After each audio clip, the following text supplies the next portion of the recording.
Now, King Solomon was king over all of Israel. These were his officials. Azariah, the son of Zadok, was the priest.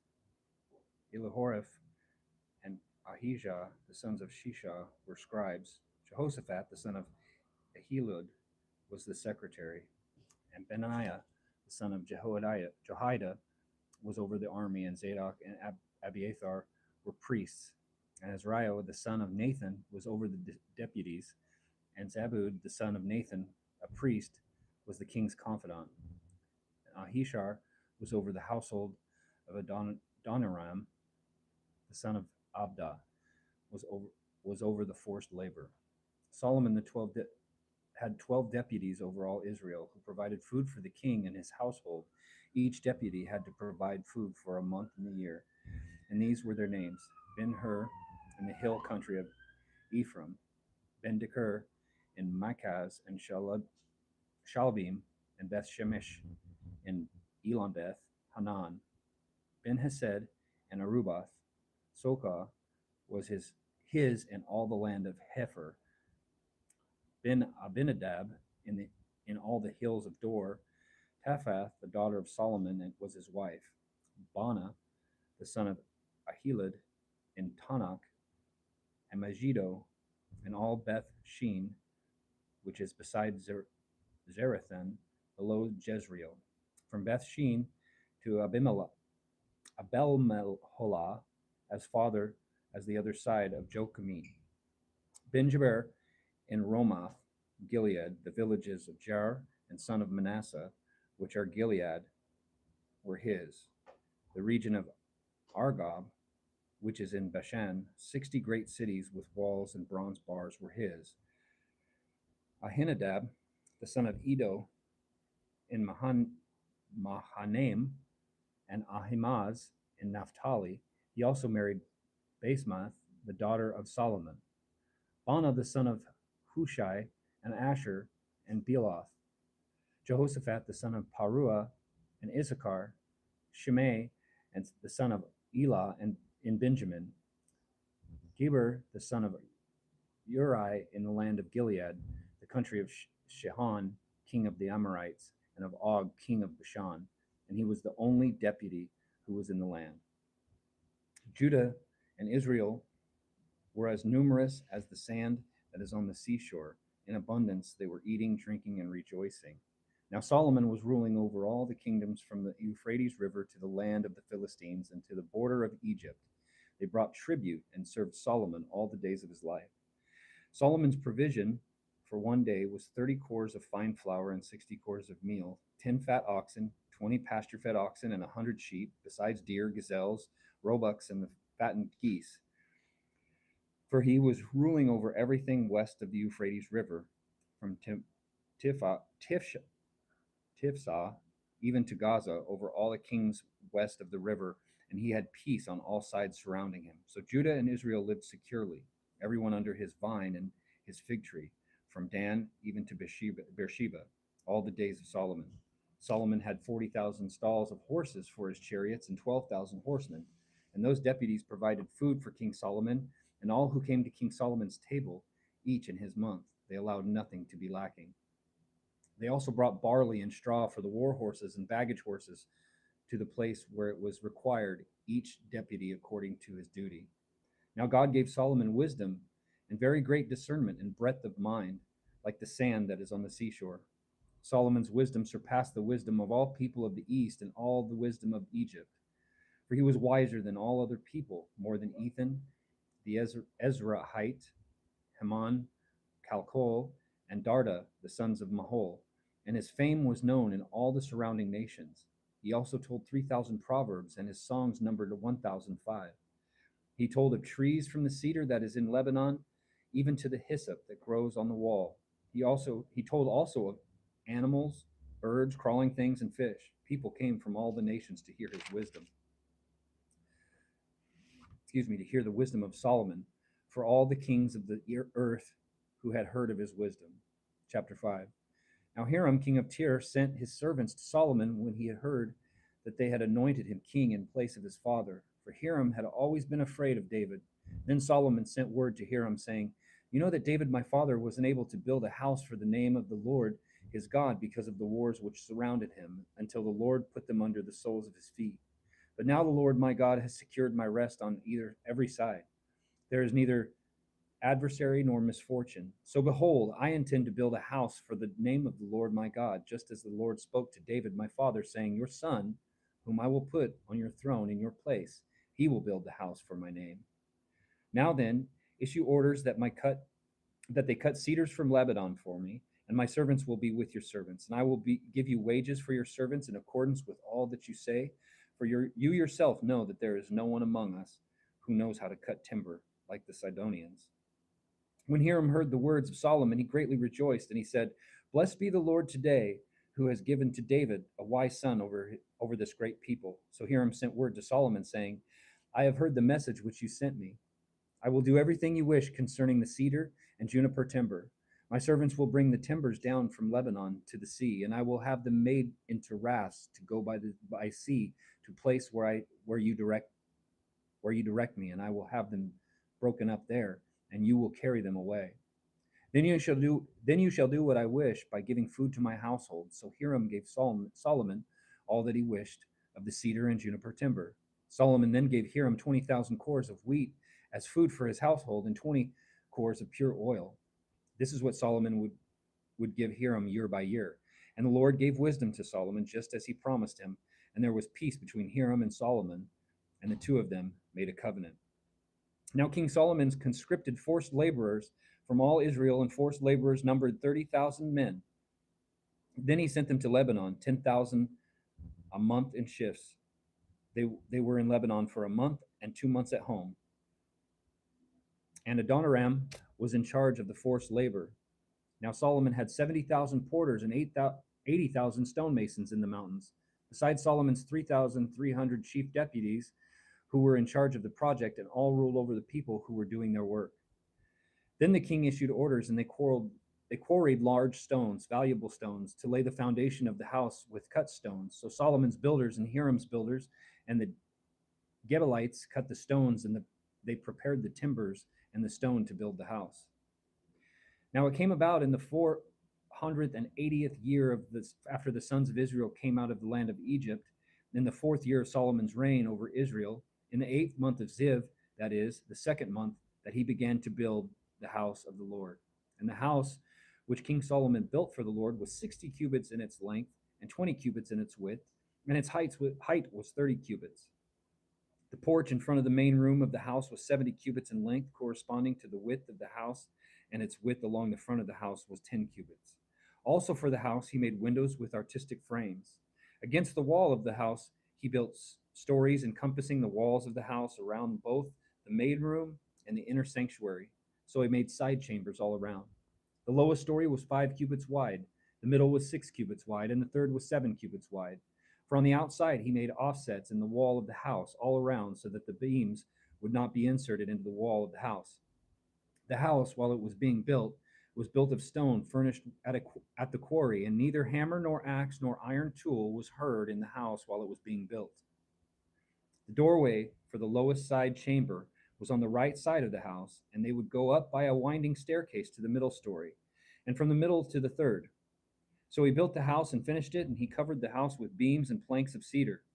He also built the stories against the whole house, each 5 cubits high, and they were attached to the house with timbers of cedar. Now the word of the Lord came to Solomon, saying, As for this house which you are building, if you will walk in my statutes and execute my ordinances, and keep all my commandments by walking in them, then I will fulfill my word with you which I spoke to David your father, and I will dwell among the sons of Israel, and I will not abandon my people Israel. So Solomon built the house and finished it.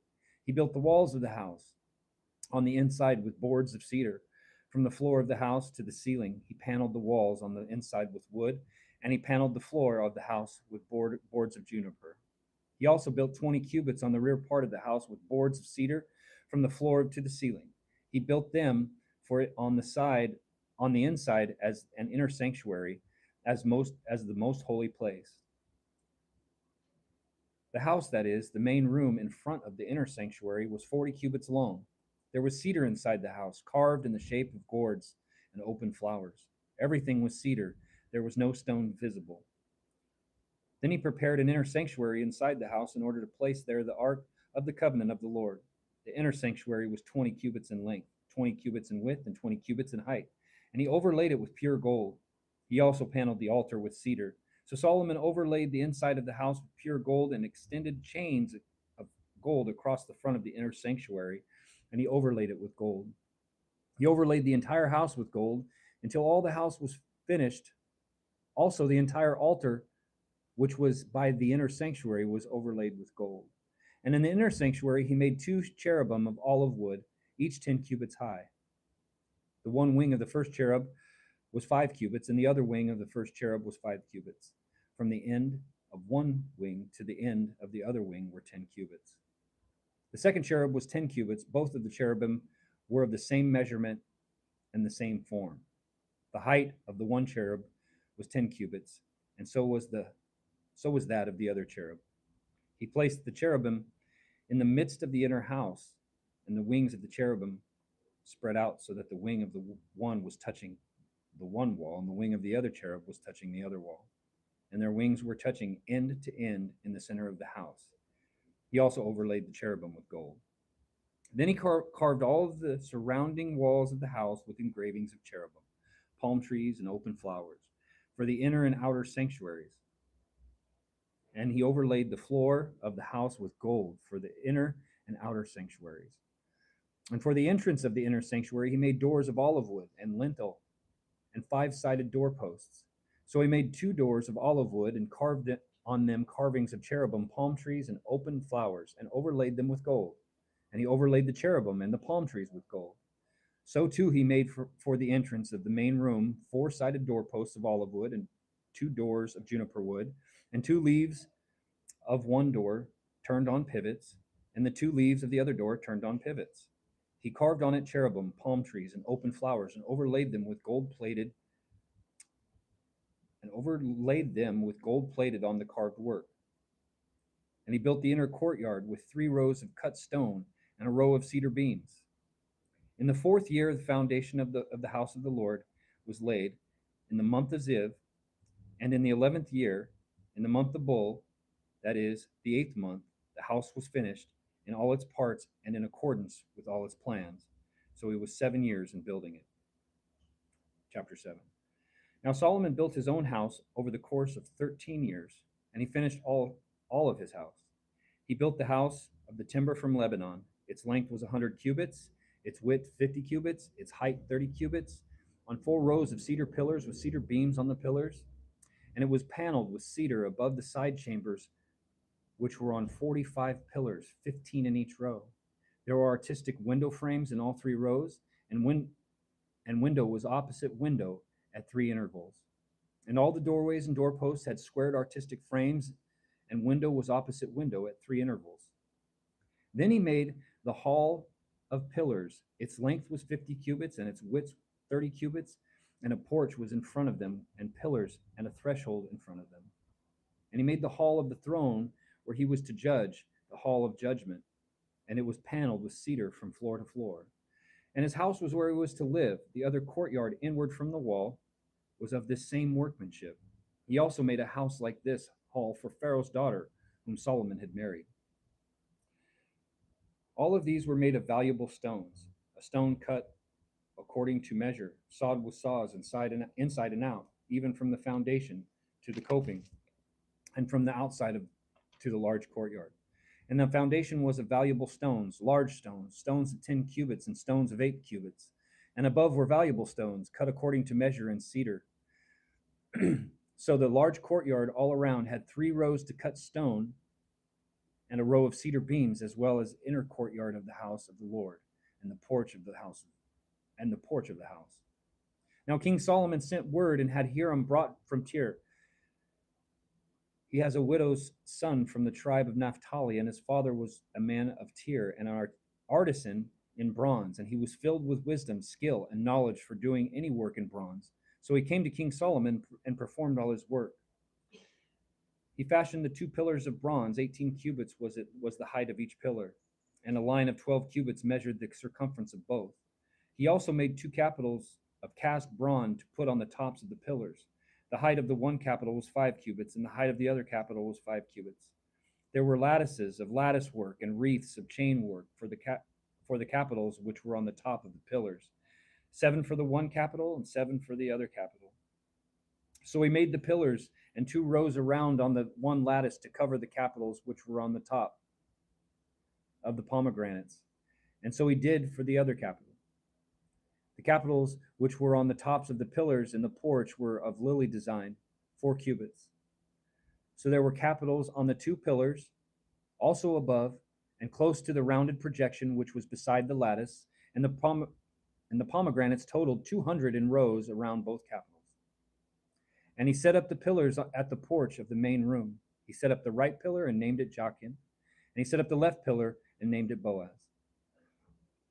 On the top of the pillars was the lily design, so the work of the pillars was finished.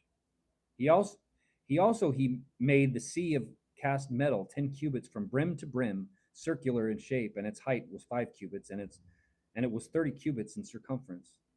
Under its brim, gourds went around, encircling it 10 to a cubit, completely surrounding the sea, and gourds were in 2 rows, cast with the rest. It was standing on 12 oxen, 3 facing north, 3 facing west, 3 facing south, and 3 facing east. And the sea was set on top of them, and all their rear parts turned inward. And it was a hand width thick, and its brim was made like the brim of a cup, like a lily blossom. It could hold 2,000 baths. Then he made the 10 stands of bronze. The length of each stand was 4 cubits, its width 4 cubits, and its height was 3 cubits. This was the design of the stands. They had borders, that is, borders between the crossbars. And on the borders which were between the crossbars were lions, oxen, and cherubim. And on the crossbars was a pedestal above, and beneath the lions and oxen were wreaths of hanging work. Now each stand had 4 bronze wheels with bronze axles, and its 4 feet had supports. Beneath the basin were cast supports with wreaths at each side. And its opening inside the crown at the top was a cubit, and its opening was round like the design of a pedestal, a cubit and a half. And on its opening also there were engravings, and their borders were square, not round. The 4 wheels were underneath the borders, and the axles of the wheels were on the stand, and the height of a wheel was about a cubit and a half. The workmanship of the wheels was like the workmanship of a chariot wheel. Their axles, their rims, their spokes, and their hubs were all cast. Now there were 4 supports at the 4 corners of each stand. Its supports were a part of the stand itself. And on the top of the stand, there was a circular form, half a cubit high. And on the top of the stand, it stays, and its borders were part of it. And he engraved on the plates of its stays, on its borders, cherubim, lions, and palm trees. And there was clear space on each with wreaths all around. He made this 10 stands like this. All of them had the same casting, same measure, and same form. And he made 10 basins of bronze, each holding 40 baths. Each basin was 4 cubits, and on each of the 10 stands was 1 basin. Then he placed the stands, 5 on the right side of the house and 5 on the left side of the house, and he set the sea of cast metal on the right side of the house eastward toward the south. Now Hiram made the 2 basins and the shovels and the bowls. So Hiram finished doing all the work which he performed for King Solomon in the house of the Lord, and 2 pillars, and the 2 bowls of the capitals which were on the top of the 2 pillars, and the 2 lattices to cover the 2 bowls of the capitals which were on top of the pillars, and the 400 pomegranates for the 2 lattices, 2 rows of pomegranates for each lattice to cover the 2 bowls of the capitals which were on the tops of the pillars, and the 10 stands with the 10 basins on the stands, and the 1 sea, and the 12 oxen under the sea, and the buckets, the shovels, and the bowls. Indeed, all these utensils which Hiram made for King Solomon in the house of the Lord were of polished bronze. The king had them cast in the plain of the Jordan and the clay ground between Succoth and Zarethan. However, Solomon left all the utensils unweighed because they were too many. The weight of the bronze could not be determined. Solomon also made all the furniture that was in the house of the Lord, the golden altar and the golden table on which was set the bread of the presence, and the lampstands of the pure gold, 5 on the right side and 5 on the left, in front of the inner sanctuary, and the flowers, the lamps, and the tongs of gold, also the cups, the shears, the bowls, the ladles, and the fire pans of pure gold, and the hinges both for the doors of the inner house, the most holy place, and for the doors of the house that is for the main room of gold. So all the work that King Solomon performed in the house of the Lord was finished.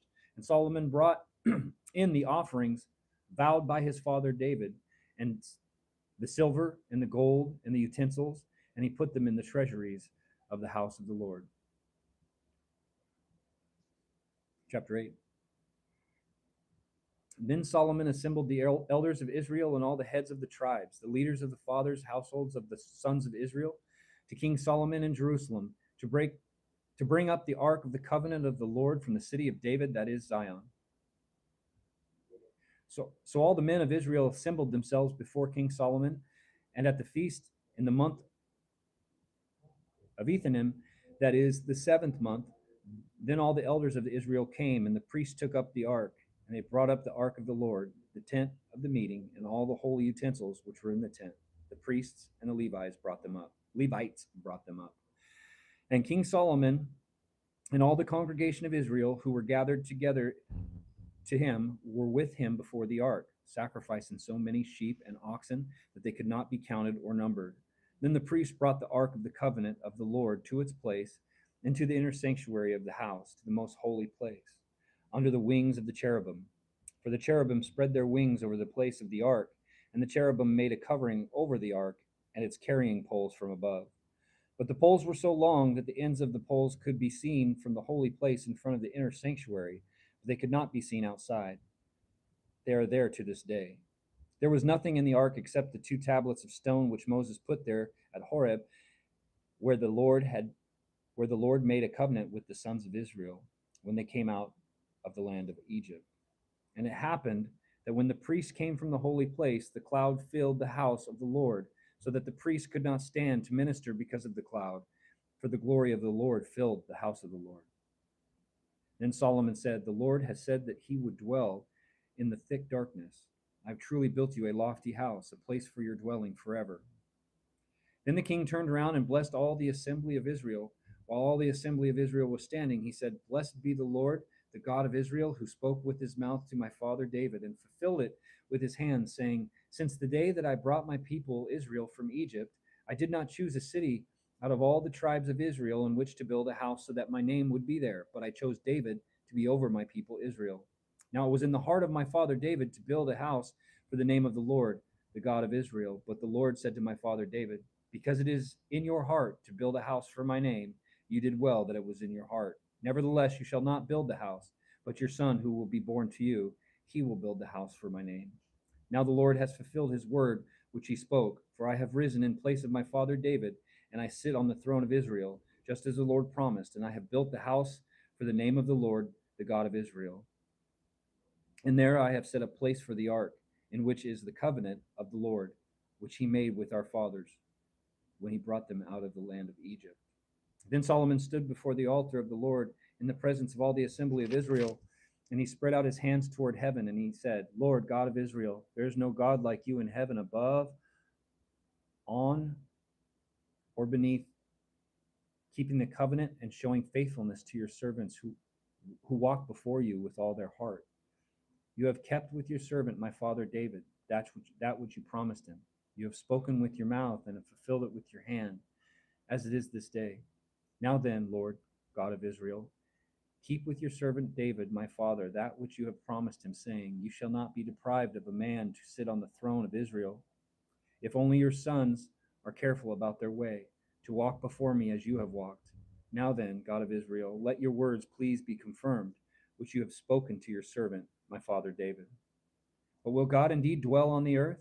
Behold, heaven and the highest heaven cannot contain you. How much less this house which I have built? Nevertheless, turn your attention to the prayer of your servant and to his plea, Lord, my God, to listen to the cry and to the prayer which your servant prays before you today, so that your eyes may be open toward this house night and day, toward the place of which you have said, My name shall be there, to listen to the prayer which your servant will pray toward this place. And listen to the plea of your servant, and of your people Israel, when they pray toward this place. Hear in heaven your dwelling place. Hear and forgive. If a person sins against his neighbor and is compelled to take an oath of innocence, and he comes and takes an oath before your altar in this house, then hear in heaven and act and judge your servants, condemning the wicked by bringing his way on his own head, and acquitting the righteous by giving him according to his righteousness. When your people Israel are defeated before an enemy because they have sinned against you, if they turn to you again and confess your name and pray and implore your favor in this house, then hear in heaven and forgive the sin of your people Israel, and bring them back to the land which you gave their fathers. When the heavens are shut up and there is no rain because they have sinned against you, and they pray towards this place and praise your name and turn from their sin when you afflict them, then hear in heaven and forgive the sin of your servants and your people Israel. Indeed, teach them the good way in which they are to walk, and provide rain on your land which you have given to your people as an inheritance.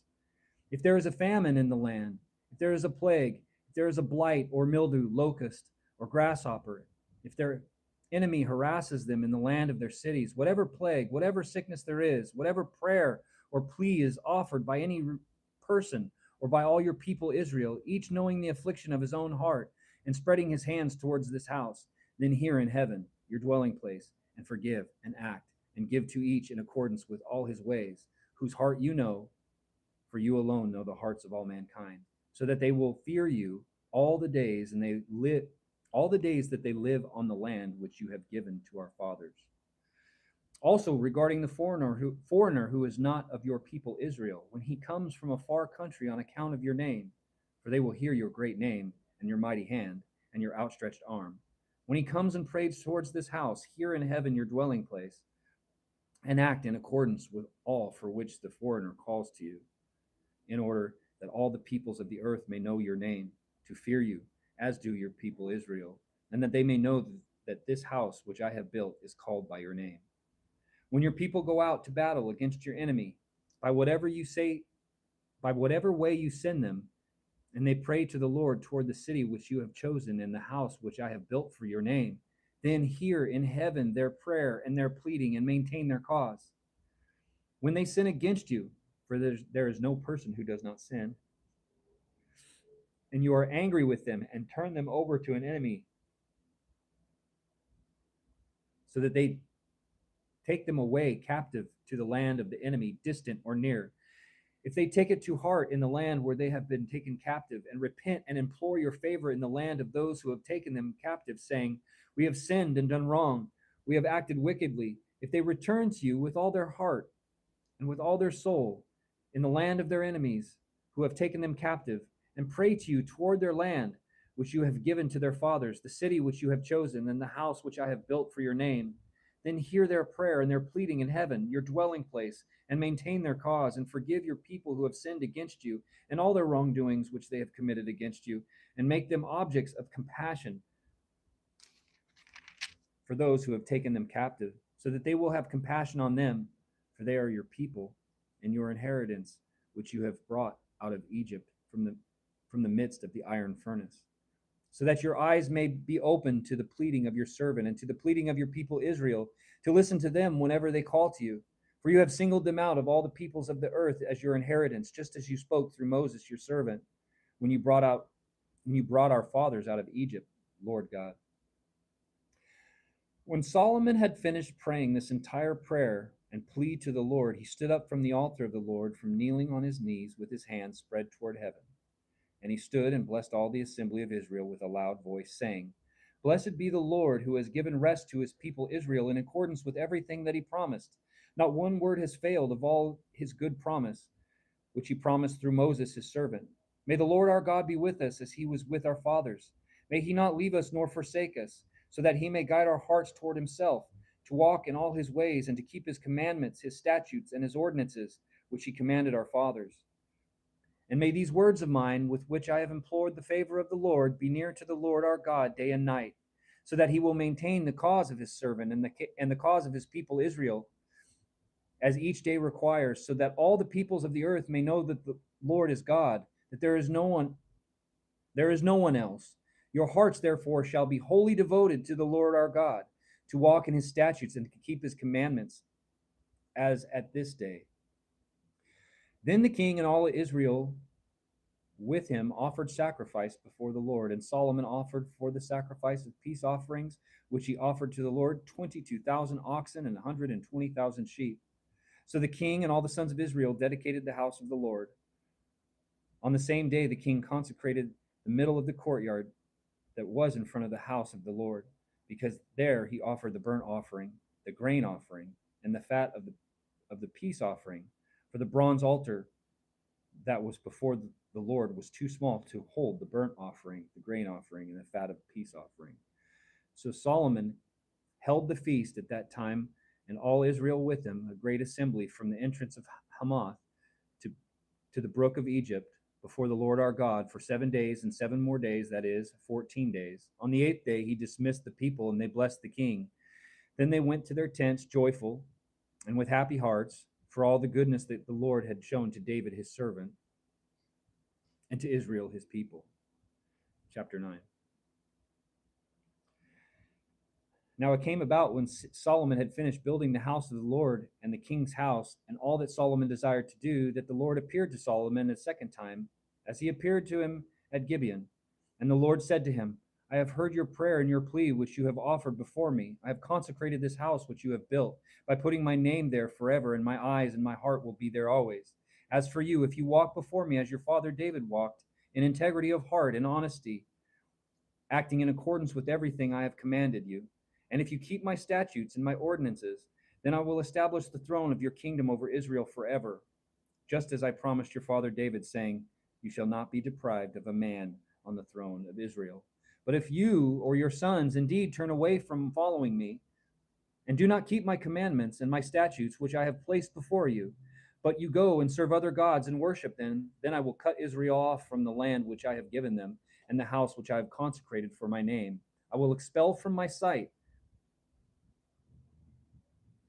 consecrated for my name, and I will expel from my sight. So Israel will become a saying and an object of derision among all peoples, and this house will become a heap of ruins. Everyone who passes by it will be appalled and hiss and say, why has the Lord done such a thing to this land and this house? And they will say, because they abandoned the Lord their God, who brought their fathers out of the land of Egypt, and they adopted other gods and worshipped and served them. For that reason, the Lord has brought all this adversity on them. Now it came about at the end of 20 years in which Solomon had built the 2 houses, the house of the Lord and the king's house. Hiram, king of Tyre, had supplied Solomon with cedar and juniper timber and gold, satisfying all his desire. That King Solomon then gave Hiram 20 cities in the land of Galilee. So Hiram left Tyre to see the cities which Solomon had given him, and they did not please him. And he said, what are these cities which you have given me, my brother? So they have been called the land of Kabul to this day. And Hiram sent the king 120 talents of gold. Now this is the account of the forced labor which King Solomon conscripted to build the house of the Lord, his own house, the Millo, the wall of Jerusalem, Hazor, Megiddo, at Gezer. For Pharaoh, king of Egypt, had gone up and overthrown Gezer and burned it with fire and killed the Canaanites who lived in the city. And he had given it as a dowry to his daughter, Solomon's wife. So Solomon rebuilt Gezer and the lower Beth Horon and Baalath and Tamar in the wilderness in the land of Judah, and all the storage cities which Solomon had, that is, the cities for his chariots and the cities for his horsemen, and everything that it pleased Solomon to build in Jerusalem, in Lebanon, and in all the land under his rule. As for all the people who were left on the Amorites and the Hittites, the Perizzites and the Hivites, and the Jebusites, who were not of the sons of Israel, their descendants, who were left after them in the land, whom the sons of Israel were unable to completely eliminate. From them Solomon conscripted forced laborers, as they are to this day. But Solomon did not make slaves of the sons of Israel, for they were men of war, his servants, his commanders, his charioteers, his chariot commanders, and his horsemen. These were the chief officers who were in charge of Solomon's work, 550 who ruled over the people doing the work. As soon as Pharaoh's daughters came up from the city of David to her house, which Solomon had built for her, he then built the Millo. Now 3 times a year Solomon offered burnt offerings and peace offerings on the altar which he had built for the Lord, burning incense with them on the altar which was before the Lord. So he finished the house. King Solomon also built a fleet of ships in Ezion Geber, which is near Eloth, on the shore of the Red Sea, in the land of Edom. And Hiram sent his servants with the fleet, sailors who knew the sea, along with the servants of Solomon. And they went to Ophir and received 420 talents of gold from there and brought it to King Solomon. Now, when the queen of Sheba heard about the fame of Solomon in relation to the name of the Lord, she came to test him with riddles. So she came to Jerusalem with a very large entourage, with camels carrying balsam oil and a very large quantity of gold and precious stones. When she came to Solomon, she spoke to him about everything that was in her heart. And Solomon answered all her questions. Nothing was concealed from the king which he did not explain to her. When the queen of Sheba saw all the wisdom of Solomon and the house that he had built, and the food of his table, the seating of his servants, the service of his waiters, and their attire, his cupbearers, and his burnt offerings, which he offered at the house of the Lord, she was breathless. Then she said to the king, "It was a true story that I heard in my own land about your words and your wisdom, but I did not believe the stories until I came, and my own eyes saw it all. And behold, the half of it was not reported to me. You have exceeded in wisdom and prosperity the report which I heard.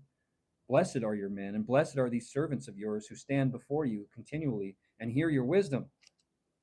Blessed be the Lord your God, who delighted in you and put you on the throne of Israel.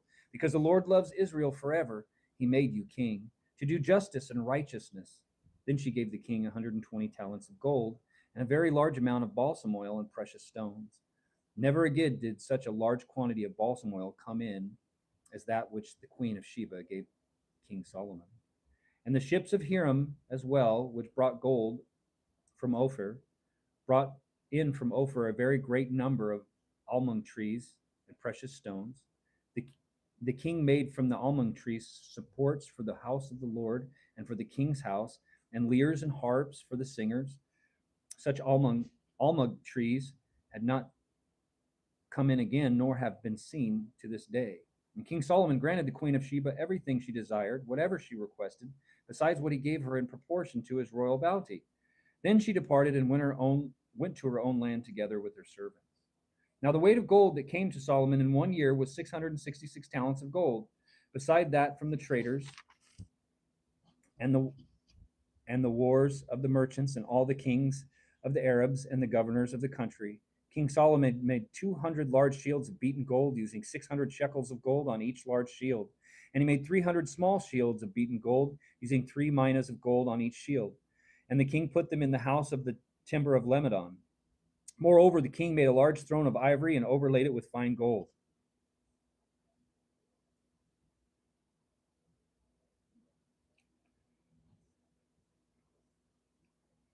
There were 6 steps to the throne, and the round top of the throne and its back.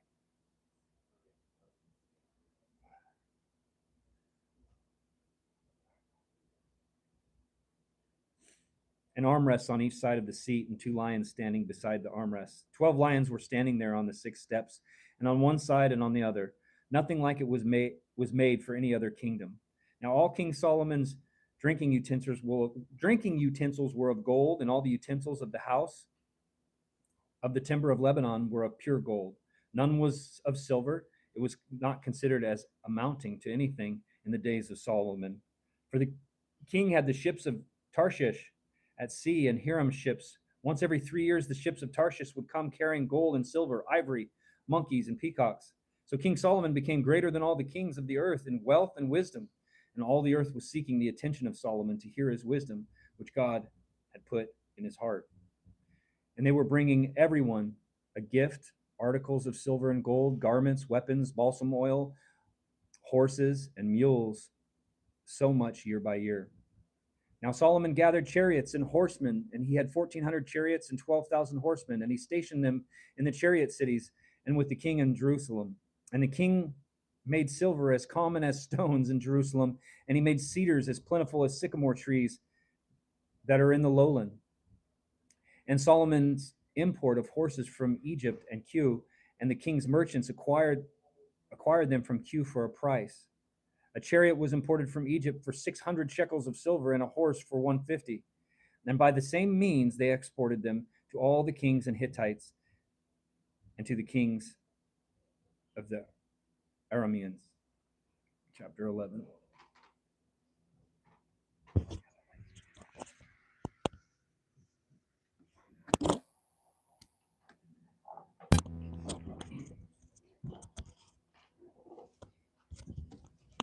Chapter 11. Now King Solomon loved many foreign women along with the daughter of Pharaoh, Moabite, Ammonite, Edomite, Sidonian, and Hittite women, from the nations of which the Lord had said to the sons of Israel, "You shall not associate with them, nor shall they associate with you. They will certainly turn your heart away to follow their gods." Solomon clung to these in love. He had 700 wives who were princesses and 300 concubines, and his wives turned his heart away. For when Solomon was old, his wives turned his heart away to follow other gods, and his heart was not wholly devoted to the Lord his God, as the heart of his father David had been. For Solomon became a follower of Ashtoreth, the goddess of the Sidonians, and of Milcom, the abhorrent idol of the Ammonites. So Solomon did what was evil in the sight of the Lord, and did not follow the Lord fully, as his father David had done. Then Solomon built a high place for Chemosh, the abhorrent idol of Moab, on the mountain that is east of Jerusalem, and for Molech, the abhorrent idol of the sons of Ammon. He also did the same for all his foreign wives, who burned incense at the and sacrificed to their gods. Now the Lord was angry with Solomon because his heart had turned away from the Lord, the God of Israel, who had appeared to him twice, and had commanded him regarding this thing, that he was not to follow other gods. But he did not comply with what the Lord had commanded. So the Lord said to Solomon, "Since you have done this, and you have not kept my covenant and my statutes, which I have commanded you, I will certainly tear the kingdom away from you, and will give it to your servant. However, I will not do it in your days, only for the sake of your father David, but I will tear it away from the hand of your son.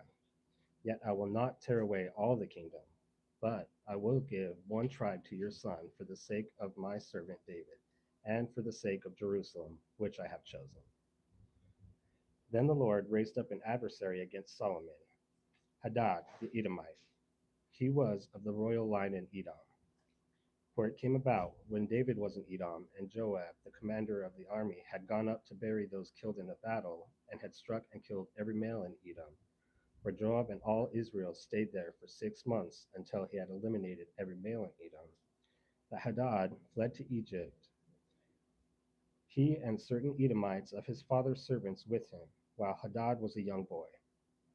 They set out from Midian and came to Paran, and they took men with them from Paran and came to Egypt, to Pharaoh, king of Egypt, who gave him a house and assigned him food and gave him land. Now Hadad found great favor in the sight of Pharaoh, so that he gave him in marriage to the sister of his own wife, the sister of Taphanes, the queen. And the sister of Taphanes gave birth to his son, Genubath, whom Taphanes weaned in Pharaoh's house. And Genubath was in Pharaoh's house among the sons of Pharaoh. But when Hadad heard in Egypt that David lay down with his fathers, and that Joab, the commander of the army, was dead, Hadad said to Pharaoh, "Let me go, so that I may go to my own country." However, Pharaoh said to him, "But what have you but what have you lacked with me that you are here, requesting to go to your own country?" And he answered, "Nothing. Nevertheless, you must let me go." God also raised up another adversary against him, Rezon, the son of Eliada, who had fled from his master Hadadezer, king of Zobah. And he gathered men to himself and became leader of a marauding band after David killed those of Zobah. And they went to Damascus and stayed there and reigned in Damascus. So he was an adversary to Israel all the days of Solomon, along with the harm that Hadad inflicted. And he felt disgust for Israel and reigned over Aram. Then Jeroboam, the son of Nebat, an Ephraimite of Zeradan, Solomon's servant, whose mother's name was Zeruiah, a widow, also rebelled against the king. Now this was the reason why he rebelled against the king. Solomon built the Millo and closed up the breach of the city of his father David. Now the man Jeroboam was a valiant warrior, and when Solomon saw that the young man was industrious, he appointed him over all the forced labor of the house of Joseph. And it came about at that time, when Jeroboam went out of Jerusalem, that the prophet Ahijah the Shilonite found him on the road. Now Ahijah had clothed himself with a new cloak and both of them were alone in the field. Then Ahijah took hold of the new cloak which was on him and tore it into 12 pieces. And he said to Jeroboam, "Take for yourself 10 pieces, for this is what the Lord, the God of Israel, says. Behold, I am going to tear the kingdom away from the hand of Solomon and give you 10 tribes. But he shall have one tribe for the sake of my servant David, and for the sake of Jerusalem, the city which I have chosen from all tribes of Israel. Because they have abandoned me and have worshipped Ashereth, the goddess of Sidonians, Chemosh, the god of Moab, and Milcom, the god of the sons of Ammon, and they have not walked in my ways, doing what is right in my sight, and keeping my statutes and my ordinances, as his father David did. Nevertheless, I will not take the whole kingdom out of his hand, but I will make him ruler all the days of his life, for the sake of my servant David, whom I chose, who kept my commandments and my statutes. But I will take the kingdom from his son's hand and give it to you, that is, 10 tribes.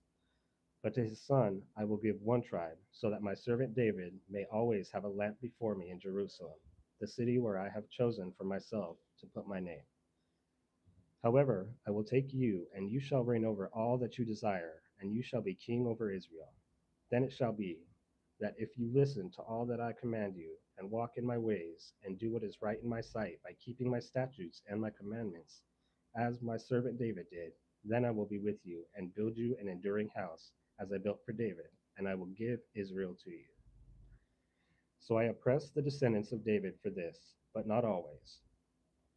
Solomon sought, therefore, to put Jeroboam to death, but Jeroboam set out and fled to Egypt, to Shishak, king of Egypt, and he was in Egypt until the death of Solomon. Now the rest of the acts of Solomon, and whatever he did, and his wisdom, are they not written in the book of Acts of Solomon? So the time that Solomon reigned in Jerusalem over all Israel was 40 years. Then Solomon lay down with his fathers and was buried in the city of his father David, and his son Rehoboam reigned in his place. Chapter 12. Then Rehoboam went to Shechem, because all Israel had come to Shechem to make him king.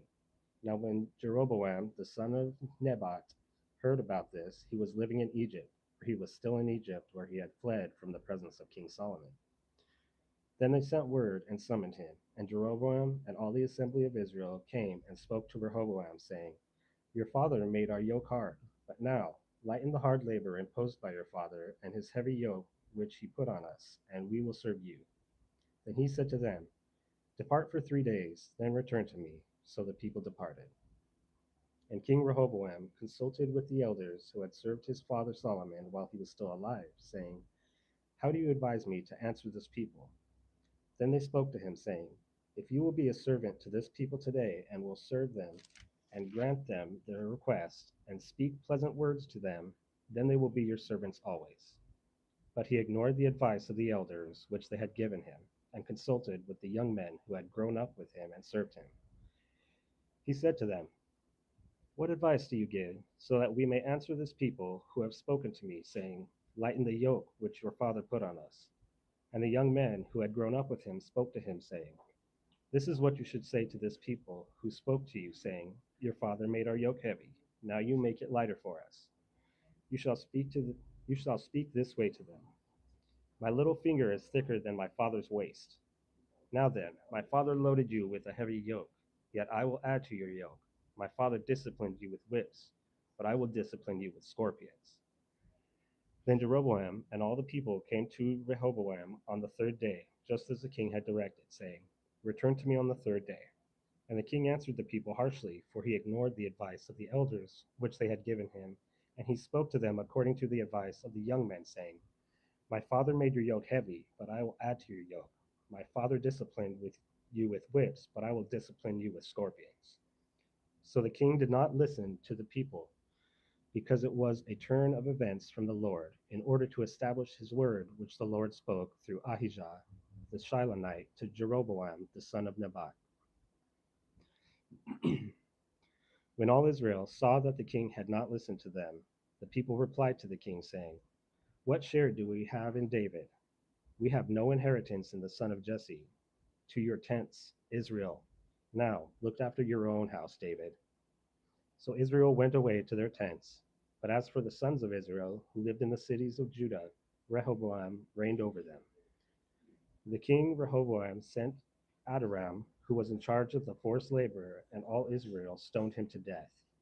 And King Rehoboam hurried to mount his chariot to flee to Jerusalem.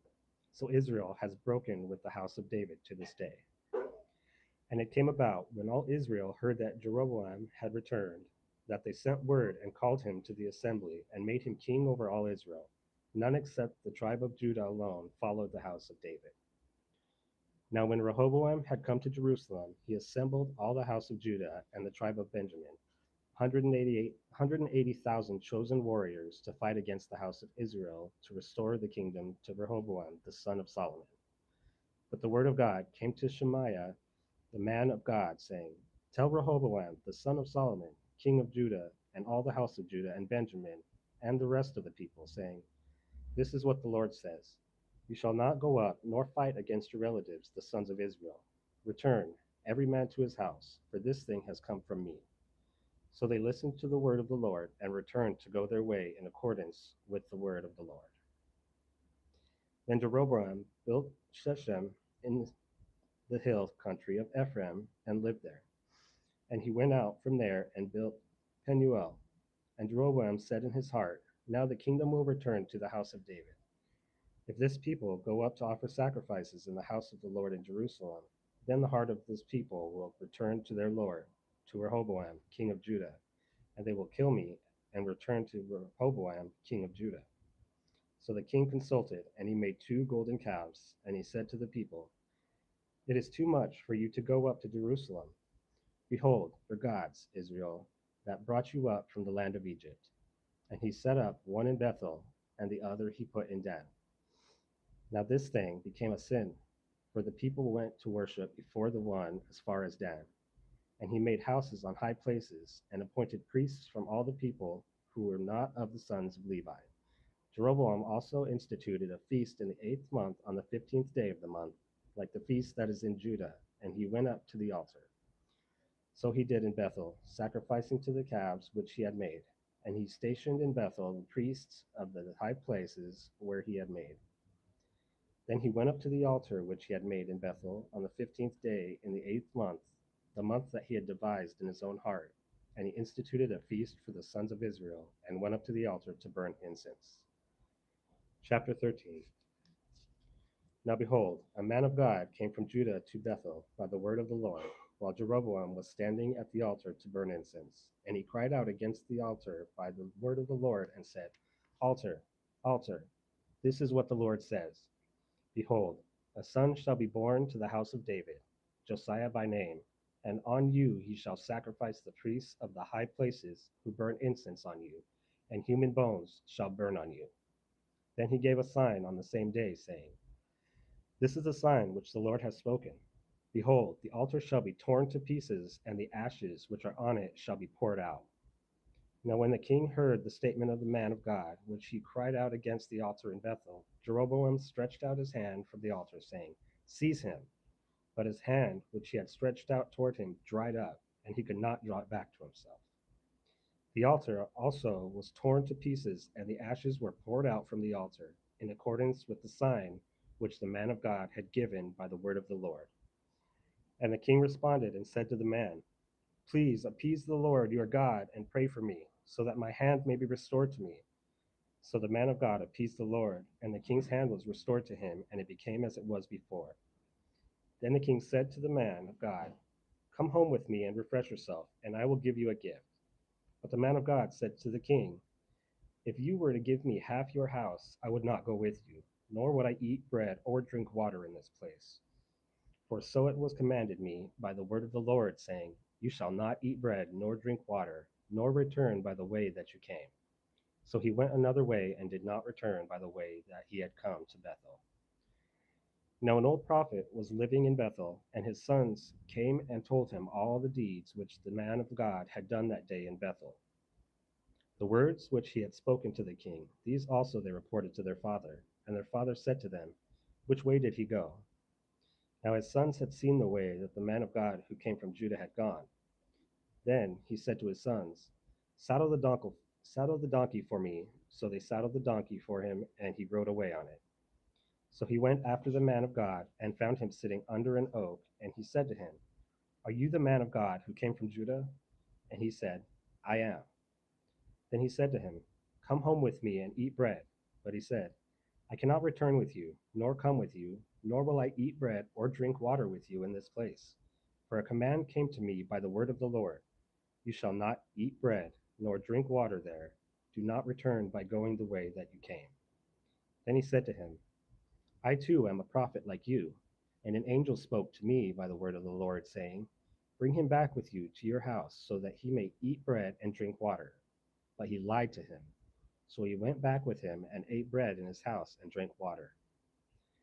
Now it came about, as they were sitting down at the table, that the word of the Lord came to the prophet who had brought him back.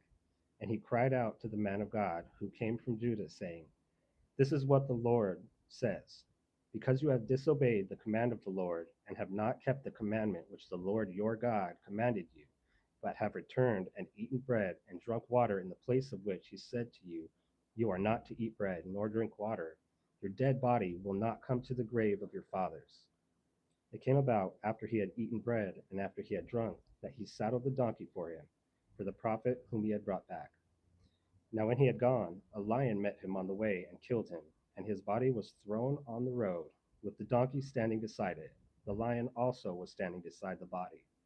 And behold, men passed by and saw the body thrown on the road, and the lion standing beside the body. So they came and told about it in the city where the old prophet had lived. Now when the prophet who had brought him back from the way heard about it, he said, It is the man of God who disobeyed the commandment of the Lord. Therefore the Lord has given him to the lion, which has tore him and killed him, in accordance with the word of the Lord which he spoke to him. Then he spoke to his son, saying, saddle the donkey for me. And they saddled it. Then he went and found his body thrown on the road, with the donkey and the lion standing beside the body.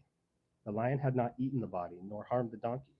So the prophet picked up the body of the man of God and laid it on the donkey and brought it back. And he came to the city of the old prophet to mourn and bury him. He laid his body in his own grave, and they mourned over him, saying, O my brother! And after he had buried him, he talked to his son, saying, When I die, bury me in the grave in which the man of God is buried. Lay my bones beside his bones, for the thing will certainly come to pass which he cried out by the word of the Lord against the altar that is in Bethel, and against all the houses of the high places which are in the cities of Samaria.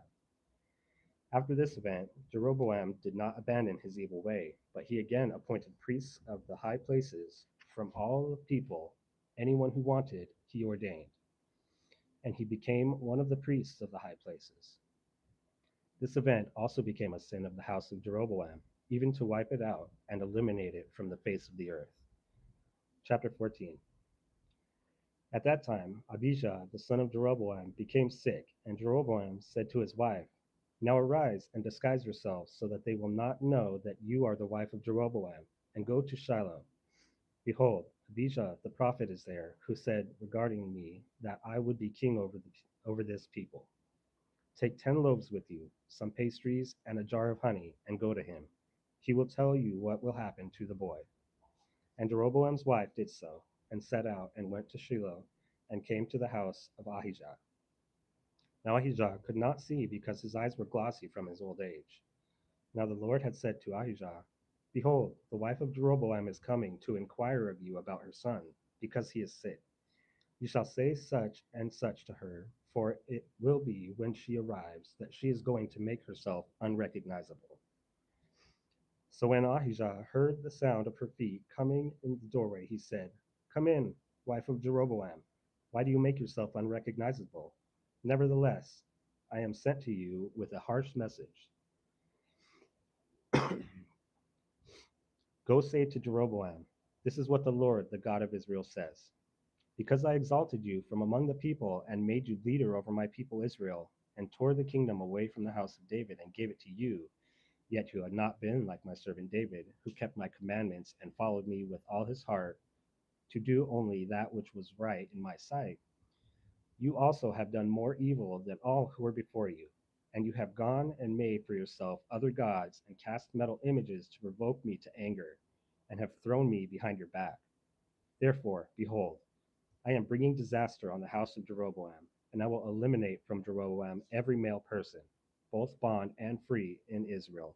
And I will make a clean sweep of the house of Jeroboam, just as one sweeps away dung until it is all gone. Anyone belonging to Jeroboam who dies in the city, the dogs will eat, and anyone who dies in the field, the birds of the sky will eat, for the Lord has spoken it. Now you arise, go to your house. When your feet enter the city, the child will die.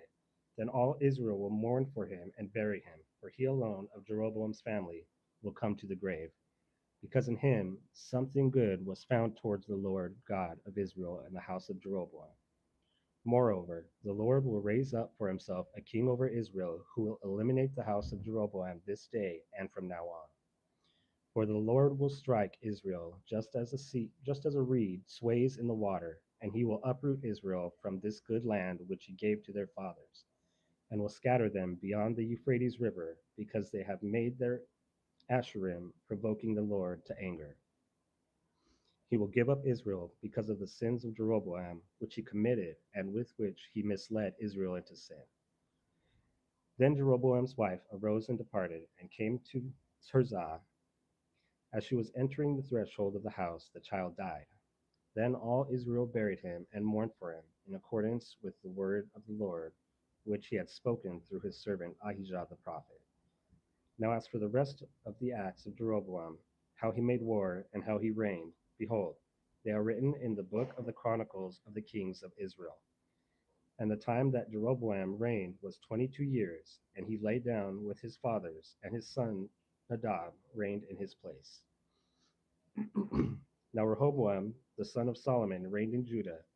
Rehoboam was 41 years old when he became king, and he reigned for 17 years in Jerusalem, the city which the Lord had chosen from all the tribes of Israel to put his name there. And his mother's name was Naamah the Ammonitess. And the people of Judah did evil in the sight of the Lord, and they provoked him to jealousy with their sins which they committed, more than all that their fathers had done. For they, too, built for themselves high places, memorial stones, and Asherim on every high hill and under every luxuriant tree. There were also male cult prostitutes in the land. They committed all the same abominations of the nations which the Lord dispossessed before the sons of Israel. Now it happened in the 5th year of King Rehoboam that Shishak, the king of Egypt, marched against Jerusalem. And he took away the treasures of the house of the Lord and the treasures of the king's house, and he took everything. He even took all the shields of gold which Solomon had made.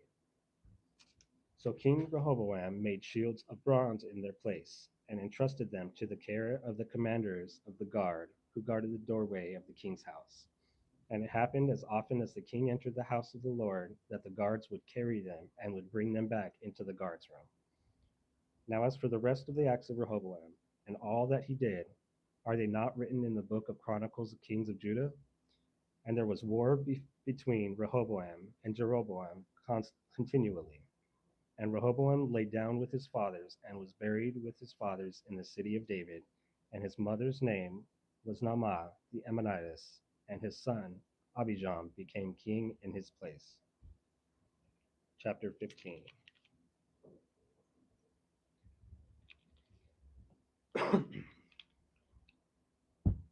Now in the 18th year of King Jeroboam, the son of Nebat, Abijah became king over Judah.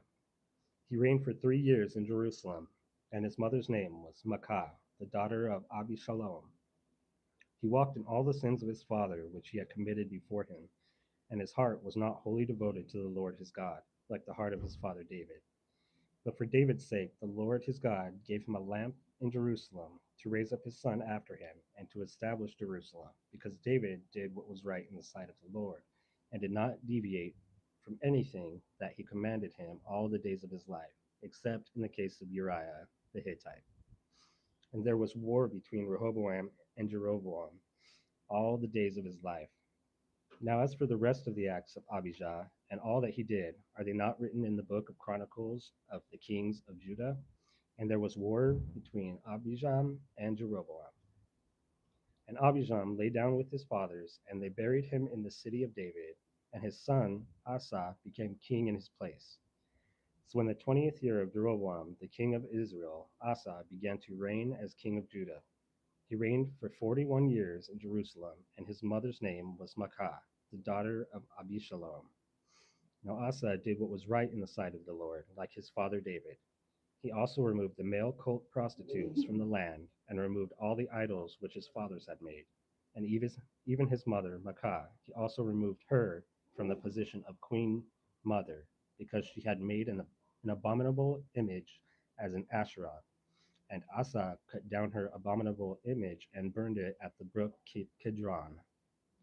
But the high places were not eliminated. Nevertheless, Asa's heart was wholly devoted to the Lord all his days.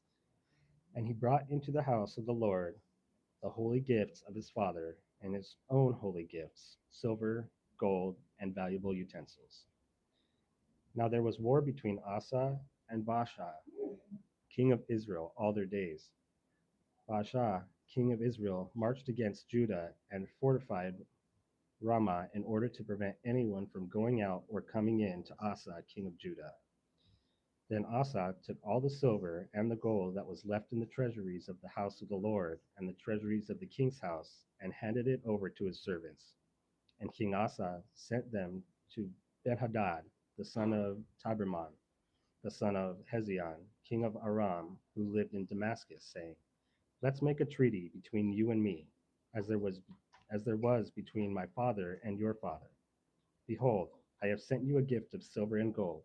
Go, break your treaty with Baasha, king of Israel, so that he will withdraw from me." So Benhadad listened to King Asa, and set the commanders of his armies against the cities of Israel, and conquered Ijon, Danabel, Beth Makkah, and all Chinneroth, besides all the land of Naphtali. When Baasha heard about it, he stopped fortifying Ramah and remained in Tirzah. Then King Asa made a proclamation to all Judah.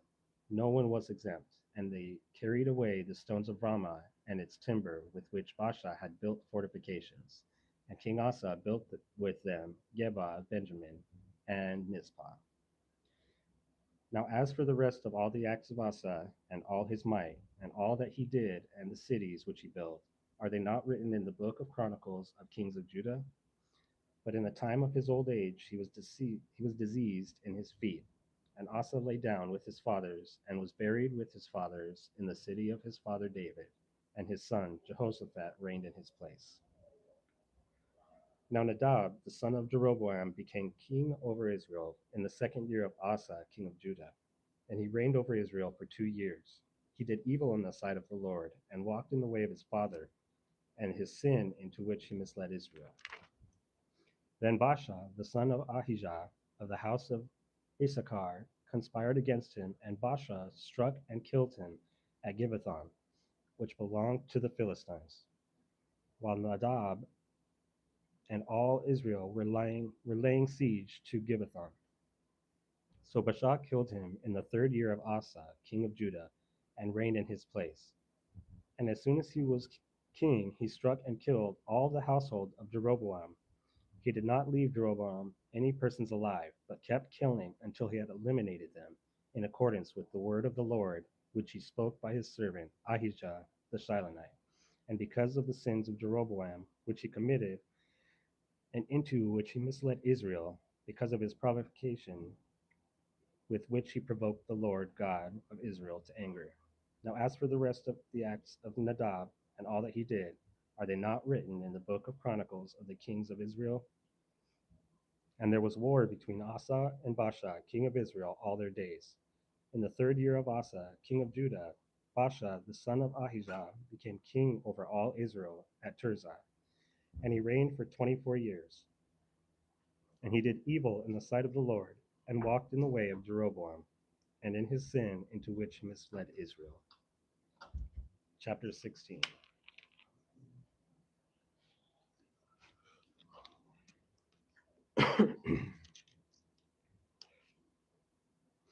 Now the word of the Lord came to Jehu, the son of Hanani, against Baasha, saying, "Since I exalted you from the dust and made you leader over my people Israel, and you have walked in the way of Jeroboam and have misled my people Israel into sin, provoking me to anger with their sins, behold, I am going to burn Baasha and his house, and I will make your house like the house of Jeroboam, the son of Nebat.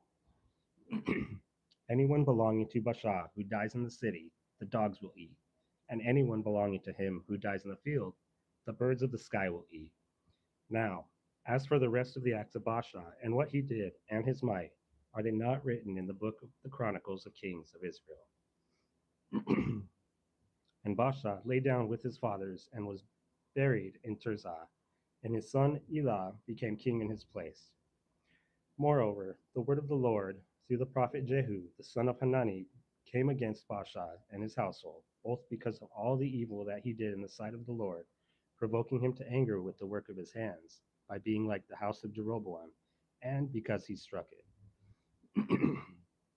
In the 26th year of Asa, king of Judah, Elah, the son of Baasha, became king over Israel at Tirzah, and reigned for 2 years. And his servant Zimri, commander of half his chariots, conspired against him. Now Elah was in Tirzah, drinking himself drunk in the house of Arzah, who was in charge of the household in Tirzah. Then Zimri came in and struck him, and put him to death in the 27th year of Asa, king of Judah, and he became king in his place. And when he became king, as soon as he sat on his throne, he killed all the household of Baasha. He did not leave a single male alive, either of his relatives or of his friends. So Zimri eliminated all the household of Baasha in accordance with the word of the Lord which he spoke against Baasha through Jehu the prophet, for all the sins of Baasha and all the sins of his son Elah, which they had committed and into which they misled Israel, provoking the Lord God of Israel to anger with their idols. Now as for the rest of the acts of Elah and all that he did, are they not written in the book of the Chronicles of the Kings of Israel? In the 27th year of Asa, king of Judah, Zimri reigned for 7 days in Tirzah. Now the people were camped against Gibbethon, which belonged to the Philistines. And the people who were camped heard it being said, "Zimri has conspired and has also struck and killed the king." Therefore all Israel made Omri, the commander of the army, king over Israel that day in the camp.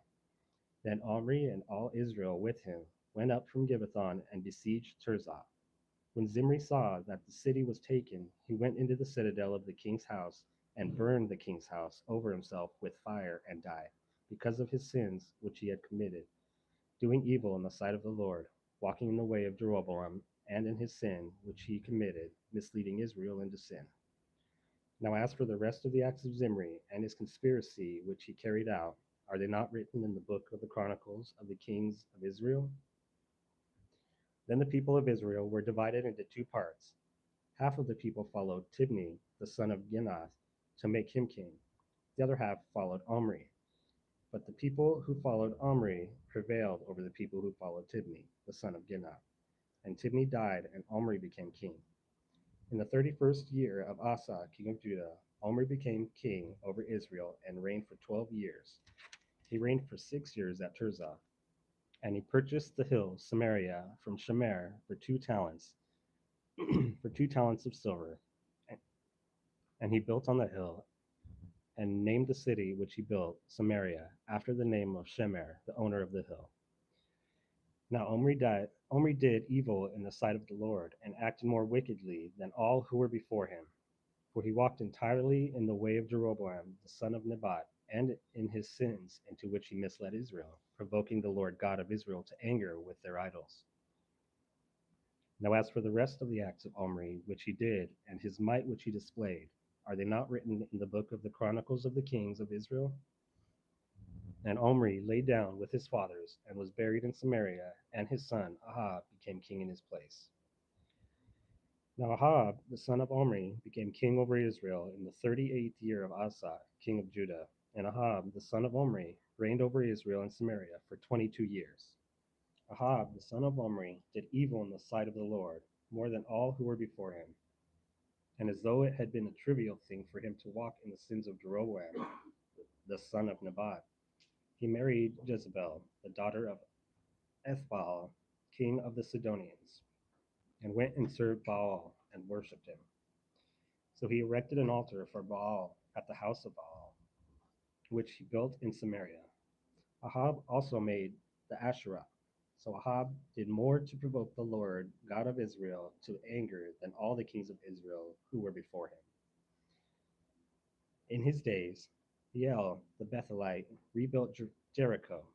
He laid its foundations with the loss of Abiram, his firstborn, and set up its gates with the loss of his youngest son, Segub, in accordance with the word of the Lord, which he spoke by Joshua the son of Nun. Chapter 17. Now Elijah the Tishbite, who was of the settlers of Gilead, said to Ahab, As the Lord, the God of Israel, lives, before whom I stand, there shall certainly be neither dew nor rain during these years, except by my word. Then the word of the Lord came to him, saying, Go away from here and turn eastward and hide yourself by the brook Cherith, which is east of the Jordan. And it shall be that you will drink from the brook, and I have commanded the ravens to provide food for you there. So he went and did everything according to the word of the Lord. For he went and lived by the brook Cherith, which is east of the Jordan. And the ravens brought him bread and meat in the morning, and bread and meat in the evening. And he would drink from the brook. But it happened after a while that the brook dried up, because there was no rain in the land. Then the word of the Lord came to him, saying, Arise, go to Zarephath, which belongs to Sidon, and stay there. Behold, I have commanded a widow there to provide food for you. So he arose and went to Zarephath, and when he came to the entrance of the city, behold, a widow was there gathering sticks. And he called to her and said, Please get me a little water in a cup, so that I may drink. As she was going to get it, he called to her and said, Please bring me a piece of bread in your hand. But she said, As the Lord your God lives, I have no food, only a handful of flour in the bowl and a little oil in the jar. And behold, I am gathering a few sticks so that I may go in and prepare it for me and my son, so that we may eat it and die. However, Elijah said to her, Do not fear. Go, do as you have said. Just make me a little bread loaf from it first and bring it out to me. And afterward, you may make one for yourself and for your son. For this is what the Lord, the God of Israel, says. The bowl of flour shall not be used up, nor shall the jar of oil become empty, until the day that the Lord provides rain on the face of the earth. So she went and did everything in accordance with the word of Elijah. And she and he and her household ate for many days. The bowl of flour was not used up, nor did the jar of oil become empty, in accordance with the word of the Lord which he spoke through Elijah. Now it happened after these things that the son of the woman, the mistress of the house, became sick, and his condition became very grave, until at the end he was no longer breathing. So she said to Elijah, Why is my business any of yours, you man of God? Yet you have come to me to bring my wrongdoing to remembrance, and to put my son to death. But he said to her, Give me your son. Then he took him from her arms and carried him up to this upstairs room where he was living, and laid him on his own bed. And he called to the Lord and said, Lord, my God, have you also brought catastrophe upon the widow with whom I am staying by causing her son to die? Then he stretched himself out over the boy 3 times and called to the Lord and said, Lord, my God, please let this boy's life return to him. And the Lord listened to the voice of Elijah, and the life of the boy returned to him, and he revived. Elijah then took the boy and brought him down from the upstairs room into the house and gave him to his mother. And Elijah said, See, your son is alive. Then the woman said to Elijah, Now I know that you are a man of God, and that the word of the Lord in your mouth is truth. Chapter 18. Now it happened after many days that the word of the Lord came to Elijah in the 3rd year, saying, Go, present yourself to Ahab, and I will provide rain on the face of the earth. So Elijah went to present himself to Ahab. Now the famine was severe in Samaria. Ahab summoned Obadiah, who was in charge of the household. Now Obadiah feared the Lord greatly, for when Jezebel killed the prophets of the Lord, Obadiah took 100 prophets and hid them by fifties in a cave, and provided them with bread and water. Then Ahab said to Obadiah, "Go through the land to all the springs of water and to all the river valleys. Perhaps we will find grass and keep the horses and mules alive, and not have to kill some of the cattle." So they divided the land between them to survey it. Ahab went one way by himself, and Obadiah went another way by himself.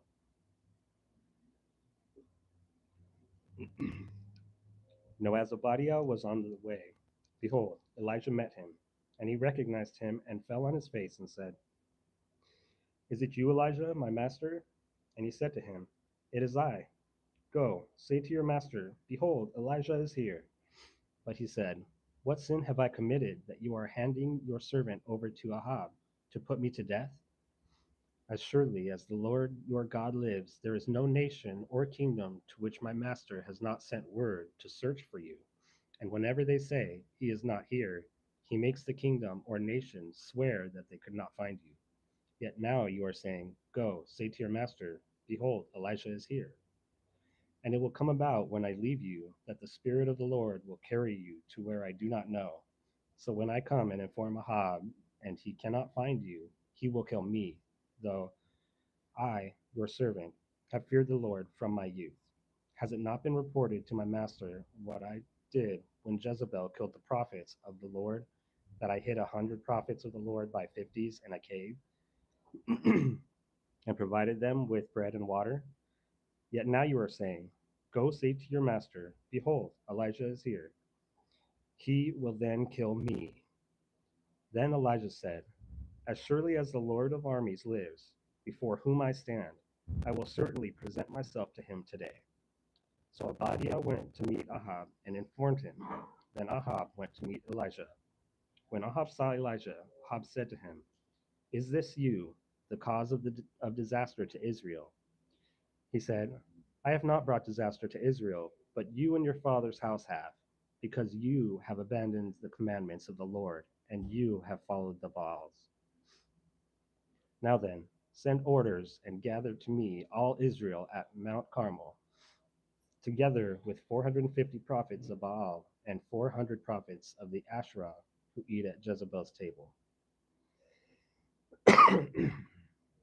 So Ahab sent orders among all the sons of Israel and brought the prophets together at Mount Carmel. Then Elijah approached all the people and said, "How long are you going to struggle with the two choices? If the Lord is God, follow him, but if Baal, follow him." But the people did not answer him so much as a word. Then Elijah said to the people, "I alone am left as a prophet of the Lord, while Baal's prophets are 450 men. Now, have them give us 2 oxen, and have them choose the one ox for themselves, and cut it up, and place it on the wood. But put no fire under it, and I will prepare the other ox, and lay it on the wood, and I will not put a fire under it. Then you call on the name of your God, and I will call on the name of the Lord. And the God who answers by fire, he is God." And all the people replied, "That is a good idea." So Elijah said to the prophets of Baal, "Choose the one ox for yourself and prepare it first, since there are many of you, and call on the name of your God, but put no fire under the ox." Then they took the ox which was given them, and they prepared it. And they called on the name of Baal from morning until noon, saying, "O Baal, answer us." But there was no voice, and no one answered. And they limped about the altar which they had made. And at noon Elijah ridiculed them and said, "Call out with a loud voice, since he is a god. Undoubtedly he is attending to business, or is he on the way, or is he on a journey? Perhaps he is asleep and will awaken." So they cried out with a loud voice, and cut themselves according to their custom with swords and lances, until blood gushed out on them. When midday was past, they raved until the time of the offering of the evening sacrifice. But there was no voice, no one answered, and no one paid attention. Then Elijah said to all the people, "Come forward to me." So all the people came forward to him, and he repaired the altar of the Lord which had been torn down. Then Elijah took 12 stones, corresponding to the number of the tribes of the sons of Jacob, to whom the word of the Lord had come, saying, "Israel shall be your name." And with the stones he built an altar in the name of the Lord. And he made a trench around the altar, large enough to hold 2 measures of seed. Then he laid out the wood, and he cut the ox in pieces and placed it on the wood. And he said, fill 4 large jars with water and pour it on the burnt offering and on the wood. And he said, do it a second time. So they did it a second time. Then he said, do it a third time. So they did it a third time. The water flowed around the altar, and he also filled the trench with water. Then at the time of the offering of the evening sacrifice, Elijah the prophet approached and said, Lord, God of Abraham, Isaac, and Israel, today let it be known that you are God in Israel, and that I am your servant, and that I have done all these things at your word. Answer me, Lord, answer me, so that this people may know that you, Lord, are God, and that you have turned their heart back. Then the fire of the Lord fell and consumed the burnt offering and the wood, and the stones and the dust, and it licked up the water that was in the trench. When all the people saw this, they fell on their faces, and they said, the Lord, he is God. The Lord, he is God. Then Elijah said to them, seize the prophets of Baal. Do not let one of them escape.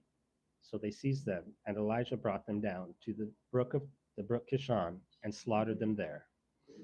Now Elijah said to Ahab, go up, eat and drink, for there is the sound of the roar of a heavy shower.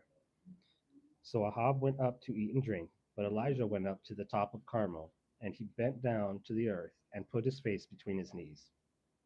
And he said to his servant, go up now, look towards the sea. So he went up and looked, but he said, there is nothing. Yet Elijah said, go back 7 times. And when he returned the 7th time, he said, behold, a cloud as small as a person's hand is coming up from the sea. And Elijah said, go up, say to Ahab, harness your chariot horses and go down, so that the heavy shower does not stop you. Meanwhile, the sky became dark with clouds, and wind came up, and there was a heavy shower. And Ahab rode and went to Jezreel. Then the hand of the Lord was on Elijah, and he belted his cloak around his waist and outran Ahab to Jezreel. Chapter 19.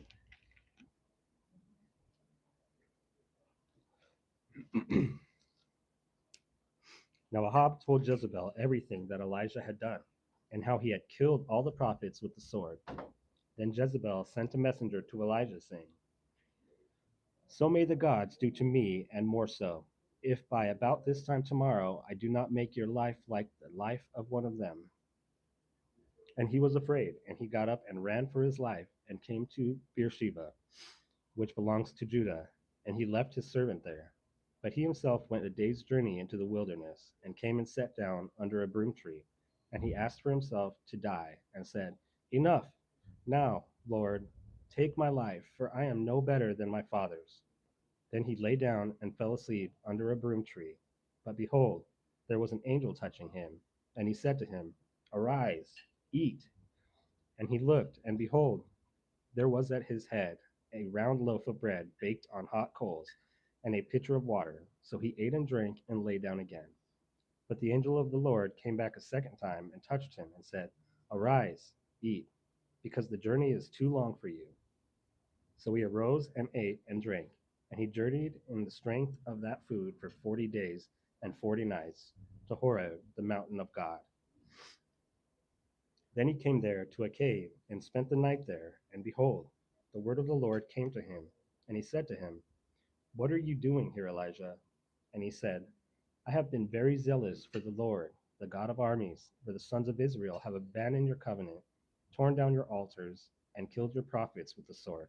And I alone am left, and they have sought to take my life. So he said, go out and stand on the mountain before the Lord. And behold, the Lord was passing by, and a great and powerful wind was tearing out the mountains and breaking the rocks in pieces before the Lord. But the Lord was not in the wind. And after the wind, there was an earthquake, but the Lord was not in the earthquake. And after the earthquake, a fire, but the Lord was not in the fire. And after the fire, a sound of a gentle blowing. When Elijah heard it, he wrapped his face in his cloak and went out and stood in the entrance of the cave. And behold, a voice came to him and said, What are you doing here, Elijah? Then he said, I have been very zealous for the Lord, the God of armies, for the sons of Israel have abandoned your covenant, torn down your altars, and killed your prophets with the sword, and I alone am left, and they have sought to take my life. The Lord said to him, Go, return on your way to the wilderness of Damascus, and when you have arrived, you shall anoint Hazael king over Aram. You shall also anoint Jehu the son of Nimshi king over Israel, and you shall anoint Elijah the son of Shaphat of Abel Meholah as prophet in your place. And it shall come about that the one who escapes from the sword of Hazael, Jehu shall put to death, and the one who escapes from the sword of Jehu, Elijah shall put to death. Yet I will leave 7,000 in Israel, all the knees that have not bowed to Baal, and every mouth that has not kissed him. So he departed from there and found Elijah the son of Shaphat while he was plowing, with 12 yoke of oxen in front of him, and he with the 12th. And Elijah came over to him and threw his cloak on him. Then he left the oxen behind and ran after Elijah, and said, Please let me kiss my father and my mother, then I will follow you. And he said to him, Go back, for what have I done to you? So he returned from following him, and took the pair of oxen, and sacrificed them, and cooked their meat with the implements of the oxen, and gave it to the people, and they ate. Then they got up and followed Elijah and served him. Chapter 20. Now Benhadad, king of Aram, gathered all his army, and there were 32 kings with him, and horses and chariots. And he went up and besieged Samaria and fought against it. Then he sent messengers to the city of Ahab, king of Israel, and said to him, This is what Ben-Hadad says, Your silver and your gold are mine. Your most beautiful wives and children are also mine. And the king of Israel replied, As you say, my lord, O king, I am yours, as well as all that I have.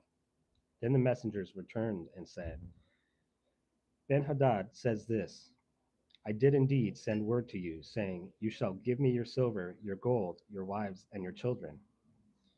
But about this time tomorrow I will send my servants to you, and they will search your house and the houses of your servants, and they will take in their hands everything that is pleasing to your eyes, and take it all away.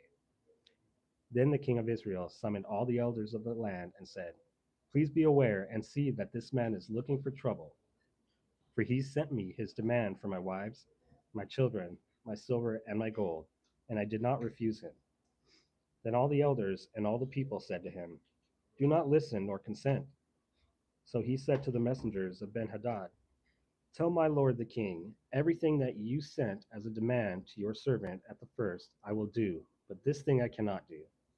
Then the messengers departed and brought him word again. Ben-Hadad sent word to him and said, May the gods do so to me, and more so if the dust of Samaria will be enough for handfuls for all the people who follow me. Then the king of Israel replied, Tell him, he who straps on his weapons had better not boast like one who takes them off. And when Ben-Hadad heard this message, while he was drinking with the kings in the temporary shelters, he said to his servants, Take your positions. So they took their positions against the city. Now, behold, a prophet approached Ahab, king of Israel, and said, This is what the Lord says. Have you seen all this great multitude? Behold, I am going to hand them over to you today, and you shall know that I am the Lord. But Ahab said, By whom? So he said, The Lord says this, by the young men of the leaders of the provinces. Then he said, Who will begin the battle? And he said, You will. So he mustered the young men of the leaders of the provinces, and there were 232. And after them he mustered all the people, all the sons of Israel, 7,000. They went out at noon, while Ben-Hadad was drinking himself drunk in the temporary shelters with the 32 kings who were helping him. The young men of the leaders of the provinces went out first, and Ben-Hadad sent out scouts, and they reported to him, saying, Men have come out from Samaria. Then he said, If they have come out for peace, take them alive, or if they have come out for war, take them alive as well. So these men went out from the city, the young men of the leaders of the provinces, and the army which followed them. And they killed, each one his man. And the Arameans fled, and Israel pursued them. And Benhadad, the king of Aram, escaped on a horse with horsemen. The king of Israel also went out and struck the horses and chariots, and killed the Arameans in a great slaughter. Then the prophet approached the king of Israel and said to him, Go, show yourself courageous, and be aware and see what you have to do. For at the turn of the year the king of Aram will march against you. Now the servants of the king of Aram said to him, Their gods are gods of the mountains.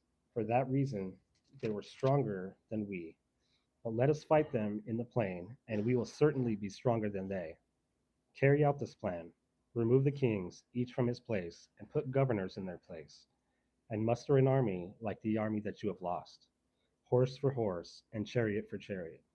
Then we will fight against them in the plain, and we will certainly be stronger than they. And he listened to their voice and did so. So at the turn of the year, Ben-Hadad mustered the Arameans and went up to Aphek to fight against Israel. And the sons of Israel were mustered and given provisions, and they went to meet them. And the sons of Israel camped opposite them like two little flocks of goats, while the Arameans filled the country. Then a man of God approached and spoke to the king of Israel and said, This is what the Lord says.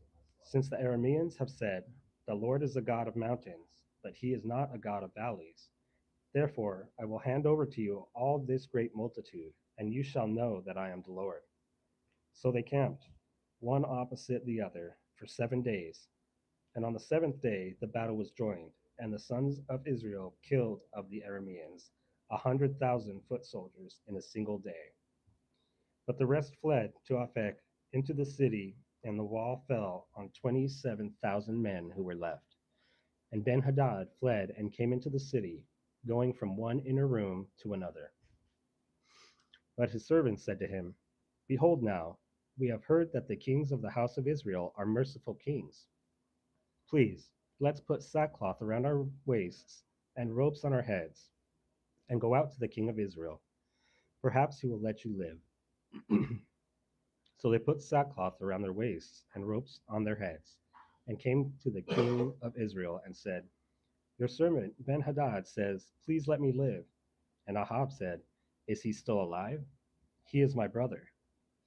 Now the men took this as a good omen, and quickly accepting it from him, they said, Your brother Ben-Hadad.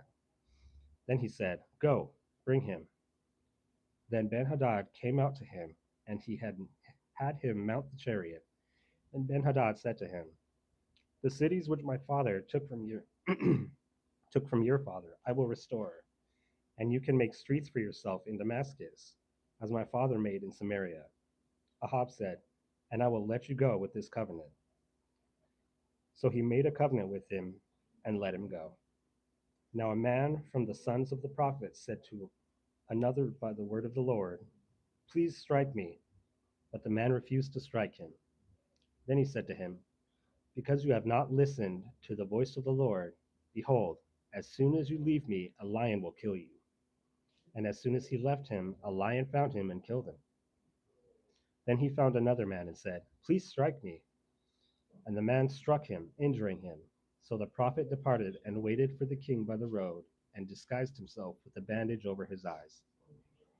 And as the king passed by, he cried out to the king and said, Your servant went out into the midst of the battle, and behold, a man turned aside and brought a man to me and said, Guard this man.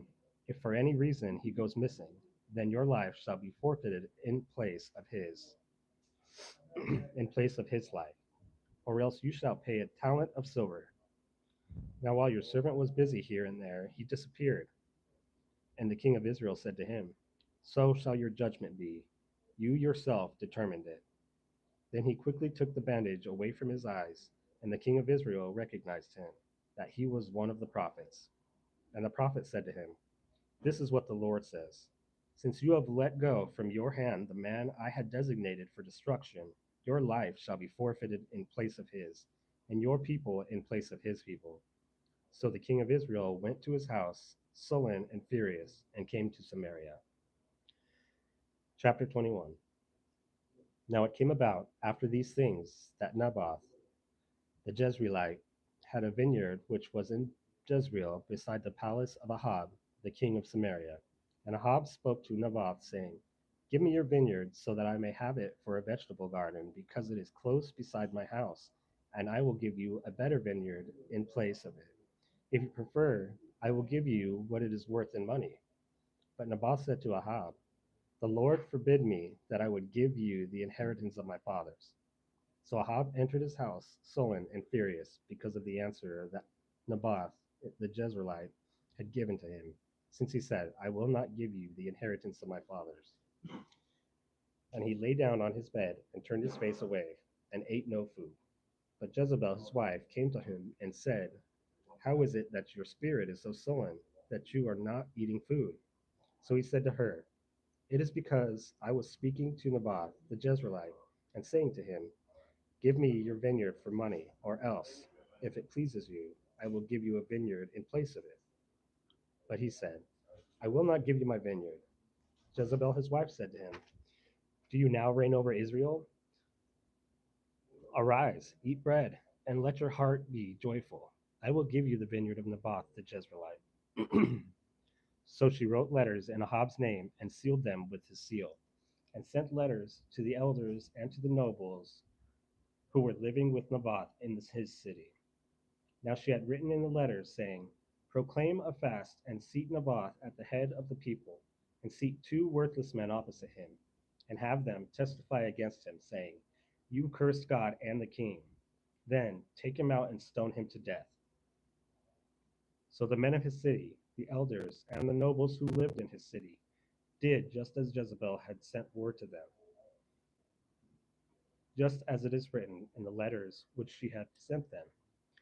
They proclaimed a fast, and seated Naboth at the head of the people. Then the two worthless men came in and sat opposite him, and the worthless men testified against him, against Naboth, before the people, saying, Naboth cursed God and the king. So they took him outside the city and stoned him to death with stones. Then they sent word to Jezebel, saying, Naboth has been stoned and is dead.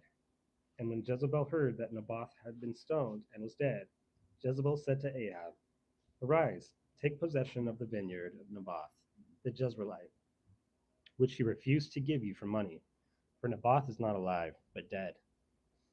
When Ahab heard that Naboth was dead, Ahab got up to go down to the vineyard of Naboth, the Jezreelite, to take possession of it. Then the word of the Lord came to Elijah the Tishbite, saying, Arise, go down to meet Ahab, king of Israel, who is in Samaria. Behold, he is in the vineyard of Naboth, where he has gone down to take possession of it. And you shall speak to him, saying, This is what the Lord says. Have you murdered and also taken possession? And you shall speak to him, saying, The Lord says this, In the place where the dogs licked up the blood of Naboth, the dogs will lick up your blood, yours as well. Then Ahab said to Elijah, Have you found me, enemy of mine? And he answered, I have found you, because you have given yourself over to do evil in the sight of the Lord. Behold, I am bringing disaster upon you, and I will utterly sweep you away, and will eliminate from Ahab every male, both bond and free, in Israel. And I will make your house like the house of Jeroboam, the son of Nebat, and like the house of Baasha, the son of Ahijah, because of the provocation with which you have provoked me to anger, and because you have misled Israel into sin. The Lord has also spoken of Jezebel, saying, The dogs will eat Jezebel in the territory of Jezreel, the one belonging to Ahab, who dies in the city. The dogs will eat, and the one who dies in the field, the birds of the sky will eat. There certainly was no one like Ahab who gave himself over to do evil in the sight of the Lord, because Jezebel his wife incited him. He also acted very despicably in following idols, conforming to everything that the Amorites had done, whom the Lord drove out from the sons of Israel. Yet it came about, when Ahab heard these words, that he tore his clothes and put on sackcloth and fasted. And he lay in sackcloth and went about despondently. Then the word of the Lord came to Elijah the Tishbite, saying, Do you see how Ahab has humbled himself before me? Because he has humbled himself before me, I will not bring the disaster in his days. I will bring the disaster upon his house in his son's days. Jake.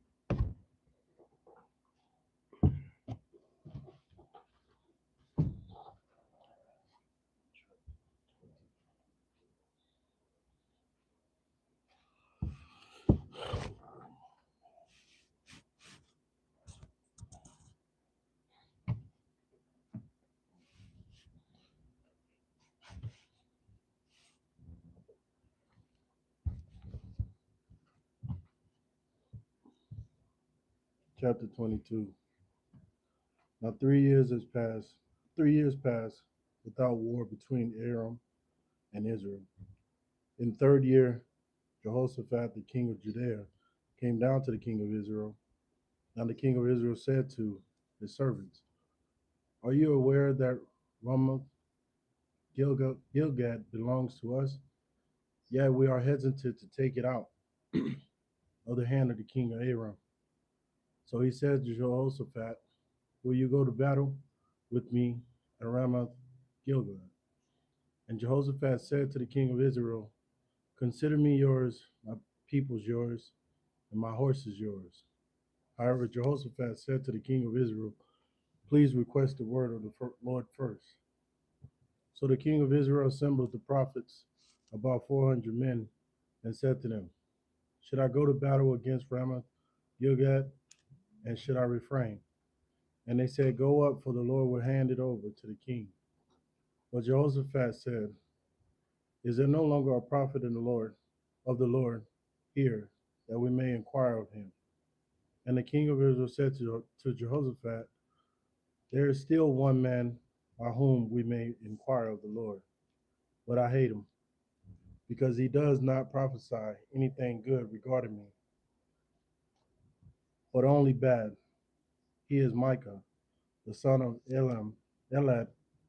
But Jehoshaphat said, May the king not say so. Then the king of Israel summoned an officer and said, Bring Micah, son of Elad, quickly. Now the king of Israel and Jehoshaphat, king of Judea, were sitting, each on his throne, dressed in their robes, at the threshing floor of the entrance of the gate of Samaria. And all the prophets were prophesying before them. Then Zedekiah, the son of Shanan, made horns of iron for himself and said, This is what the Lord says. With these you will gore the Amorites until they are destroyed. All the prophets were prophesying this as well, saying, Go up to Ramoth Gilgad and succeed, for the Lord will hand it over to the king. Then the messenger who went to summon Micah spoke to him, saying, Behold, now the words of the prophets are enormously favorable to the king. Please let your word be like the word of one of them, and speak favorably. But Micah said, As the Lord lives, whatever the Lord says to me, I shall speak it. When he came to the king said to him, Micah, should we go out to battle against Ramoth Gilead, or should we refrain? And he said, Go up and succeed, for the Lord will hand it over to the king. Then the king said to him, How many times must I make you swear that you will tell me nothing but the truth in the name of the Lord? So he said, I saw all Israel scattered on the mountains, like sheep, they have no shepherd. And the Lord said, These people have no master. Each of them is to return to his house in peace. Then the king of Israel said to Jehoshaphat, Did I not tell you that he would not prophesy anything good regarding me, but only bad? And Micah said, Therefore, hear the word of the Lord. I saw the Lord sitting on his throne, and all the angels of heaven standing by him, and his right hand and his left hand. And the Lord said, Who enticed Ahab to go up and fall at Ramoth Gilgad? And one spirit said this, while another said that. Then the spirit came forward and stood before the Lord and said, I will entice him. And the Lord said to him, How? And he said, I will go out and be a deceiving spirit in the mouths of all his prophets. Then he said, You shall entice him, and you will also prevail. Go and do so. Now then, behold, the Lord has put a deceiving spirit in the mouth of all these prophets of yours, and the Lord has declared disaster against you. Then Zedekiah, the son of Shenai, approached and struck Michael on the cheek, and he said, How did the Spirit of the Lord pass from me to speak to you? And Micah said, Behold, you are going to see how on that day when you go from one inner room to another trying to hide yourself. Then the king of Israel said, Take Micah and return him to Amon, the governor of the city, and to Josab, the king's son, and say, This is what the king says. Put this man in prison and feed him enough bread and water to survive until I return safely. But Micah said, If he actually returns safely, the Lord has not spoken to me by me. And he said, Listen, all you people. So the king of Israel and Jehoshaphat, king of Judah, went up against Ramoth Gilead. And the king of Israel said to Jehoshaphat, I will disguise myself and go into the battle, but you put on your robes. So the king of Israel disguised himself and went into the battle. Now the king of Aram had commanded the 32 commanders of his chariot, saying, Do not fight with the small or great, but only with the king of Israel. So when the commanders of the chariots saw Jehoshaphat, they said, Surely he is the king of Israel. And they returned aside to fight against him, and Jehoshaphat cried out. Then when the commanders of the chariots saw that it was not the king of Israel, they returned back from pursuing him. Now one man drew his bow at a random and struck the king of Israel in the joint of the armor. So he said to the driver of his chariot, Turn around and take me out of the battle, for I am severely wounded. The battle raged on that day, and the king was propped up in his chariot in front of the Amorians, and he died at evening, and the blood from the wound ran into the bottom of the chariot. Then the word passed throughout the army close to sunset, saying, Every man to his city, and every man to his country. So the king died and was brought to Samaria, and they buried the king in Samaria.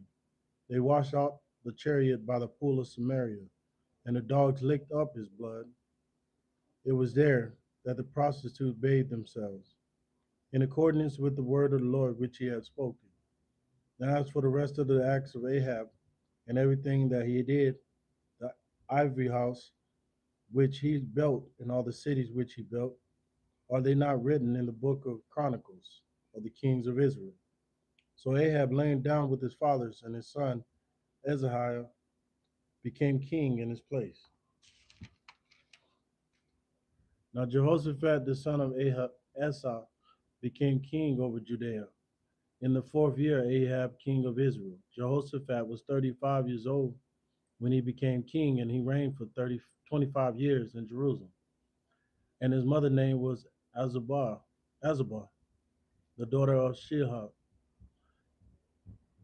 When walked entirely in the way of his father Asa, he did not turn aside from it, doing what was right in the sight of the Lord. However, the high places were not taken away. The people will still sacrifice and burn incense on the high places. Jehoshaphat also made peace with the king of Israel. Now, as for the rest of the acts of Jehoshaphat and his might, which he showed, how he made war, are they not written in the book of the Chronicles of the kings of Judea? And the remnant of the cult prostitutes who remained in the days of his father, Asa, he eliminated from the land. Now there was no king in Edom. A governor served as king. Jehoshaphat built ships of Tarshish to go to Ophrah for gold, but they did not go because the ships were destroyed at Giver. Then Ahaziah, the son of Ahab, said to Jehoshaphat, Let my servants go Go with your servants and ships. But Jehoshaphat was not willing. And Jehoshaphat laid down with his fathers and was buried with his fathers in the city of their father, of his father David. His son Jehoram became king in his place. Ahaziah, the son of Ahab, became king over Israel in Samaria in the 17th year of Jehoshaphat, king of Judea. And he reigned over Israel for 2 years. He did not he did evil in the sight of the Lord and walked in the way of his father, in the way of his mother, and in the way of Jeroboam, the son of Nebat, who misled Israel into sin.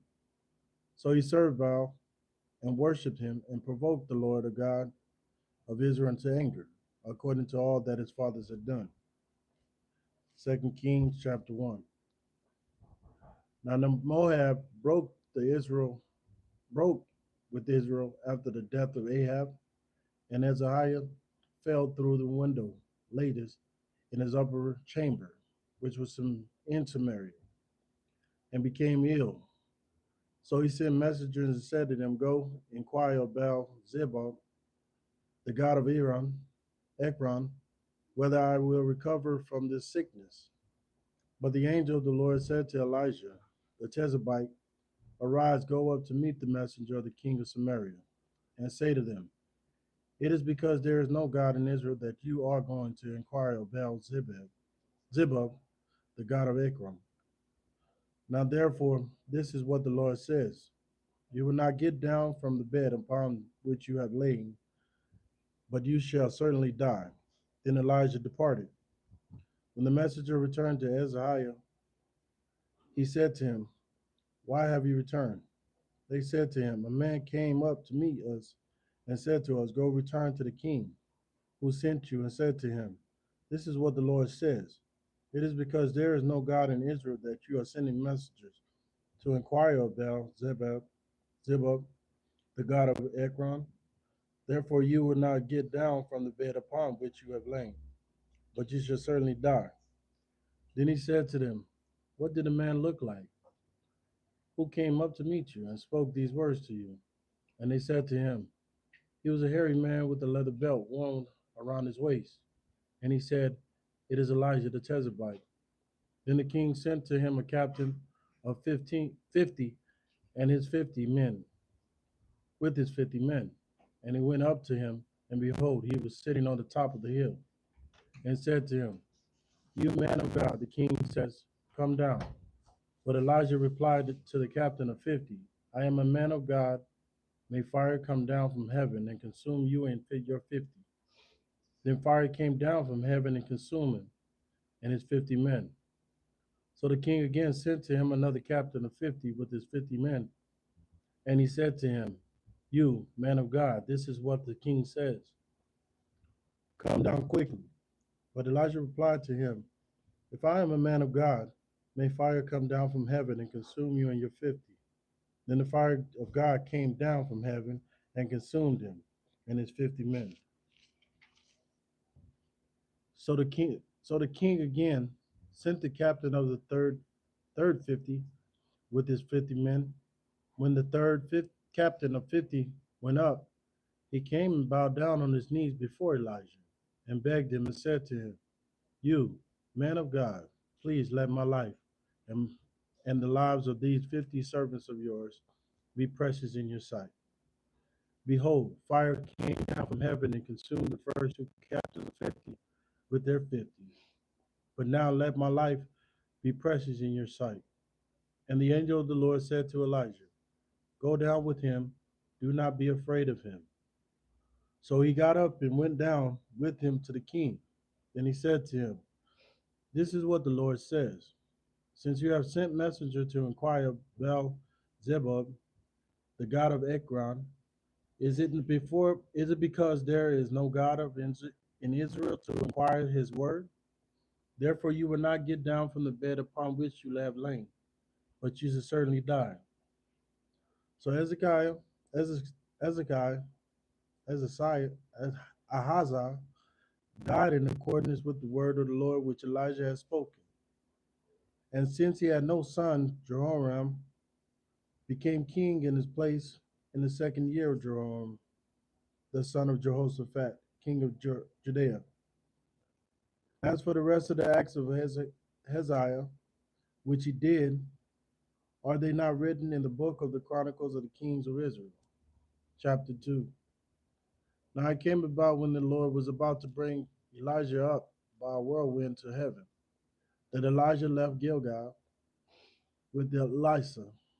And Elijah said to Elisha, "Stay here, please, for the Lord has sent me as far as Bethel." But Elisha said, "As surely as the Lord lives, as you yourself live, I will not leave you." So they went down to Bethel. Then the sons of the prophets who were at Bethel went out to Elisha and said to him, "Are you aware that the Lord would take away your master from over you today?" And he said, "Yes, I am aware. Say nothing about it." And Elijah said to him, "Elisha, please stay here, for the Lord has sent me to Jericho." But he said, "As surely as the Lord lives, and as you yourself live, I will not leave you." So they came to Jericho. Then the sons of the prophets who were at Jericho approached Elisha and said to him, "Do you know that the Lord would take away your master from over you today?" And he answered, "Yes, I know. Say nothing about it." And Elijah said to him, "Please stay here, for the Lord has sent me to the Jordan." But he said, "As surely as the Lord lives, and as yourself live, I will not leave you." So the two of them went on.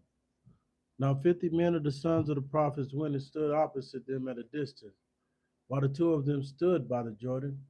And Elijah took his coat, folded it, struck the waters, and they were divided here and there, so that the two of them crossed over on dry ground. When they had crossed over, Elijah said to Elisha, "Ask me what I should do for you before I am taken from you." And Elisha said, "Please, let a double portion of your spirit be upon me." He said, "You have asked a hard thing. Nevertheless, if you see me, when I am taken from you, it shall be so for you. But if not, it shall not be so." And as they were walking along and talking, behold, a chariot of fire appeared with horses of fire, and they separated the two of them. Then Elijah went up by a whirlwind to heaven, and Elisha was watching it, and he was crying out, my father, the chariot of Israel and his horsemen." And he did not see Elijah again. Then he took hold of his own clothes and tore them in two pieces. He also took up the coat of Elijah that had fallen from him, and he went back and stood by the bank of the Jordan. Then he took the coat of Elijah that had fallen from him and struck the waters, and said, "Where is the Lord, the God of Elijah?" And when he also had struck the waters, they were divided here and there, and Elisha crossed over. Now when the sons of the prophets who were at Jericho opposite him saw him, they said, "The spirit of Elijah has settled on Elisha." And they came to meet him and bowed down to the ground before him. Then they said to him, "Behold, now there are with your servants 50 strong men. Please let them go and search for your master in case the Spirit of the Lord has taken him up and cast him on some mountain into some valley." But he said, "You should not send anyone." Yet when they urged him until he was ashamed to refuse, he said, "Send them." So they sent 50 men, and they searched for 3 days, but did not find him. They returned to him while he was staying in Jericho, and he said to them, "Did I not say to you, do not go?" Then the men of the city said to Elisha, "Behold, now the sight of the city is pleasant, as my Lord sees, but the water is bad, and the land is unfruitful." And he said, "Bring me a new jar, and put salt in it." So they brought it to him. Then he went out to the spring of water, and threw salt in it, and said, "This is what the Lord says, I have purified these waters. There shall not come from there death or unfruitfulness any longer." So the waters have been purified to this day, in accordance with the word of Elisha, which he spoke. Now he went up from there to Bethel, And as he was going up by the road, some young boys came out from the city and ridiculed him and said to him, "Go up, you bald head. Go up, you bald head." When he looked behind him, he saw them. He cursed them in the name of the Lord. Then two female bears came out of the woods and tore up 42 of the boys. He then went out. He then went on from there to Mount Carmel, and from there he returned to Samaria.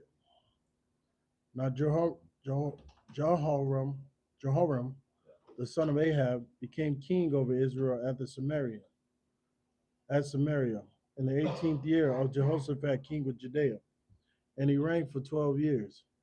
He did evil in the sight of the Lord, though not like his father and his mother, for he removed the memorial stone of Baal, which his father had made. Nevertheless, he clung to the sins of Jeroboam and the son of Naboth, into which he misled Israel. He did not abandon them. Namisha, the king of Moab, was a sheep breeder, and he used to make tribute payments to the king of Israel of 100,000 lambs and the wool of the 100,000 rams. However, when King Ahab died, the king of Moab broke the king of Israel. So King Jeroboam left Samaria for battle at that time and mustered all Israel. Then he went and sent word to Jehoshaphat, the king of Judea, saying, "The king of Moab was broken away from me. Will you go with me to fight against Moab?" And he said, "I will go up. Consider me yours. My people as your people, my horses as your horses." Then he said, "Which way shall we go up?" And he answered, "The way of the wilderness of Edom." So the king of Israel went with the king of Judea and the king of Edom, and they made a circuit of 7 days' journey. But there was no water for the army or for the cattle that followed them. Then the king of Israel said, "It is hopeless, for the Lord has called these three kings to hand them over to Moab." But, but Jehoshaphat said, "Is there no prophet of the Lord here, that we may inquire of the Lord by him?" And one of the king of Israel's servants answered and said, "Elisha, the son of Shaphat, is here, who used to pour water on the hands of Elijah." And Jehoshaphat said, "The word of the Lord is with him." So the king of Israel and Jehoshaphat, the king of Edom, went down to him. Now Elisha said to the king of Israel, "What business do you have with me? Go to your father's prophets and your mother's prophets." But the king of Israel said to them, "No, for the Lord has called these three kings together to hand them over to Moab."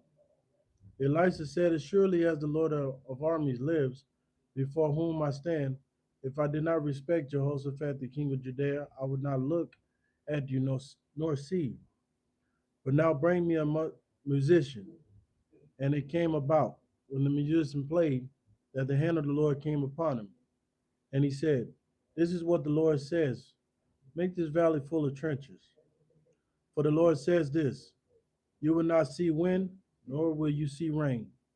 Yet that valley shall be filled with water, so that you will drink, you, your livestock, and your other animals.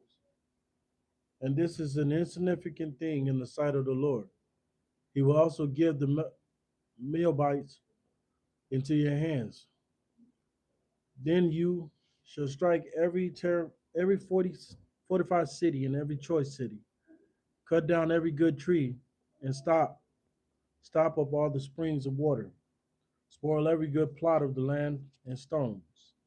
And it happened in the morning, about the time of the offering, the sacrifice, that behold, water came from the direction of Edom, and the country was filled with water. Now all the Moabites here heard that the kings had come up to fight against them, and all who were able to put on armor and the older were summoned, and they took their positions on the border. Then they got up early in the morning, and the sun shone on the water, and the Moabites saw the water opposite them as red as blood. So they said, "This is blood. The kings must have fought each other, and they have killed one another." Now then, the Moabite to spoils. But when they saw, but when they came to the camp of Israel, Israelites rose up, struck the Moabites, so that they fled from them. The Israelites invaded the land, killing the Moabites. So they destroyed the cities. Each one threw a stone on every plot of good land and filled it. So they stopped up every spring of water and cut down every good tree until incur Harshan. Harson. Only they left its stones, however. The rock slingers surrounded it and struck it. When the king of the Moabites saw that the battle was too fierce for him, he took with him 700 men who drew swords to break through the king of Edom, but they could not. Then the king of the Moabites took his oldest son, who was to reign in his place, and offered him as a burnt offering on the wall. And great anger came upon Israel, and they departed from him and returned to their own land. Chapter 4. Now a woman of the wives of the sons of the prophets cried out to Elisha, saying, your servant, my husband, is dead. And you know that your servant feared the Lord, and the creditor has come to take my 2 children to be his slaves. So Elijah said to her, what shall I do for you? Tell me, what do you have in the house? And she said, your servant has nothing in the house except a jar of oil. Then he said, go, borrow containers elsewhere for yourselves, empty containers from all your neighbors, and do not get too few. Then he shall come in and shut the door behind you and your sons. Pour into all these containers, and you shall set aside what is full. So she left him and shut the door behind her and her sons. They began bringing the containers to her, and she poured the oil. When the containers were full, she said to her son, bring me another container. But he said to her, there are no more containers. Then the oil stopped. So she came and told the man of God, and he said, go, sell the oil, pay your debt, and you and your sons can live on the rest. Now a day came when Elisha went over to Sunam, where there was a prominent woman, and she urged him to eat food. And so it was, as often as he passed by, that he turned in there to eat food. And she said to her husband, behold now, I am aware that this is a holy man of God passing by us repeatedly. Please, let's make a little wall upper room, and let's set up a bed for him there, and a table, a chair, and a lampstand. Then it shall be, when he comes to us, that he can turn in there. Now one day he came there and turned in to the upper room and rested. Then he said to his servant Gehazi, call this Shunammite. And when he had called her, she stood before him and said to him, say now to her, behold, you have taken trouble for us with all this care. What can I do for you? Would you like me to speak for you to the king or the commander of the army? But she answered, I live among my own people. So he said, what then is to be done for her? And Gehazi answered, it is a fact that she has no son, and her husband is old. Then he said, call her. When he had called her, she stood in the doorway. Then he said, at this season next year, you are going to embrace a son. And she said, no, my lord. You, man of God, do not lie to your servant. Now the woman conceived, gave birth to a son that at that season the next year, as Elijah told her. When the child was grown, the day came that he went out to his father to the reapers.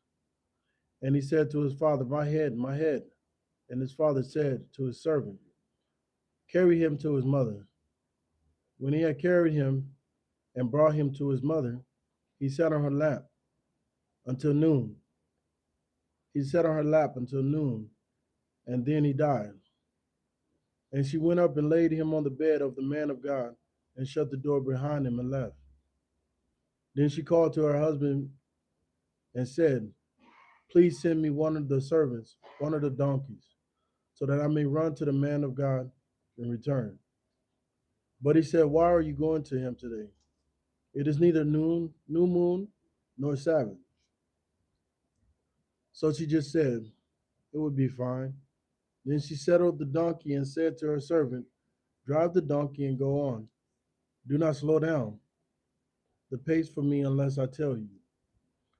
So she went on and came to the man of God at Mount Carmel. When the man of God saw her at a distance, he said to Gehazi, his servant, behold, the person there is a Summonite. Please run now to meet her and say to her, it is going well for you. It is going well for your husband. It is going well for your child. Then she answered, it is going well. But she came to the man of God at the hill and took hold of his feet, and Gehazi came up to push her away. But the man of God said, leave her alone, for her soul is troubled within her, and the Lord has concealed it from me, and has not informed me. Then she said, did I ask for a son from my Lord? Did I not say, do not give me false hope? Then he said to Gehazi, get ready and take my staff in your hand, and go. If you meet anyone, do not greet him. And if anyone greets you, do not reply to him. And lay my staff on the boy's face. The mother of the boy said, as surely as the Lord lives, you yourself live, I would not leave you. Go. So he got up and followed her. Then Gehazi went on ahead of them and laid the staff on the boy's face. But there was no sound, no response. So he returned to meet him and informed him, saying, the boy has not awakened. When Elijah entered the house, behold, the boy was dead, laid on his bed. So he entered and shut the door behind him, both, and he prayed to the Lord. Then he got up on the bed and laid on the child and put his mouth on his mouth, his eyes on his eyes, his hands on his hands, and he bent down on him. And the flesh of the child became warm. When he returned and walked in the house back and forth once, and went up and bent down on him, the boy sneezed 7 times. Then the boy opened his eyes, and he called Gehazi and said, call this Summonite. So he called her. And when she came to him, he said, pick up your son. Then she came in and fell at his feet and bowed down to the ground, and she picked up her son and left. When Elijah returned to Gilgal, there was a famine in the land. As the sons of the prophet were sitting in front of him, he said to his servant, put on the large pot, boil stew for the sons of the prophets. Then one went out into the field to gather mellow, and found a wild vine, and gathered from it his lap full of wild gore. He came and came, and he came and sliced them into the pot of stew, because they did not know what they were. So they poured it out for the men to eat. But as they were eating the stew, they cried out and said, you, man of God, there is death in the pot. And they were unable to eat. And then he said, bring flour. And he threw it into the pot and said, pour it out for the people, that they may eat. Then there was nothing harmful in the pot. Now a man came for Salisa, and brought the man of God bread of the first fruits, 20 loaves of barley and fresh grain in a sack. And Elisha said, give them to the people, that they may eat. But his attendant said, how am I to serve this to 100 men? Nevertheless, he said, give them to the people, that they may eat. For this is what the Lord says. They shall eat and have some left over. So he served it to them, and they ate, and had some left over, in accordance with the word of the Lord. Now Naaman, commander of the army of the king of Aram, was a great man in the view of his master, and eminent, because by him the Lord had given victory to Aram. The man was also a valiant warrior, but afflicted with leprosy. Now the Aramans had gone out in bands and had taken captive a little girl from the land of Israel. And she waited on Naaman's wife. And she said to her mistress, if only my master were with the prophet who is in Samaria, then he will cure him of his leprosy. And Naaman went in and told his master, saying, the girl who is from the land of Israel spoke such and such. Then the king of Aram said, go now, and I will send a letter to the king of Israel. So he departed and took with him 10 talents of silver, 6,000 shekels of gold, and 10 changes of clothing. And he brought the letter to the king of Israel, which said, and now as this letter comes to you, behold, I have sent Naaman, my servant, to you, so that you may cure him of his leprosy. But when the king of Israel read the letter, he tore his clothes and said, am I God to kill and to keep alive, that this man is sending word to me to cure a man of his leprosy? But consider now and see how he is seeking a quarrel against me. Now it happened when Elisha, the man of God, heard that the king of Israel had torn his clothes, that he sent word to the king, saying, why did you tear your clothes? Just have him come to me, and he shall learn that there is a prophet in Israel. So Naaman came with his horses and his chariots and stood at the doorway of Elisha's house. And Elisha sent a messenger to him, saying, go and wash in the Jordan 7 times, and your flesh will be restored to you, and you will be clean. But Naaman was furious and went away. And he said, behold, I thought he would certainly come out to me and stand and call on the name of the Lord his God, and wave his hand over the sight and cure the leprosy. Are Abana and Parapar and the rivers of Damascus not better than all the waters of Israel? Could I not wash in them and be clean? So he turned and went away in rage. Then his servants approached and spoke to him, saying, my father had the prophet told you to do some great thing. Would you not have done it? How much more then when he says to you, wash and be clean? So he went down and dipped himself in the Jordan 7 times in accordance with the word of the man of God, and his flesh was restored, like the flesh of a little child, and he was clean. Then he returned to the man of God with all his company, and came and stood before him. And he said, behold now, I know that there is no God in all the earth except in Israel. So please accept the gift from your servant now. But he said, as surely as the Lord lives before whom I stand, I will accept nothing.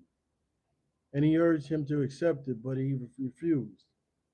Then Naaman said, if not, please let your servant be given 2 mules, load of earth, loaded load of earth, for your servant will no longer offer a burnt offering nor a sacrifice to other gods, but to the Lord.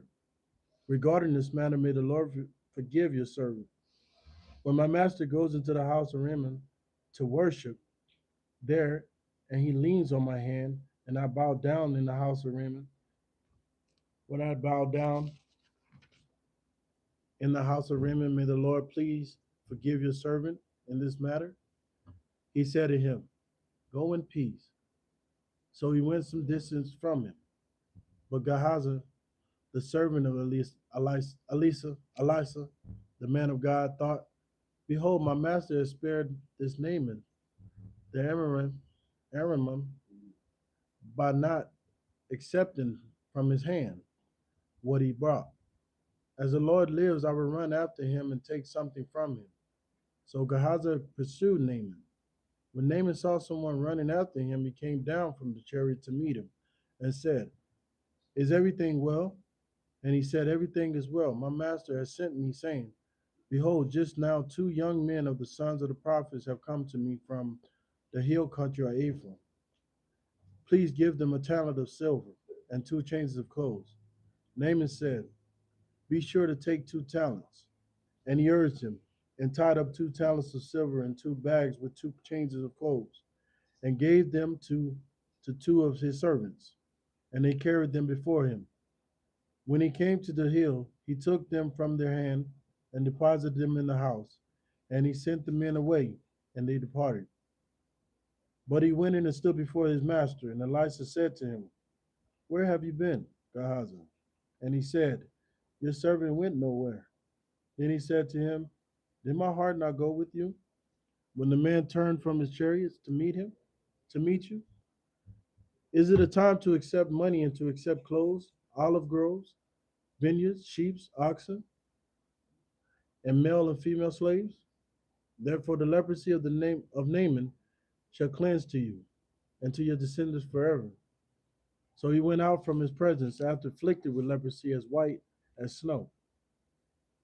Chapter 6. Now the sons of the prophets said to Elisha, Behold now the place before you where we are living is too cramped for us. Please let us go to the Jordan and let us each take from there a beam. And let us construct a place there for ourselves to live there. And he said, Go. Then one of them said, Please agree and go with your servants. And he said, I will go. So he went with them, and when they came to the Jordan, they cut down trees. But it happened that as one of them was cutting down a beam, the axe head fell into the water. And he cried out and said, Oh, my master, I was borrowed. It was borrowed. Then the man of God said, Where did it fall? And when he showed him the place, he cut off a stick and threw it in there and made the iron float. Then he said, Pick it up for yourselves. So he reached out his hand and took it. Now the king of Aram was making war against Israel, and he consulted with his servants, saying, In such and such a place shall be my camp. But the man of God sent word to the king of Israel, saying, Be careful that you do not pass this place, because the Amorites are coming down there. And the king of Israel sent scouts to place about men which the men of God had told him. So he warned them, so that he was on the guard there more than once or twice. Now the heart of the king of Aram was enraged after this matter, and he called his servants and said to them, Will you not tell me which of us is for the king of Israel? One of his servants said, No, my lord the king, but Elijah, the prophet who is of Israel, tells the king of Israel the words that you speak in your bedroom. So he said, Go, see where he is, that I may send men and take him. And it was told to him, saying, Behold, he is in Dothan. So he sent horses and chariots and a substantial army there, and they came by night and surrounded the city. Now when the attendant of the man of God had risen early and gone out, behold, an army with horses and chariots were circling the city. And his servant said to him, This is hopeless, my master. What are we to do? And he said, Do not be afraid, for those who are with us are greater than those who are with them. Then Elijah prayed and said, Lord, please open his eyes so that he may see.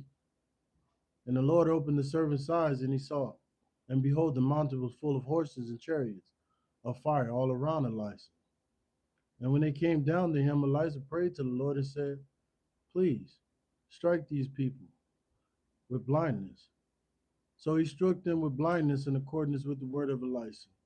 And then Elijah said to them, This is not the way, nor is this the city. Follow me, and I will bring you to the man whom you seek. And he brought them to Samaria. When they had come into Samaria, Elisha said, Lord, open the eyes of these men so that they may see.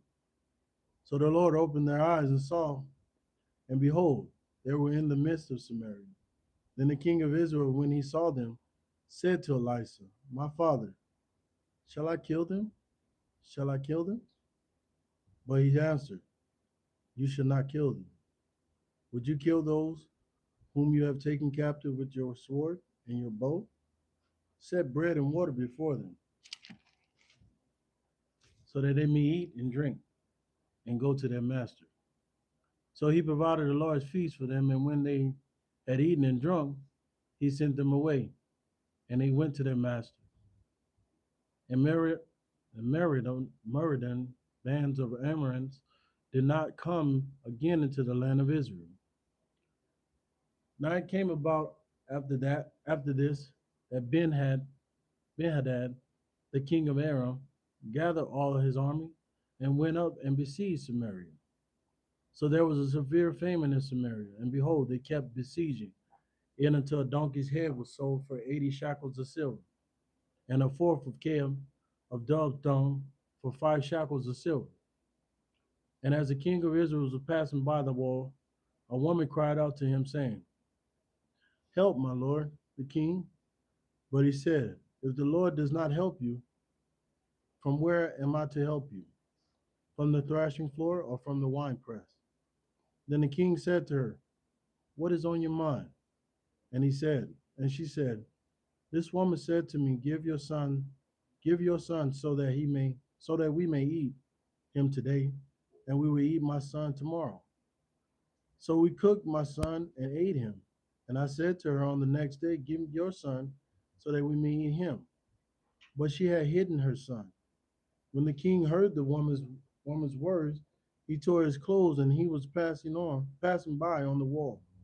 And the people looked, and behold, he had sackcloth underneath on his body. Then he said, may God do so to me and more. So if the head of Elisha the son of Shaphat remains on him today. Now Elisha was sitting in his house, and the elders were sitting with him. And the king sent a man from his presence, but before the messenger came to him, he said to the elders, do you see how this son of a murderer has sent a man to cut off my head? Look, when the messenger comes, shut the door and hold the door shut against him. Is the sound of his master's feet not behind him? While he was still talking with them, behold, the messenger came down to him and said, behold, this evil is from the Lord. Why should I wait for the Lord any longer? Chapter 7. Then Elisha said, listen to the word of the Lord. This is what the Lord says. About this time tomorrow, a measure of 5 flour will be sold for a shekel, and 2 measures of barley for a shekel at the gate of Samaria. The royal officer on whose hand the king was leaning responded to the man of God and said, even if the Lord were to make windows in heaven, could this thing happen? Then he said, behold, you are going to see it with your own eyes, but you will not eat any of it. Now there were 4 leprous men at the entrance of the gate, and they said to one another, why are we sitting here until we die? If we say we will not enter the city, then the famine is in the city, and we will die there. But if we sit here, we will also die. Now then come, and let's go over to the camp of the Amorites, for they spare us. We will live, and if they kill us, then we will die. So they got up at the twilight to go to the camp of the Amorites. When they came to the outskirts of the camp of the Amorites, behold, there was no one there. For the Lord had made the army of the Amorites hear a sound of chariots, a sound of horses, that is the sound of a great army.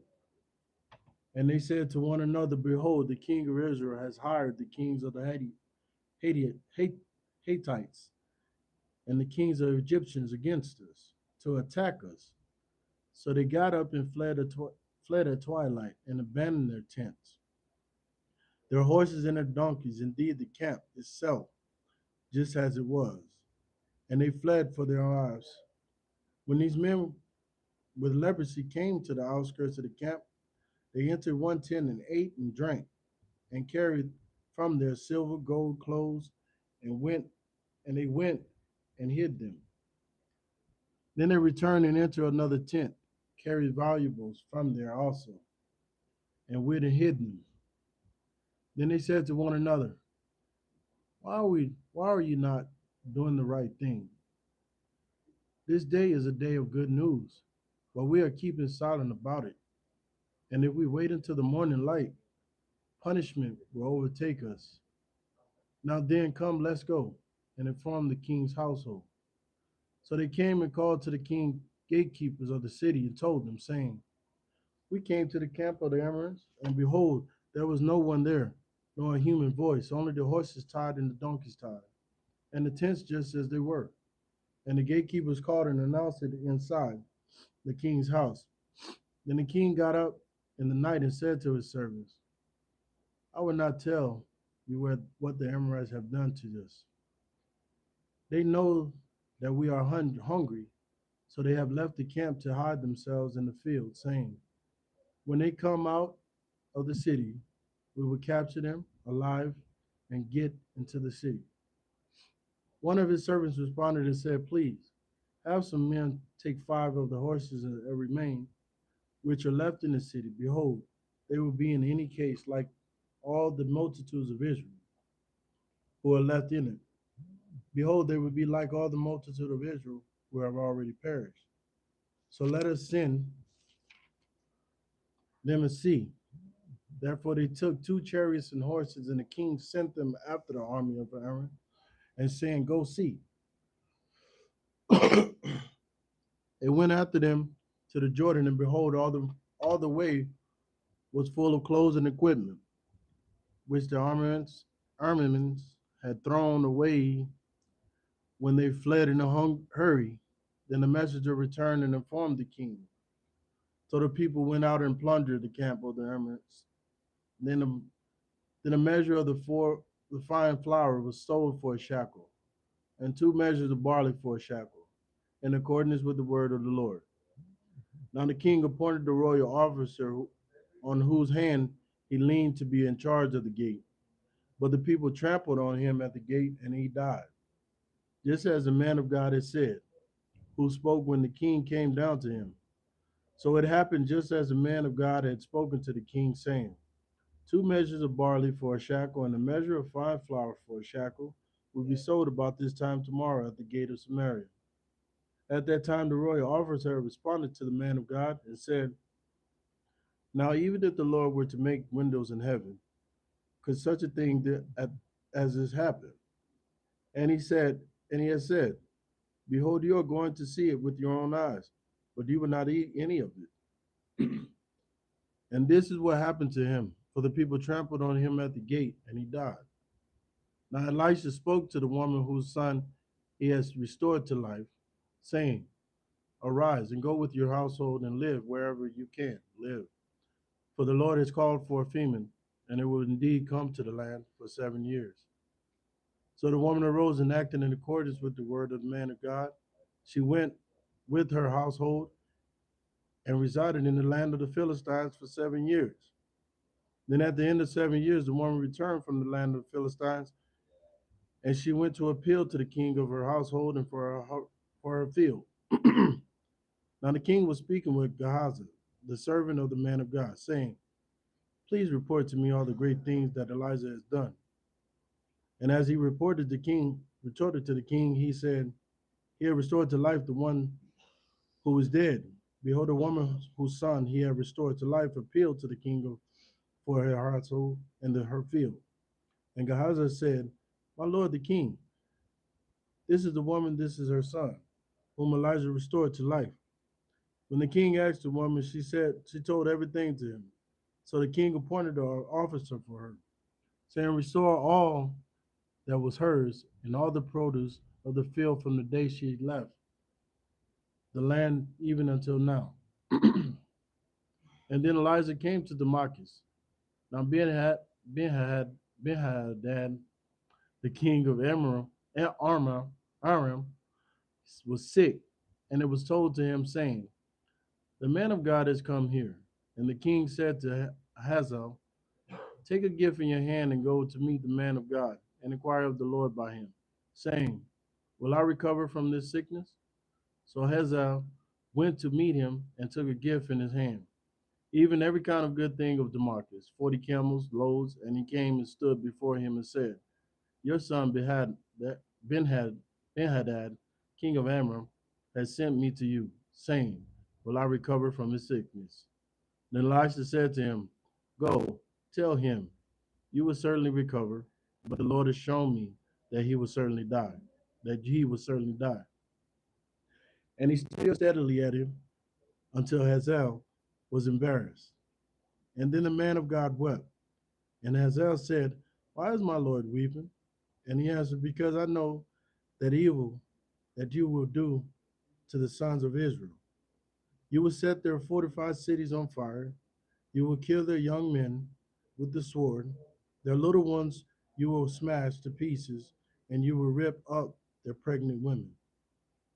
Then Hazael said, Well, what is your servant? A lowly dog, that he could do this great thing? And Elisha answered, The Lord has shown me that you will be king over Aram. So he left Elijah and came to his master, who said to him, What did Elijah say to you? And he answered, He told me that you would certainly recover. But on the following day he took the cover and dipped it in water and spread it over his face, and so that he died. And Hazael became king in his place. Now in the 5th year of Joram, the son of Ahab, king of Israel, when Jehoshaphat was the king of Judea, Jehoram, the king of Jehoshaphat, king of Judea, became king. He was 32 years old. When he became king, he reigned for 8 years in Jerusalem. He walked in the way of the kings of Israel, just as the house of Ahab had done, for Ahab's daughter was his wife. And he did evil in the sight of the Lord. However, the Lord did not want to destroy Judea for the sake of David, his servant, since he had promised him to give him a lamp through his sons always. In this day, Edom broke away from the rule of Judea and appointed a king over himself. Then Joram crossed over to Zar and all his chariots with him. And he got up at night and struck the Edomites who had surrounded him, and the captains of the chariots, but his army fled to his tents. So Edom has broken away from Judea to this day. Then Lebna broke away at the same time. Now the rest of the acts of Joram and everything that he did, are they not written in the book of the Chronicles of Kings of Judah?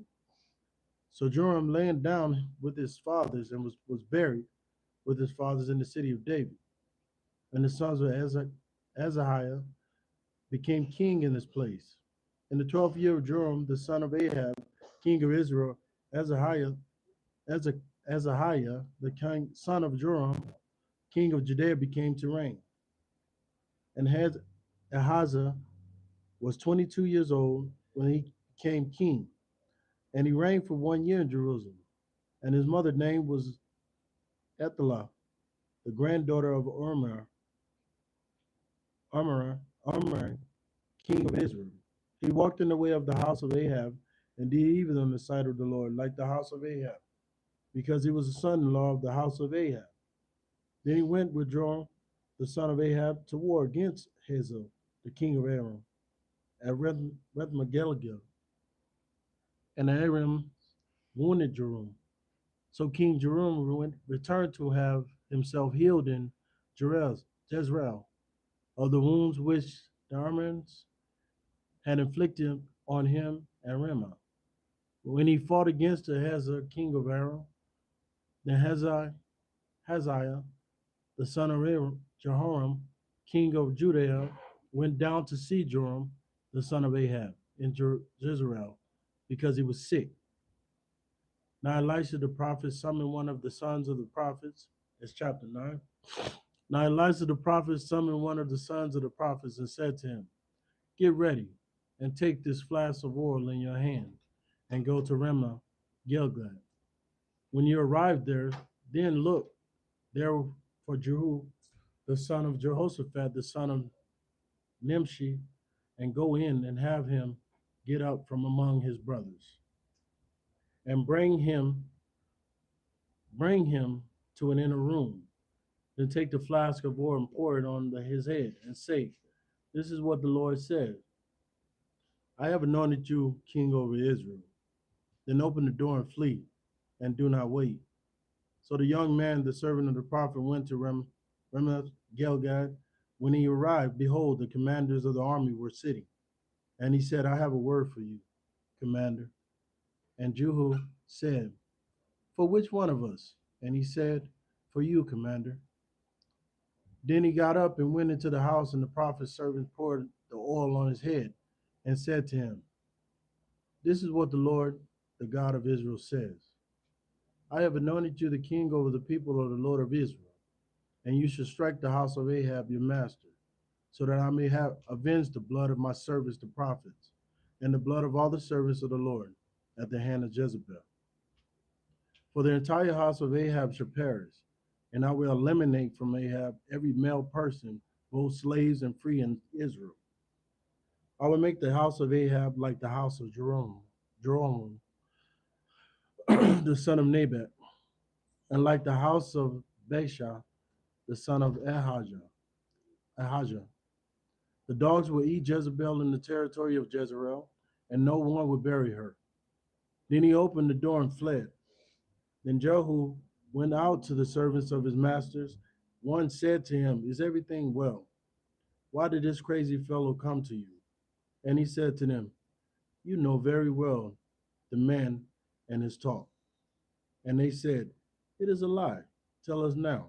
And he said, such and such he said to me, saying, this is what the Lord says. I have anointed you king over Israel.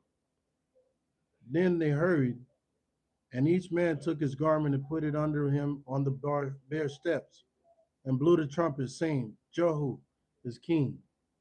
So Jehu, the son of Jehoshaphat, the son of Nimshi, conspired against Joram. Now Joram with all Israel was defeating Ramoth Gilgad against Hazael, king of the Amorites. But King Joram had returned to Jezreel to have himself healed of the wounds which the Amorites had inflicted on him when he fought Hazael, king of Aram. So Jehu said to the other men, if this is your intent, then let no one escape from the city to tell about it in Jezreel. Then Jehu rode in the chariot and went to Jezreel, since Joram was lying in recovery. And Hazael, the king of Judea, had come down to see Joram. Now the watchman was standing on the tower in Jezreel, and he saw the company of Jehu as he came, and said, I see a company. And Joram said, take a horseman and send him to meet them, and have him ask, is your intention peace? So a horseman went to meet him and said, this is what the king says, is your intention peace? And Jehu said, how is peace any business of yours? Turn and follow me. And the watchman reported the messenger came to them, but he did not return. Then he set a second horseman, and he came to them and said, this is what the king says, is your intention peace? And Jehu answered, how is peace any business of yours? Turn and follow me. And the watchman reported, he came up to them, but he did not return, and the driving is like the driving of Jehu, the son of Nimshi, for he drives furiously. Then Joram said, get ready. And they made his chariot ready. Joram, king of Israel, and Hazael, king of Judea, went out, each in his chariot, and they went out to meet Jehu, and found him on the property of Nebat and Jezreelite. When Joram saw Jehu, he said, is your intention peace, Jehu? And he answered, what peace? So long as your mother Jezebel acts of prostitution and witchcraft are so many. So Joram turned back and fled and said to Ahaziah, there is treachery, Ahaziah. Then Jehu drew his bow with his full strength and shot Joram between his arms, and the arrow went through his heart. And he sank in his chariots, and Jehu said to Bidkar, his officer, pick him up, throw him on the property of the field of Nebath and Jezreel. For remember, when you and I were riding together after his father's Ahab, the Lord brought his pronouncement against him.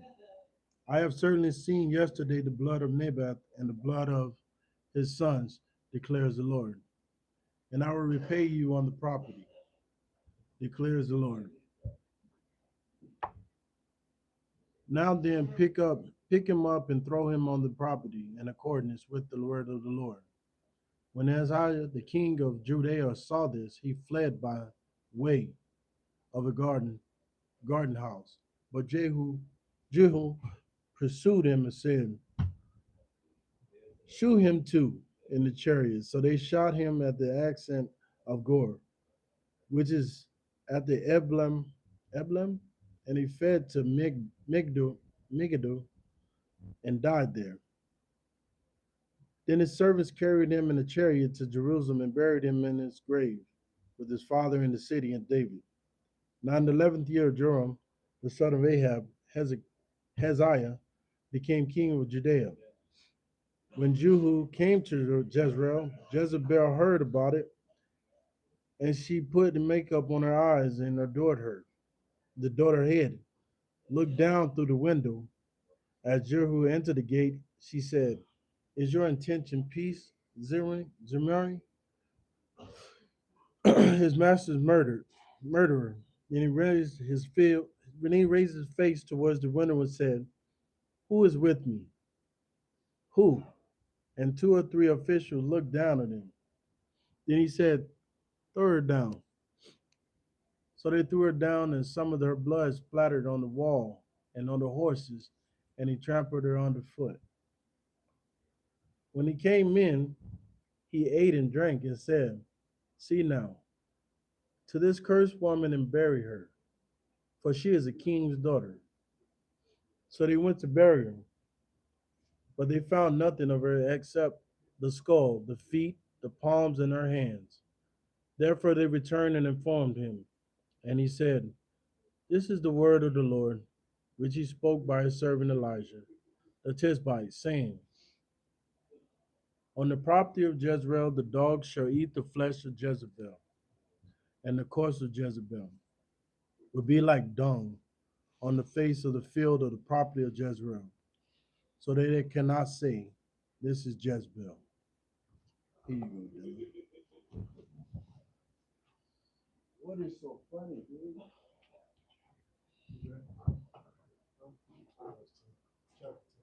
2 Kings chapter 10. Judgment upon Ahab's house. Now Ahab had 70 sons in Samaria, and Jehu wrote letters and sent them to Samaria to the officials of Jezreel, the elders, and to the guardians of the children of Ahab, saying, "And now, when this letter comes to you, since your master's sons are with you, as well as the chariots and horses, and the fortified city and the weapons, select the best and most capable of your master's sons, and seat him on his father's throne, and fight for your master's house." But they feared greatly and said, "Behold, the two kings did not stand firm before him. How then can we stand?" And the one who was in charge of the household, and the one who was in charge of the city, and the elders and the guardians of the children sent word to Jehu, saying, "We are your servants, and everything that you tell us we will do. We will not appoint any man king. Do what is good in your sight." Then he wrote them a letter a second time, saying, "If you are on my side, and will listen to my voice, take the heads of the men, your master's sons, and come to me at Jezreel about this time tomorrow." Now the king's sons, 70 men, were with the great people of the city, who were raising them. When the letter came to them, they took the king's sons and slaughtered them, 70 men, and put their heads in baskets, and sent them to him at Jezreel. When the messenger came and informed him, saying, "They have brought the heads of the king's sons," he said, "Put them in 2 heaps at the entrance of the gate until morning." Now in the morning he went out and stood and said to all the people, "You are innocent. Behold, I conspired against my master and killed him. But who killed all these? Now then that nothing of the word of the Lord, which the Lord spoke concerning the house of Ahab, shall fall to the earth. For the Lord has done what he spoke through his servant Elijah." Now Jehu killed all who remained of the house of Ahab in Jezreel, and all his great men, his acquaintances, and his priests, until he left him without a survivor. Then he set out and went to Samaria. On the way, while he was at Beth-Eked of the shepherds, Jehu encountered the relatives of Uzziah, king of Judah, and said, "Who are you?" And they answered, "We are the relatives of Uzziah, and we have come down to greet the sons of the king and the sons of the queen mother." Then he said, "Take them alive." So they took them alive and slaughtered them at the pit of Beth-Eked, 42 men, and he left none of them. Now when he had gone from there, he encountered Jehonadab, the son of Rechab, coming to meet him, and he greeted him and said to him, "Is your heart right, just as my heart is with your heart?" And Jehonadab answered, "It is." Jehu said, "If it is, give me your hand." And he gave him his hand, and he pulled him up to him into the chariot. Then he said, "Come with me and see my zeal for the Lord." So he had him ride in his chariot. When he came to Samaria, he killed all who remained to Ahab in Samaria until he had eliminated them, in accordance with the word of the Lord which he spoke to Elijah. Then Jehu gathered all the people and said to them, "Ahab served Baal a little. Jehu will serve him much. Now, summon to me all the prophets of Baal, all his worshippers and all his priests. Let no one go missing, because I have a great sacrifice for Baal. Whoever is missing shall not live." But Jehu did it in deception in order to eliminate the worshippers of Baal. And Jehu said, "Proclaim a holy assembly for Baal." And they proclaimed it. Then Jehu sent word throughout Israel, and all the worshippers of Baal came, so that there was not a person left who did not come. And when they entered the house of Baal was filled with one end to the other. And he said to the one who was in charge of the wardrobe, "Bring out garments for all the worshippers of Baal." So he brought out the garments for them. Then Jehu entered the house of Baal with Jehonadab, the son of Rechab, and he said to the worshippers of Baal, "Search carefully and see to it that there is here with you none of the servants of the Lord, but only the worshippers of Baal."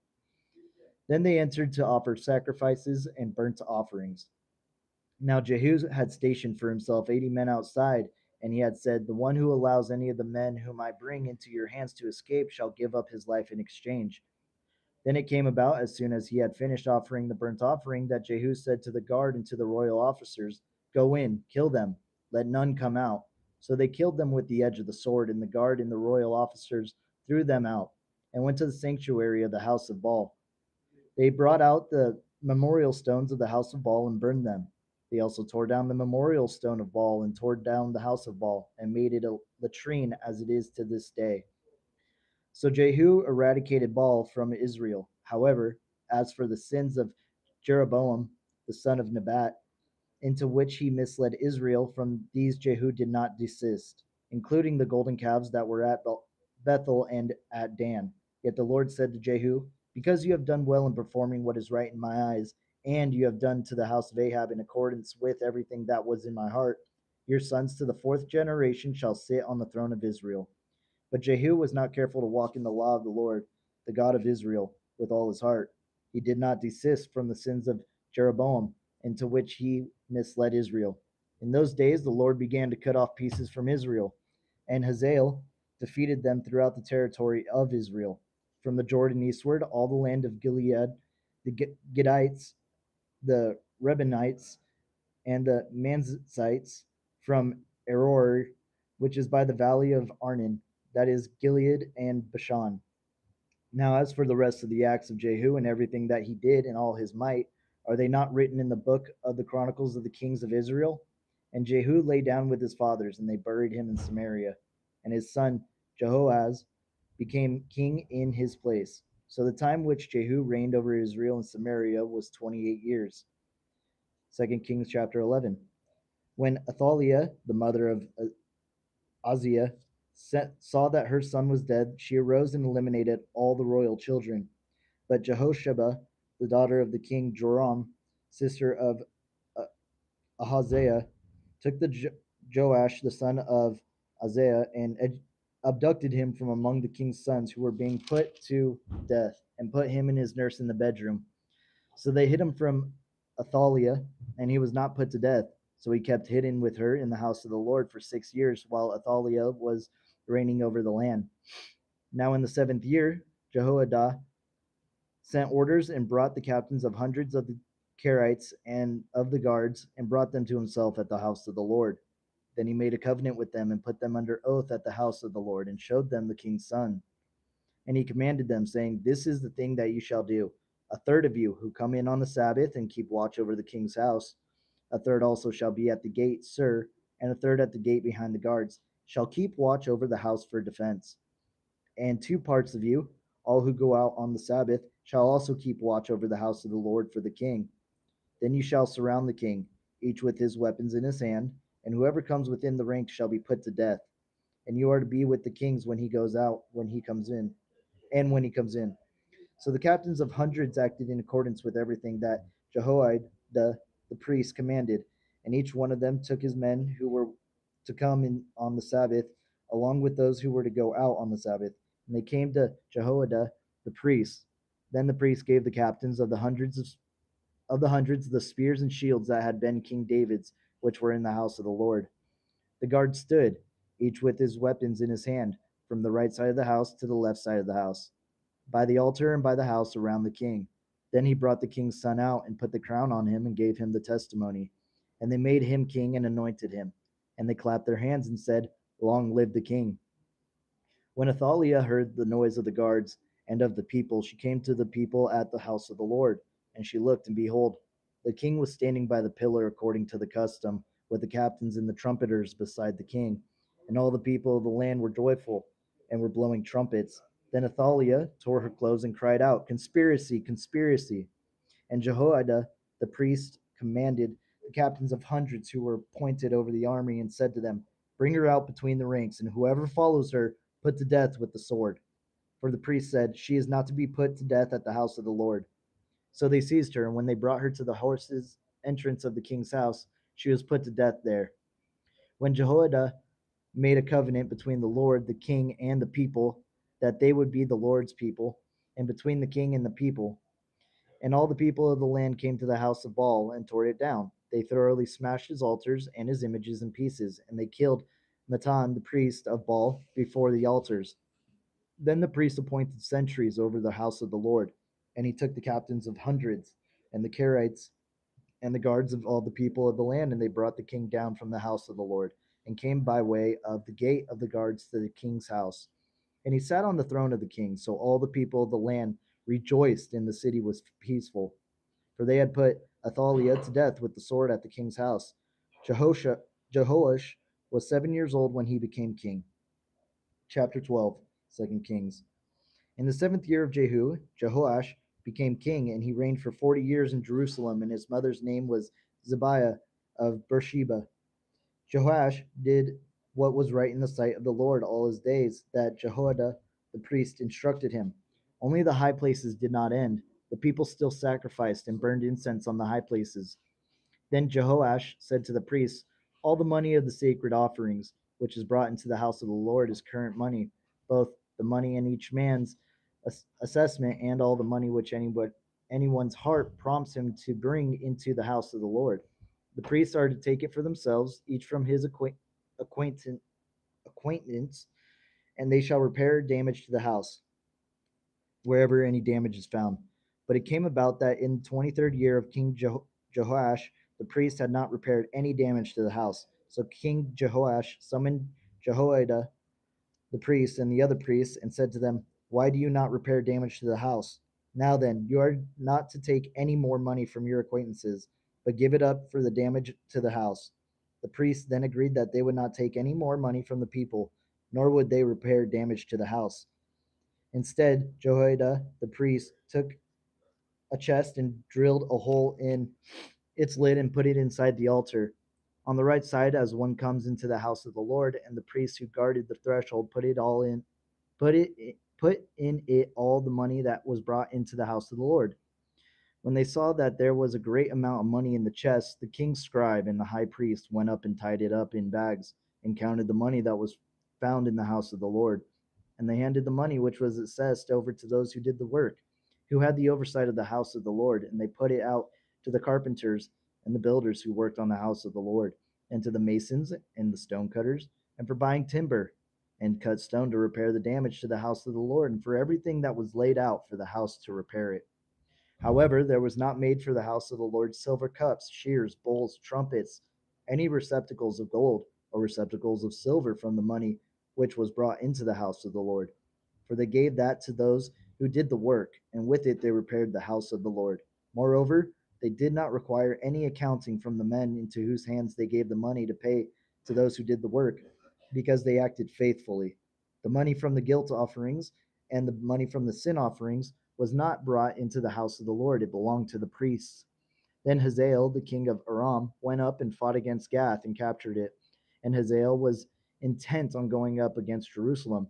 So Jehoash, king of Judah, took all the sacred offerings that Jehoshaphat, Jehoram, and Isaiah, his father, kings of Judah, had consecrated, and his own sacred offerings, and all the gold that was found among treasures of the house of the Lord in the king's house, and sent them to Hazael, king of Aram. Then he withdrew from Jerusalem. Now, as for the rest of the acts of Joash and everything that he did, are they not written in the book of Chronicles of the kings of Judah? And his servants rose up and formed a conspiracy, and they struck and killed Joash at the house of Milo as he was going down the Silla. For Josachar, the son of Shemiath, and Jehozabad, the son of Shomer, his servant, struck him, and he died. And they buried him with his fathers in the city of David. And his son Amaziah became king in his place. 2 Kings chapter 13. In the 23rd year of Joash, the son of Uzziah, king of Judah, Jehoahaz, the son of Jehu, became king over Israel of Samaria, and he reigned for 17 years. He did evil in the sight of the Lord, and followed the sins of Jeroboam, the son of Nebat, into which he misled Israel. He did not turn from them. So the anger of the Lord was kindled against Israel, and he continually handed them over to Hazael, king of Aram, and Ben-Hadad, the son of Hazael. Then Jehoahaz appeased the Lord, and the Lord listened to him, for he saw the oppression of Israel, how the king of Aram oppressed them. And the Lord gave Israel a savior, so that they escaped from under the hand of the Armenians. And the sons of Israel lived in their tents as previously.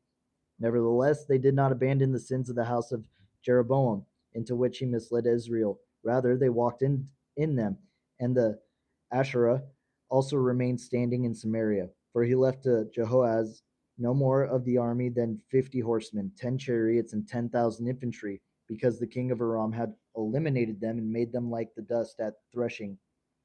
Now, as for the rest of the acts of Jehoahaz and all that he did in his might, are they not written in the book of the Chronicles of the kings of Israel? And Jehoahaz laid down with his fathers, and they buried him in Samaria, and his son Joash became king in his place. In the 37th year of Joash, king of Judah, Joash, the son of Jehoahaz, became king over Israel in Samaria, and he reigned for 16 years. He did evil in the sight of the Lord. He did not turn away from all the sins of Jeroboam, the son of Nebat, into which he misled Israel. Rather, he walked into them. Now, as for the rest of the acts of Joash and all that he did, and his might with which he fought against Amaziah, king of Judah, are they not written in the book of Chronicles of the kings of Israel? So Joash lay down with his fathers, and Jeroboam sat on his throne, and Joash was buried in Samaria with the kings of Israel. When Elisha became sick with the illness of which he was to die, Joash, the king of Israel, came down to him and wept over him and said, my father, the chariots of Israel and its horsemen. And Elisha said to him, take a bow and arrows. Now he took a bow and arrows. Then Elisha said to the king of Israel, lay your hand on the bow. And he laid his hand on it. Then Elisha put his hands on the king's hands, and he said, open the window toward the east. And he opened it. Then Elisha said, shoot. So he shot. And he said, the Lord's arrow of victory, and the arrow of victory over Aram. For you will defeat the Armenians at Aphek until you have put an end to them. Then he said, take the arrows. And he took them. And he said to the king of Israel, strike the ground. And he struck it 3 times and stopped. Then the man of God became angry at him and said, you should have struck 5 or 6 times. Then you would have struck Aram until you put an end to it. But now you shall strike Aram only 3 times. And Elisha died, and they buried him. Now the marauding bands of the Moabites would invade the land in the spring of the year. And as they were burying a man, behold, they saw a marauding band, and they threw the man into the grave of Elisha. And when the man touched the bones of Elisha, he revived and stood up on his feet. Now Hazael, king of Aram, had oppressed Israel all the days of Jehoahaz. But the Lord was gracious to them, and had compassion on them, and turned to them because of his covenant with Abraham, Isaac, and Jacob. And he was unwilling to eliminate them or cast them away from his presence until now. When Hazael, king of Aram, died, his son Benhadad became king of his place. Then Jehoash, the son of Jehoahaz, again took from the land of Benhadad, the son of Hazael, the cities with which he had taken in war from the hands of his father Jehoahaz. 3 times Joash defeated him and recovered the cities of Israel. 2 Kings chapter 14. In the second year of Joash, son of Joahaz, king of Israel, Amaziah, the son of Joash, king of Judah, became king. He was 25 years old when he became king, and he reigned for 29 years in Jerusalem. And his mother's name was Jehoiadin of Jerusalem. He did what was right in the sight of the Lord, yet not like his father David. He acted in accordance with everything that his father Joash had done. Only the high places were not eliminated. The people still sacrificed and burned incense on the high places. Now it came about, as soon as the kingdom was firmly in his hand, that he killed his servants who had killed the king his father. But he did not put the sons of the murderers to death. In obedience to what is written in the book of the law of Moses, as the Lord commanded, saying, the fathers shall not be put to death for the sons, nor the sons be put to death for the fathers, but each shall be put to death for his own sin. He killed 10,000 of the Edomites in the valley of Salt, and took Selah by war, and named it Joktheel, as it is to this day. Then Amaziah sent messengers to Jehoash, the son of Jehoahaz, son of Jehu, king of Israel, saying, come, let's face each other in combat. But Jehoash, king of Israel, sent messengers to Amaziah, king of Judah, saying, the thorn bush that was in Lebanon sent word to the cedar that was in Lebanon, saying, give your daughter to my son in marriage.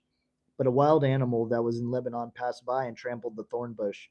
You have indeed defeated Edom, and your heart is elated. Enjoy the glory and stay home.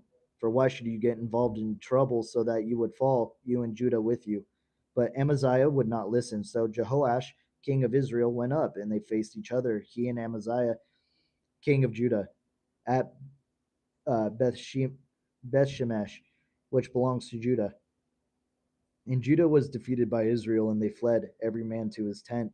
Then Jehoash, king of Israel, captured Amaziah, king of Judah, the son of Jehoash, the son of Uzziah, at Beth Shemesh, and came to Jerusalem and tore down the wall of Jerusalem from the gate of Ephraim to the corner gate, 400 cubits. And he took all the gold and silver and all the utensils which were found in the house of the Lord and in the treasuries of the king's house, the hostages as well, and returned to Samaria. Now, as for the rest of the acts of Jehoash that he did, and his might, and how he fought with Amaziah, king of Judah, are they not written in the books of the chronicles of the kings of Israel? So Jehoash lay down with his fathers and was buried in Samaria with the kings of Israel, and his son Jeroboam became king in his place. Amaziah, the son of Joash, king of Judah, lived for 15 years after the death of Jehoash, son of Jehoahaz, king of Israel. Now, as for the rest of the acts of Amaziah, are they not written in the book of Chronicles for the kings of Judah? They formed a conspiracy against him in Jerusalem, and he fled to Lachish. But they sent men to Lachish after him, and they killed him there. Then they carried him on horses, and he was buried in Jerusalem with his fathers in the city of David. And all the people of Judah took it Azariah, who was 16 years old, and made him king in place of his father Amaziah. He built earth and restored it to Judah after the king lay down with his fathers. In the 15th year of Amaziah, the son of Joash, king of Judah, Jeroboam, the son of Joash, king of Israel, became king in Samaria and reigned for 41 years. He did evil in the sight of the Lord. He did not abandon all the sins of Jeroboam, the son of Nebat, into which he misled Israel. He restored the border of Israel from the entrance of Hamath as far as the sea of Arabah, in accordance with the word of the Lord, the God of Israel, which he spoke through his servants Jonah, the son of Amittai, the prophet, who was from Gath-hepher. For the Lord saw the misery of Israel, which was very bitter. For there was neither bond nor free spared, nor was there any helper for Israel. Yet the Lord did not say that he would wipe out the name of Israel from under heaven, but he saved them by the hand of Jeroboam the son of Joash. Now, as for the rest of the acts of Jeroboam and all that he did in his might, how he fought and how he recovered for Israel Damascus and Hamath, which had belonged to Judah, are they not written in the book of the Chronicles of the kings of Israel? And Jeroboam lay down with his fathers, with the kings of Israel, and his son Zechariah became king in his place. 2 Kings chapter 15. In the 27th year of Jeroboam, king of Israel, Azariah, son of Amaziah, king of Judah, became king. He was 16 years old when he became king, and he reigned for 52 years in Jerusalem. And his mother's name was Jecoliah of Jerusalem. He did what was right in the sight of the Lord, in accordance with everything that his father Amaziah had done. Only the high priests were not eliminated. The people still sacrificed and burned incense on the high places, and the Lord afflicted the king so that he had leprosy to the day of his death. And he lived in a separate house, while Jotham, the king's son, was in charge of the household, judging the people of the land. Now, as for the rest of the acts of Azariah and all that he did, are they not written in the book of Chronicles of the kings of Judah? And Azariah lay down with his fathers, and they buried him with his fathers in the city of David, and his son Jotham became king in his place. In the 38th year of Azariah, king of Judah, Zechariah, the son of Jeroboam, became king over Israel and Samaria for 6 months. He did evil in the sight of the Lord, just as his fathers had done. He did not desist from the sins of Jeroboam, the sons of Nebat, into which he misled Israel. Then Shallum, the son of Jabesh, conspired against him and struck him in the presence of the people and killed him and reigned in his place. Now, as for the rest of the acts of Zechariah, behold, they are written in the books of the Chronicles of the kings of Israel. This is the word of the Lord which he spoke to Jehu, saying, Your sons to the fourth generation shall sit on the throne of Israel. And so it was. Shallum, the son of Jabesh, became king in the 39th year of Uzziah, king of Judah, and he reigned for 1 month in Samaria. Then Menahem, the son of Gadi, went up from Tirzah and came to Samaria and struck Shallum, son of Jabesh, in Samaria and killed him and became king in his place. Now, as for the rest of the acts of Shallum and his conspiracy which he formed, behold, they are written in the book of the Chronicles of the kings of Israel. Then Menahem attacked Tifsah and all who were in it and its borders from Tirzah, because they did not open up to him. So he attacked it and ripped up all its women who were pregnant. In the 39th year of Azariah, king of Judah, Menahem, the son of Gadi, became king over Israel and reigned for 10 years in Samaria. He did evil in the sight of the Lord. For all his days he did not desist from the sins of Jeroboam, the sons of Nebat, into which he misled Israel. Pul, the king of Assyria, came against the land, and Menahem gave Pul 1,000 talents of silver so that his hand might be with him to strengthen the kingdom under his rule. Then Menahem collected the money from Israel, from all the mighty men of wealth, from each man 50 shekels of silver to pay the king of Assyria.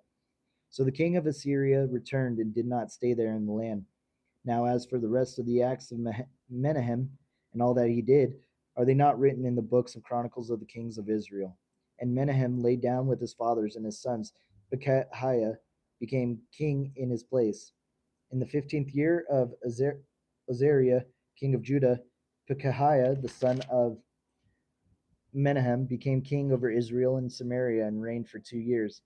He did evil in the sight of the Lord, and he did not desist from the sins of Jeroboam, son of Nebat, into which he misled Israel. Then Pekah, the son of Remaliah, his officer, conspired against him and struck him in Samaria. In the castle of the king's house with Argob and Ariah, and with him were 50 men of the Gileadites, and he killed him and became king in his place. Now, as for the rest of the acts of Pekahiah and everything that he did, behold, they are written in the book of the Chronicles of the kings of Israel. In the 52nd year of Azariah, king of Judah, Pekah, the son of Remaliah, became king over Israel and Samaria, and he reigned for 20 years. He did evil in the sight of the Lord. He did not desist from the sins of Jeroboam, sons of Nebat, into which he misled Israel. In the days of Pekah, king of Israel, Tiglath-Pileser, the king of Assyria, came and took Ijon, Abelbeth, Maacah, Jonah, Kadesh, Hazar, Gilead, and Galilee, and all the land of Naphtali, and he led their populations into exile to Assyria. And Hoshea, the son of Elah, formed a conspiracy against Pekah, the son of Remaliah, and struck him and put him to death. And he became king in his place. In the 20th year of Jotham, the son of Uzziah. Now, as for the rest of the acts of Pekah and all that he did, behold, they are written in the book of the Chronicles of the Kings of Israel. In the 2nd year of Pekah, the son of Remaliah, king of Israel, Jotham, the son of Uzziah, king of Judah, became king. He was 25 years old when he became king, and he reigned for 16 years in Jerusalem. And his mother's name was Jerusha, the daughter of Zodak. He did what was right in the sight of the Lord. He acted in accordance with everything that his father Uzziah had done. Only the high places were not eliminated. The people still sacrificed and burned incense on the high places. He built the upper gate of the house of the Lord. Now, as for the rest of the acts of Jotham, which he did, are they not written in the book of Chronicles of the Kings of Judah? In those days, the Lord began to send Rezin, the king of Aram, and Pekah, the son of Remaliah, against Judah. And Jotham lay down with his fathers, and he was buried with his fathers in the city of his father David. And his son Ahaz became king in his place. 2 Kings chapter 16. In the 17th year of Pekah, the son of Remaliah, Ahaz, the son of Jotham, king of Judah, became king. Ahaz was 20 years old when he became king, and he reigned for 16 years in Jerusalem. And he did not do what was right in the sight of the Lord his God, as his father David had done. But he walked in the way of the kings of Israel, and he even made his son pass through the fire, in accordance with the abominations of the nations whom the Lord had driven out before the sons of Israel. And he sacrificed and burned incense on the high places, on the hills, and under every green tree. Then Rezin, the king of Aram, and Pekah, the sons of Remaliah, king of Israel, went up to Jerusalem for war, and they besieged Ahaz, but they were not capable of fighting him.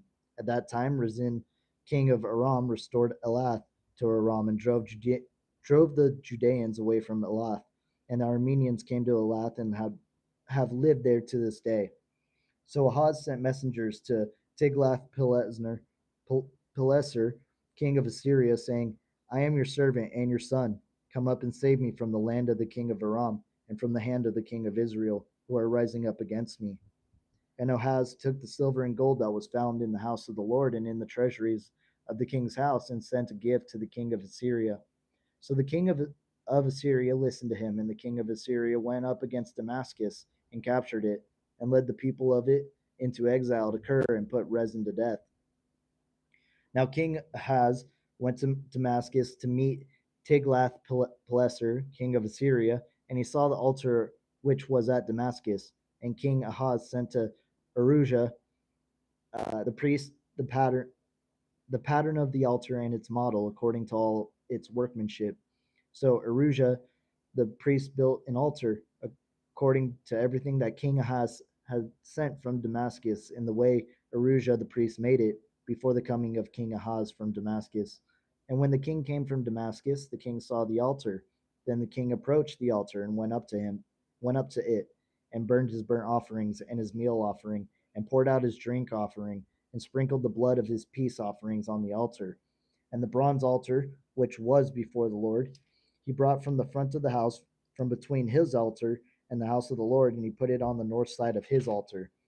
Then King Ahaz commanded Arujah the priest, saying, Upon the great altar burn the morning burnt offering, the evening meal offering, the king's burnt offering, and his meal offering, with the burnt offering of all the people of the land, their meal offering, and their drink offerings, and sprinkle on it all the blood of the burnt offering and all the blood of the sacrifice. But the bronze altar shall be for me, for making inquiries. So Arujah the priest acted in accordance with everything that King Ahaz commanded. Then King Ahaz cut off the borders of the stands and removed the wash basin from them. He also took down the seat from the bronze oxen, which were under it, and put it on the pavement of stone.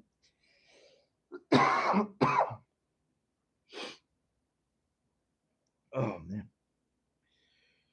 And the covered way for the Sabbath, and the covered way of the Sabbath which they had built in the house, and the outer entry of the king, he removed from the house of the Lord because of the king of Assyria. Now, as for the rest of the acts of Ahaz which he did, are they not written in the book of the Chronicles of the Kings of Judah? So Ahaz lay down with his fathers and was buried with his fathers in the city of David, and his son Hezekiah reigned in his place. 2 Kings chapter 17. In the 12th year of Ahaz, king of Judah, Hoshea, the son of Elah, became king over Israel and Samaria and reigned for 9 years. He did evil in the sight of the Lord, only not as the kings of Israel who preceded him. Shalmaneser, the king of Assyria, marched against him, and Hoshea became his servant and paid him tribute. But the king of Assyria uncovered the conspiracy by Hoshea, who had sent messengers to So, king of Egypt, and had then brought no tribute to the king of Assyria, as he had done year by year. So the king of Assyria arrested him and confined him in prison. Then the king of Assyria invaded the entire land and went up to Samaria and besieged it for 3 years. In the 9th year of Hoshea, the king of Assyria captured Samaria and led the people of Israel into exile to Assyria and settled them in Halah and Harbor on the river of Gozan in the cities of the Medes. Now this came about because the sons of Israel had sinned against the Lord their God, who had brought them up from the land of Egypt, from under the hand of Pharaoh, king of Egypt, and they had feared other gods. They also followed the customs of the nations whom the Lord had driven out from the sons of Israel, and in the customs of the kings of Israel which they had introduced. And the sons of Israel did things secretly against the Lord their God, which were not right. Moreover, they built for themselves high places in all their towns, from watchtower to fortified city, and they set up for themselves memorial stones in Asherim on every high hill and under every green tree. And there they burned incense on all the high places, as the nations did that the Lord had taken into exile before them. And they did evil things, provoking the Lord. They served idols, concerning which the Lord had said to them, "You shall not do this thing." Yet the Lord warned Israel and Judah through all his prophets and every seer, saying, "Turn back from your evil ways and keep my commandments and my statutes in accordance with all the law which I commanded your fathers and which I sent to you through my servants and prophets." However, they did not listen, but stiffened their neck like their fathers, who did not believe in the Lord their God. They rejected his statutes and his covenant which he made with their fathers, and his warnings which he gave them. And they followed idols and became empty, and followed the nations that surrounded them, about which the Lord had commanded them not to do as they did. And they abandoned all the commandments of the Lord their God, and made for themselves cast metal images, 2 calves. And they made as Asherah, and worshipped all the heavenly lights, and served Baal. Then they made their sons and their daughters pass through the fire, and they practiced divination and interpreting omens, and gave themselves over to do evil in the sight of the Lord, provoking him. So the Lord was very angry in Israel, and he removed them from his sight. No one was left except the tribe of Judah. Judah did not keep the commandments of the Lord their God either, but they followed the customs which Israel had introduced. So the Lord rejected all the descendants of Israel and afflicted them and handed them over to plunderers until he had cast them out of his sight. When he had torn Israel from the house of David, they made Jeroboam the son of Nebat king. Then Jeroboam drove Israel away from following the Lord and misled them into a great sin. And the sons of Israel walked in all the sins of Jeroboam which he committed. They did not decease from them until the Lord removed Israel from his sight, just as he had spoken through all his servants the prophets. So Israel went into exile from their own land to Assyria until this day. Then the king of Assyria brought people from Babylon, Cthulhu, Ava, Hamath, and Seravaim, and settled them in the cities of Samaria in place of the sons of Israel. So they took possession of Samaria and lived in cities. And at the beginning of their living there, they did not fear the Lord. Therefore the Lord sent lions among them that were killing some of them. So they spoke to the king of Assyria, saying, "The nations whom you have taken into exile and settled in the cities of Samaria do not know the custom of the God of the land. So he has sent lions among them, and behold, they are killing them, because they do not know the custom of the God of the land." Then the king of Assyria issued commands, saying, "Take one of the priests there whom you led into exile, and have him go and live there, and have him teach them the custom of the God of the land." So one of the priests whom they had led into the exile from Samaria came and lived in Bethel, and taught them how they were to fear the Lord. But every nation was still making gods of its own, and they put them in the houses of the high places which the people of Samaria had made, every nation in their own cities in which they lived. The men of Babylon made Succoth-Benoth. The men of Cuth made Nergal. The men of Hamath made Ashima. And the Avites made Nebaz and Tartak. And the Sepharvites were burning their children in the fire to Adramelech and Anamelech, the gods of Sepharvaim. They also feared the Lord and appointed from their entire population priests of the high places who acted for them in the houses of the high places. They feared the Lord, yet they were serving their own gods in accordance with the custom of the nations from among whom they had taken into exile. To this day they act in accordance with the earlier customs. They do not fear the Lord, nor do they follow their statutes, their accordances, the law, or the commandments which the Lord commanded the sons of Jacob, whom he named Israel. The Lord made a covenant with them and commanded them, saying, You shall not fear other gods, nor bow down to them, nor serve them, nor sacrifice to them. But the Lord, who brought you up from the land of Egypt with great power and with an outstretched arm, him you shall fear. And to him you shall bow down, and to him you shall sacrifice. And the statutes, the accordances, the law, and the commandment which he wrote for you, you shall take care to do always, and you shall not fear other gods. The covenant that I have made with you, you shall not forget, nor shall you fear other gods, but you shall fear the Lord your God, and he will save you from the hand of all your enemies. However, they did not listen, but they kept acting in accordance with their earlier customs. So while these nations feared the Lord, they also served their idols. Their children likewise and their grandchildren, just as their fathers did, they do to this day. 2 Kings chapter 18. Now it came about in the 3rd year of Hoshea, the son of Elah, king of Israel, that Hezekiah, the son of Ahaz, king of Judah, became king. He was 75 years old when he became king, and he reigned for 29 years in Jerusalem. And his mother's name was Abi, the daughter of Zechariah. He did what was right in the sight of the Lord, in accordance with everything that his father David had done. He removed the high places and smashed the memorial stones to pieces and cut down the Asherah. He also crushed to pieces the bronze serpent that Moses had made, for until those days the sons of Israel had been burning incense to it, and it was called Nehushtan.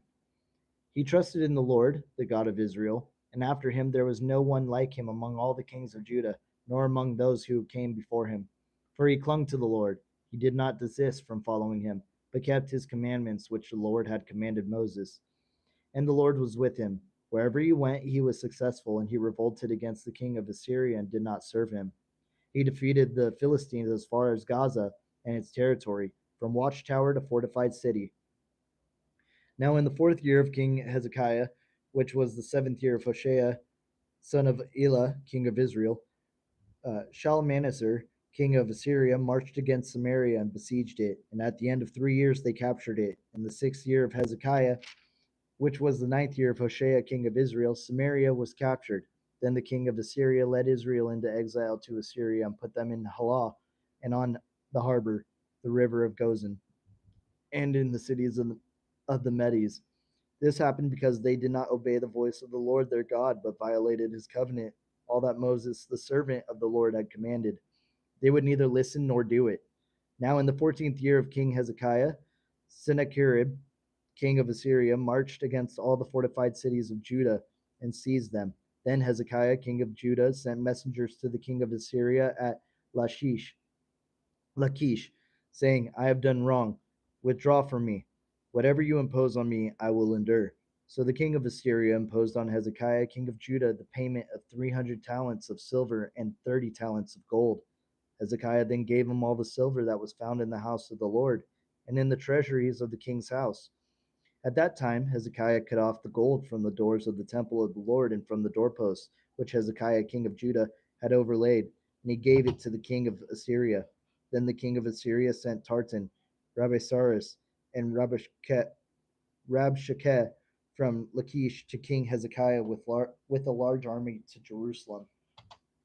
So they went up and came to Jerusalem, and when they went up, they came and stood by the conduit of the upper pool, which is on the road of the fuller's field. When they called to the king and Eliakim, the son of Hilkiah, who was in charge of the household, Shebna the scribe, and Joah the son of Asaph the secretary went out to them. And Reb Shakeh said to them, Say now to Hezekiah, this is what the great king, the king of Assyria, says. What is this confidence that you have? You say, but they are only empty words. I have a plan and strength for the war. Now on whom have you relied, that you have revolted against me? Now behold, you have relied on the support of this broken reed on Egypt, on which if a man leans, it will go into his hand and pierce it. That is how Pharaoh, king of Egypt, is to all who rely on him. However, if you say to me, we have trusted in the Lord our God, it is not he whose high places and whose altars Hezekiah has removed, and has said to Judah and to Jerusalem, you shall worship before this altar in Jerusalem. Now then, come make a wager with my master, the king of Assyria. I will give you 2,000 horses if you are able on your part to put riders on them. How then can you drive back even one official of the least of my master's servants and rely on Egypt for chariots and horsemen? Have I now come up against the Lord's approval against this place to destroy it? The Lord said to me, go up against this land and destroy it. Then Eliakim the son of Hilkiah, Shebna, and Joah said to Rabshakeh, speak now to your servants in Aramaic, because we understand it, and do not speak with us in Judean, so that the people who are on the wall hear you. But Rabshakeh said to them, has my master sent me only to your master and to you to speak these words? Has he not also sent me to the men who sit on the wall, doomed to eat their own dung and drink their own urine with you? Then Rebshakeh stood up and shouted with a loud voice in Judean, saying, hear the word of the great king, the king of Assyria. This is what the king says. Do not let Hezekiah deceive you, for he will not be able to save you from my hand. And do not let Hezekiah lead you to trust in the Lord by saying, the Lord will certainly save us, and this city will not be handed over to the king of Assyria. Do not listen to Hezekiah, for this is what the king of Assyria says. Make your peace with me and come out to me, and eat each one from his vine and each from his fig tree, and drink each one the waters of his own cistern, until I come and take you to the land like your own land, a land of grain and new wine, a land of bread and vineyards, a land of olive trees producing oil, and of honey, so that you will live and not die. But do not listen to Hezekiah, because he misleads you by saying, the Lord will save us. Has any of the gods of the nations actually saved his land from the hand of the king of Assyria? Where are the gods of Hamath and Arpad? Where are the gods of Seraphim, Henna, and Iva? Have they saved Samaria from my hand? Who among all the gods of the lands are there who have saved their land from my hand, that the Lord would save Jerusalem from my hand? But the people were silent and did not answer him with even a word, because it was the king's command. Do not answer him. Then Eliakim the son of Hilkiah, who was in charge of the household, and Shebna the scribe, and Joah the son of Asaph the secretary, came to Hezekiah with their clothes torn, and they reported to him with the words of Rabshakeh. 2 Kings 19. Now when King Hezekiah heard the report, he tore his clothes, covered himself with sackcloth, and entered the house of the Lord. Then he sent Eliakim, who was in charge of the household, with Shebna the scribe and the elders of the priests, covered with sackcloth, to Isaiah the prophet, the son of Omaz. And they said to him, this is what Hezekiah says. This day is the day of distress, rebuke, and humiliation, for children have come to the point of birth, and there is no strength to deliver them. Perhaps the Lord your God will hear all the words of Rabshakeh, whom his master, the king of Assyria, has sent to taunt the living God, and will avenge the words which the Lord your God has heard. Therefore, offer a prayer for the remnant that is left. So the servants of King Hezekiah came to Isaiah, and Isaiah said to them, this is what you shall say to your master. The Lord says this, do not be fearful because of the words that you have heard, with which the servants of the king of Syria have blasphemed me. Behold, I am going to put a spirit in him so that he will hear news and return to his own land, and I will make him fall by the sword in his own land. Then Rabshakeh returned and found the king of Assyria fighting against Libnah, for he had heard that the king had left Lachish. When he heard them saying about Tirhakah, king of Cush, behold, he has come out to fight you. He sent messengers again to Hezekiah, saying, this is what you shall say to Hezekiah, king of Judah. Do not let your God in whom you trust deceive you by saying, Jerusalem will not be handed over to the king of Assyria. Behold, You yourselves have heard what the kings of Assyria have done to all the lands, destroying them completely. So will you be saved? Did the gods of the nations which my father destroyed save them? Gozan, Haran, Rezeph, and the sons of Eden who were in Telazar, which is the king of Hamath, the king of Arpad, and the king of the city of Sepharvaim, and of Hena and Iva. Then Hezekiah took the letter from the hand of the messengers and read it, and he went up to the house of the Lord and spread it out before the Lord. Hezekiah prayed before the Lord and said, Lord, God of Israel, enthroned above the cherubim, you are the God, you alone, of all the kingdoms of the earth. You have made heaven and earth. Incline your ear, Lord, and hear. Open your eyes, Lord, and see, and listen to the words of Sennacherib, which he has sent to taunt the living God. It is true, Lord, the kings of Syria have laid waste the nations and their lands, and have hurled their gods into the fire. For they were not gods, but only the work of human hands, wood and stone. So they have destroyed them. But now, Lord our God, please save us from his hand, so that all the kingdoms of the earth may know that you are alone, Lord our God. Then Isaiah the son of Amoz sent word to Hezekiah, saying, This is what the Lord, the God of Israel, says. Because you have prayed to me about Sennacherib, king of Assyria, I have heard you. This is the word of the Lord has spoken against him. She, the virgin daughter of Zion, has shown contempt for you and mocked you. She, the daughter of Jerusalem, has shaken her head behind you. Whom have you taunted and blasphemed? And against whom have you raised your voice and hotly raised your eyes? Against the Holy One of Israel. Through your messengers you have taunted the Lord. And you have said, With my many chariots I went up to the heights of the mountains, to the remotest parts of Lebanon, and I cut down its tall cedars and its choicest junipers, and I entered its farthest resting place, its thickest forest.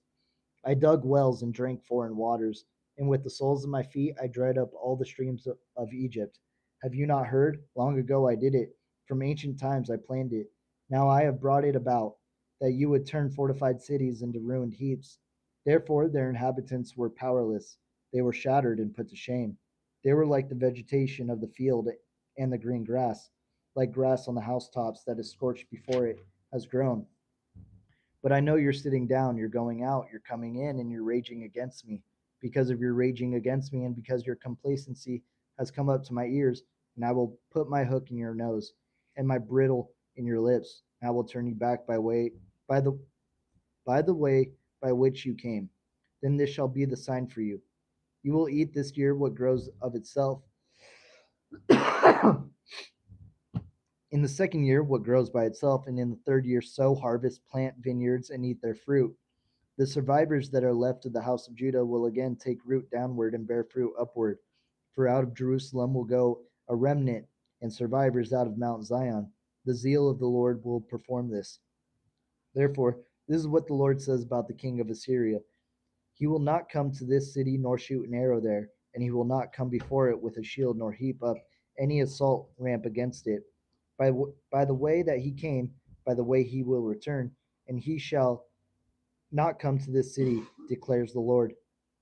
For I will protect this city to save it for my own sake, and for my servant David's sake. Then it happened that night that the angel of the Lord went out and struck 185,000 in the camp of the Assyrians. And when the rest got up early in the morning, behold, all of the 185,000 were dead. So Sennacherib, the king of Assyria, departed and returned home, and lived at Nineveh. Then it came about, as he was worshipping in the house of Nisroch, his god, that Adrammelech and the Sherezer killed him with the sword, and they escaped to the land of Erat. And his son Esarhaddon became king in his place.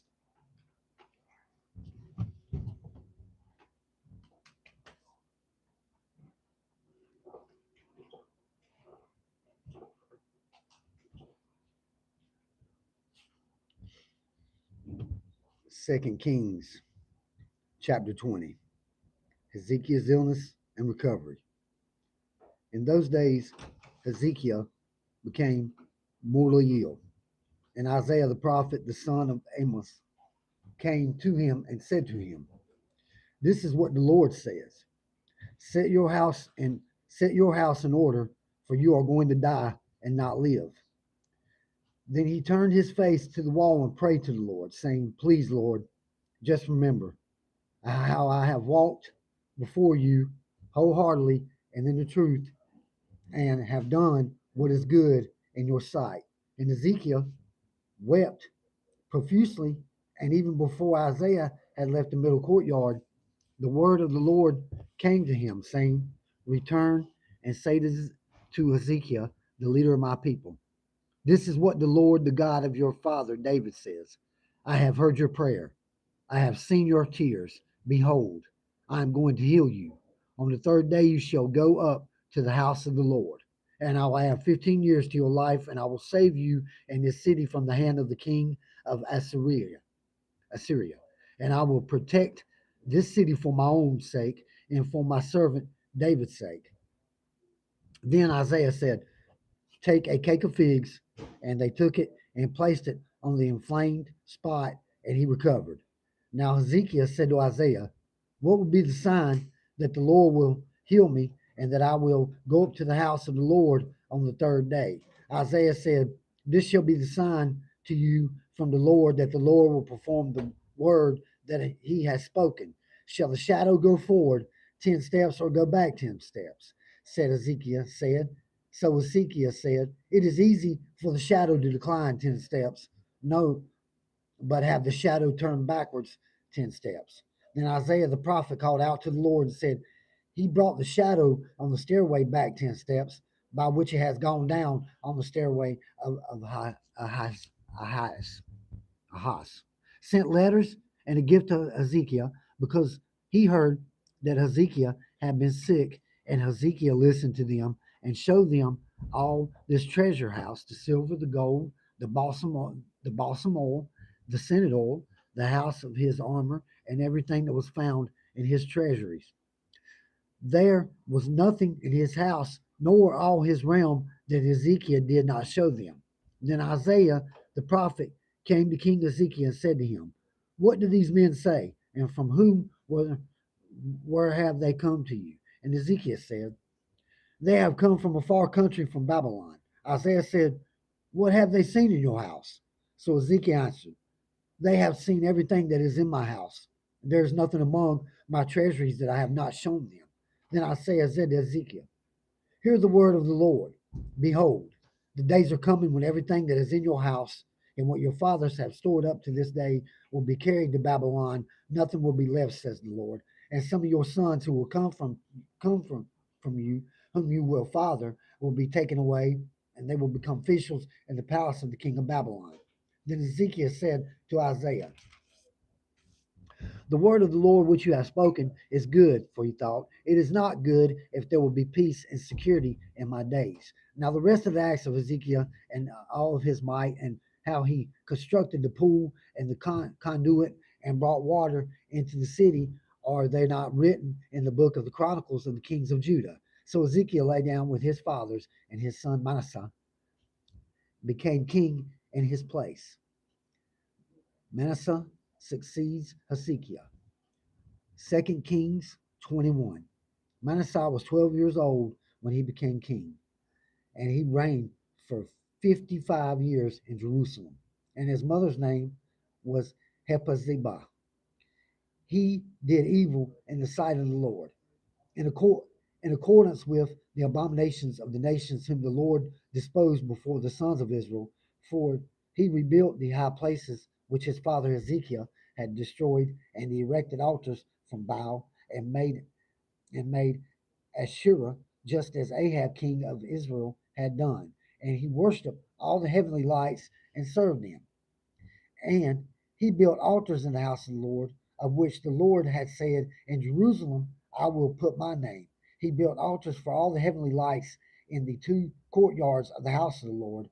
And he made his son pass through the fire, interpreted signs, practiced divination, and used mediums and spiritists. He did great evil in the sight of the Lord, provoking him to anger. Then he put the carved image of Asherah that he made in the house of which the Lord has said to David and to his son Solomon, In this house and in Jerusalem, which I have chosen from all the tribes of Israel, I will put my name forever, and I will not make the feet of Israel wander any more from the land which I gave their fathers, if only they will take care to act in accordance with everything that I have commanded them, and with all the law that my servant Moses commanded them. But they did not listen.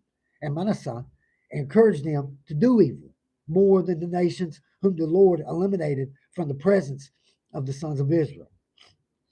The king's idolatries rebuked. Now the Lord spoke through his servants, the prophets, saying, since Manasseh, king of Judah, has committed these abominations, having done more evil than all that the Amorites did who were before him, and has also misled Judah into sin with his idols. Therefore, this is what the Lord, the God of Israel, says: Behold, I am bringing such a disaster on Jerusalem and Judah that whoever hears about it, both of his ears will ring. I will stretch over Jerusalem the line of Samaria and the plummet of the house of Ahab, and I will wipe Jerusalem clean just as one wipes a bowl, wiping it and turning it upside down. And I will abandon the remnant of my inheritance and hand them over to their enemies, and they will become as plunder and spoils to all their enemies, because they have done evil in my sight and have been provoking me to anger since the day their fathers came from Egypt, even to this day. Furthermore, Manasseh shed very much innocent blood until he had filled Jerusalem from one end to another, besides his sin into which he misled Judah in doing evil in the sight of the Lord. Now the rest of the acts of Manasseh and all that he did, and his sin in which he committed, are they not written in the book of the Chronicles of the kings of Judah? And Manasseh lay down with his fathers and was buried in the garden of his own house in the garden of Uzzah, and his son Amon became king in his place. Amon succeeds Manasseh. Amon was 22 years old when he became king, and he resigned. He reigned for 2 years in Jerusalem, and his mother's name was Meshuleth, the daughter of Haras and Jotbah. He did evil in the sight of the Lord, just as his father's Manasseh had done. For he walked entirely in the way that his father had walked, and served the idols that his father had served, and worshipped them. So he abandoned the Lord, the God of his fathers, and did not walk in the way of the Lord. And the servants of Amon conspired against him and killed the king in his own house. Then the people of the land killed all those who had conspired against King Amon, and the people of the land made his son Josiah king in his place. Now the rest of the acts of Amon which he did, one they not written in the book of the Chronicles of the kings of Judah. He was buried in his grave in the garden of Uzzah, and his son Josiah became king in his place. 2 Kings 22. Josiah succeeds Amon. Josiah was 8 years old when he became king, and he reigned for 31 years in Jerusalem. And his mother's name was Jediah, the daughter of Adaiah and Boskath. He did what was right in the sight of the Lord, and walked entirely in the way of his father David, and did not turn aside to the right or to the left.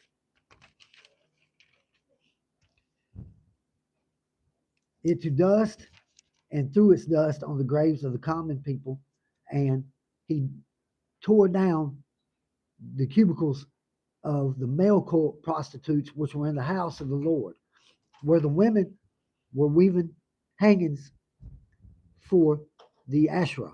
Then he brought out all the priests from the cities of Judah and defiled the high places where the priest has burned incense from Jeba to Beersheba, and he toned down the high places of the gates that were at the entrance of the gate of Joshua, the governor of the city, which were on one's left at the city gate.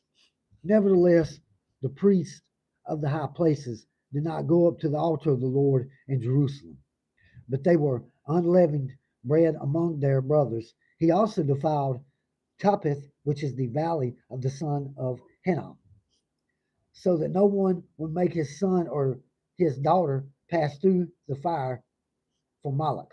And he did away with the horses that the kings of Judah had given to the sun at the entrance of the house of the Lord by the chamber of Nathan Milach, the official which was at the covered courtyard, and he burned the chariots of the sun with fire. The king also tore down the altars that were on the roof, the upper chamber of a house, which the kings of Judah had made, and the altars which Manasseh had made in the two courtyards of the house of the Lord, and he smashed them there and threw their dust into the brook of Kidron. And the king defiled the high places that were opposite Jerusalem, which were on the right of the mount of destruction, which Solomon the king of Israel had built for Ashtoreth, the abomination of the Sidonians, for Shemash, the abomination of Moab, and for Milcom, the abomination of the sons of Ammon. He also smashed to pieces the memorial stones and cut down the Ashram and filled their places with human bones. Furthermore, the altar that was at Bethel and the high place which Jeroboam the son of Nebat, who misled Israel into sin, had made, even that altar and the high place he tore down. Then he burned the high place, ground the remains to dust, and burned the Asherah. Now, when Josiah turned, he saw the graves that were there on the mountain, and he sent men and took the bones from the graves and burned them on the altar and defiled it in the accordance with the word of the Lord, which the man of God proclaimed, the one who had proclaimed these things.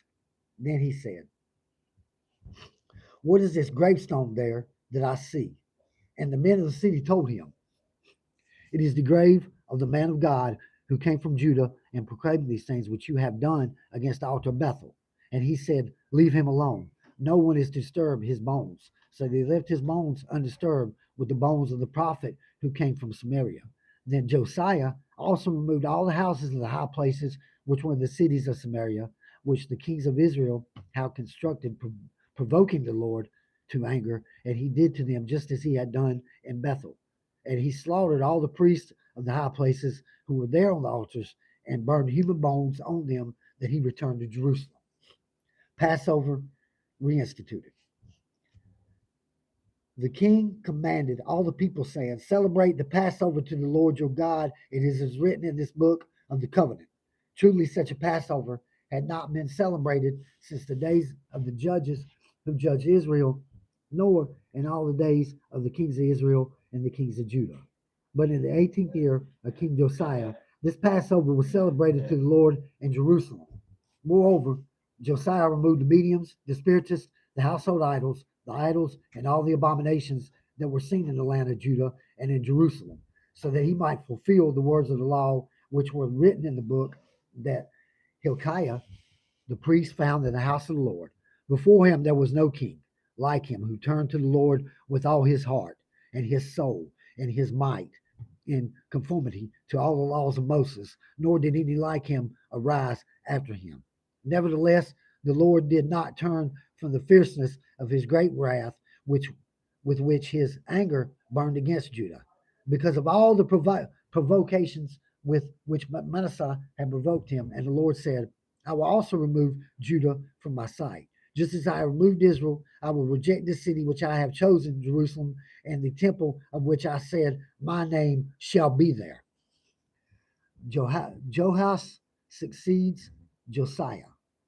Now the rest of the acts of Josiah and all that he did, are they not written in the book of the Chronicles of the kings of Judah? In his days, Pharaoh Necho, king of Egypt, went up to the king of Assyria and at the river of Euphrates. And King Josiah went to meet him. And when Pharaoh Necho saw him, he killed him at Megiddo. His servants carried his body in a chariot from Megiddo and brought him to Jerusalem and buried him in his own tomb. Then the people of the land took Jehoash, the son of Josiah, and anointed him and made him king in place of his father. Now Joash was 23 years old when he became king, and he reigned for 3 months in Jerusalem. His mother's name was Hamutal, the daughter of Jeremiah of Libnah.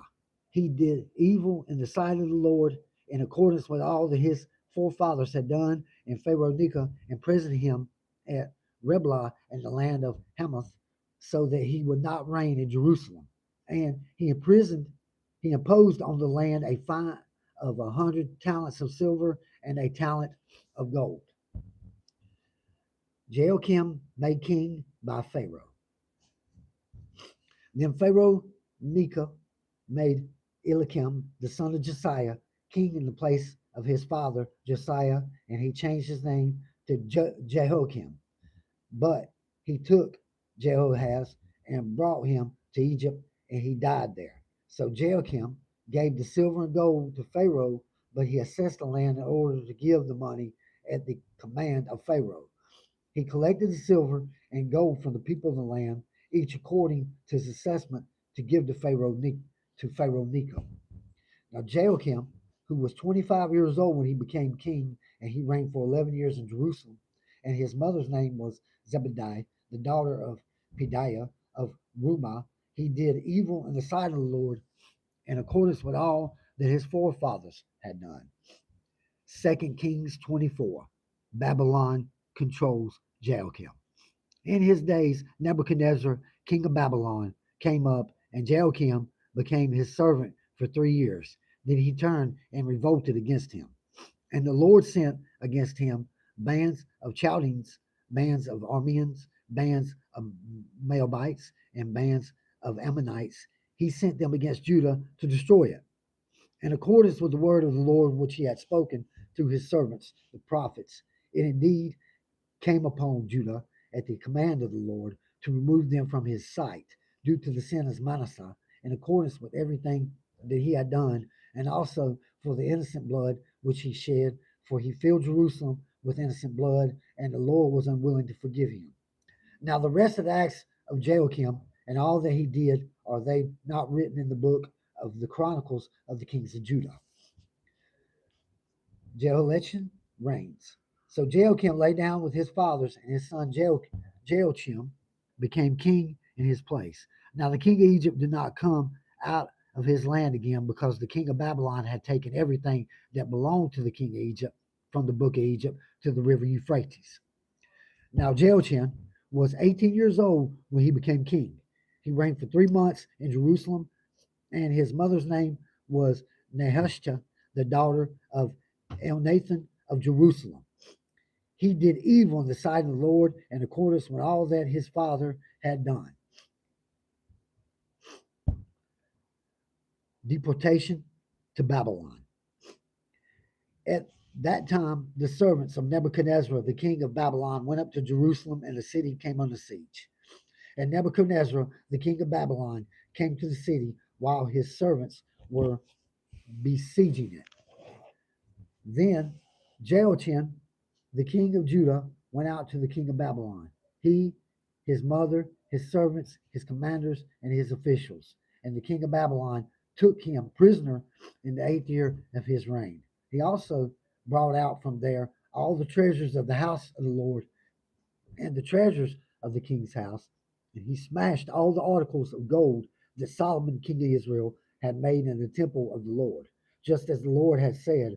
And then he led into exile all the people of Jerusalem, and all the commanders, and all the valiant warriors, 10,000 exiles, and all the craftsmen and the smiths. None were left except the poorest people of the land. So he let Jehoiachin into exile to Babylon. Also the king's mother, the king's wives, and his officials, and the leading men of the land, he led them into exile from Jerusalem to Babylon. And all the valiant men, 7,000, and the craftsmen and the smiths, 1,000, all strong and fit for war, these to the king of Babylon brought into exile to Babylon. Zedekiah made king. Then the king of Babylon made his uncle Mattaniah king in his place, and changed his name to Zedekiah. Zedekiah was 21 years old when he became king, and he reigned for 11 years in Jerusalem. And his mother's name was Himetel, the daughter of Jeremiah of Libnah. He did evil in the sight of the Lord in accordance with everything that Jehoiakim had done, for it was due to the anger of the Lord that this happened in Jerusalem and Judah until he cast them out of his presence. and Zedekiah revolted against the king of Babylon. 2 Kings 25. Nebuchadnezzar besieges Jerusalem. Now in the ninth year of his reign, on the 10th day of the 10th month, Nebuchadnezzar, the king of Babylon, came, he and all his army, against Jerusalem, camped against it, and built a siege wall around it. So the city was under siege until the 11th year of King Zedekiah. On the ninth day of the fourth month, the famine was so severe in the city that there was no food for the people of the land. Then the city was broken into, and all the men of war fled by night by the way of the gate between the two walls that were beside the king's garden. Through the Chaldeans were all around the city, and they went by way of the Arabah.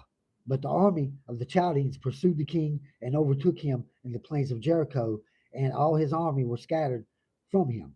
Then they captured the king and brought him up to the king of Babylon at Riblah, and he passed sentence on him.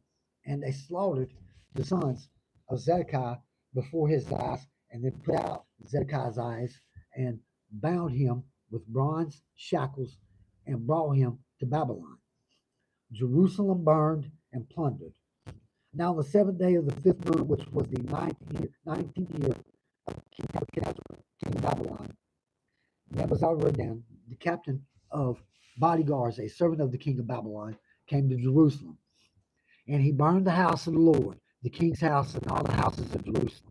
Even every great house he burned with fire. So all the army of the Chaldeans, who were with the captain of the bodyguards, tore down the walls around Jerusalem. Then Nebuzaradan, the captain of the bodyguards, led into exile the rest of the people who were left in the city, and the deserters who deserted to the king of Babylon, and the rest of the people. But the captain of the bodyguards left some of the poorest of the land to be vine dressers and farmers. Now the Chaldeans smashed to pieces the bronze pillars which were in the house of the Lord, and the stands and the bronze sea which were in the house of the Lord, and carried the bronze to Babylon. And they took away the pots, the shovels, the shears, the spoons, and all the bronze utensils which were used in temple service. The captain of the bodyguards also took away fire pans and the basins, what was the fine gold and what was fine silver. The two pillars, the one sea, and the stands which Solomon had made for the house of the Lord, the bronze of all these articles was too heavy to weigh. The height of the one pillar was 18 cubits, and a bronze capital was on it. The height of the capital was 3 cubits, and with lattice work and pomegranates on the capital all around, all of bronze. And the second pillar was like these, same features with lattice work. Then the captain of the bodyguards took Syria, the chief priest, and Zephaniah, the second priest, with the three doorkeepers. And from the city he took one official who was overseer of the men of war, and 5 of the king advisors who were found in the city, and the scribe of the captain of the army who mustered the people of the land, and 60 men of the people of the land were found in the city. Nebuzaradan, the captain of the bodyguards, took them and brought them to the king of Babylon at Riblah. Now then the king of Babylon struck them down and put them to death at Riblah in the land of Hamath. So Judah went into exile from its land. Gedaliah made governor. Now, as for the people who were left in the land of Judah, whom Nebuchadnezzar, king of Babylon, had left, he appointed Gedaliah, the son of Ahikam, the son of Shaphan, over them. When all the captains of the forces, their men, heard that the king of Babylon had appointed Gedaliah governor, they came to Gedaliah at Mizpah, namely Ishmael the son of Nethaniah, Johanan the son of Korah, Syria the son of Telahimith the Nephadite, and Jasaniah the son of Micatite.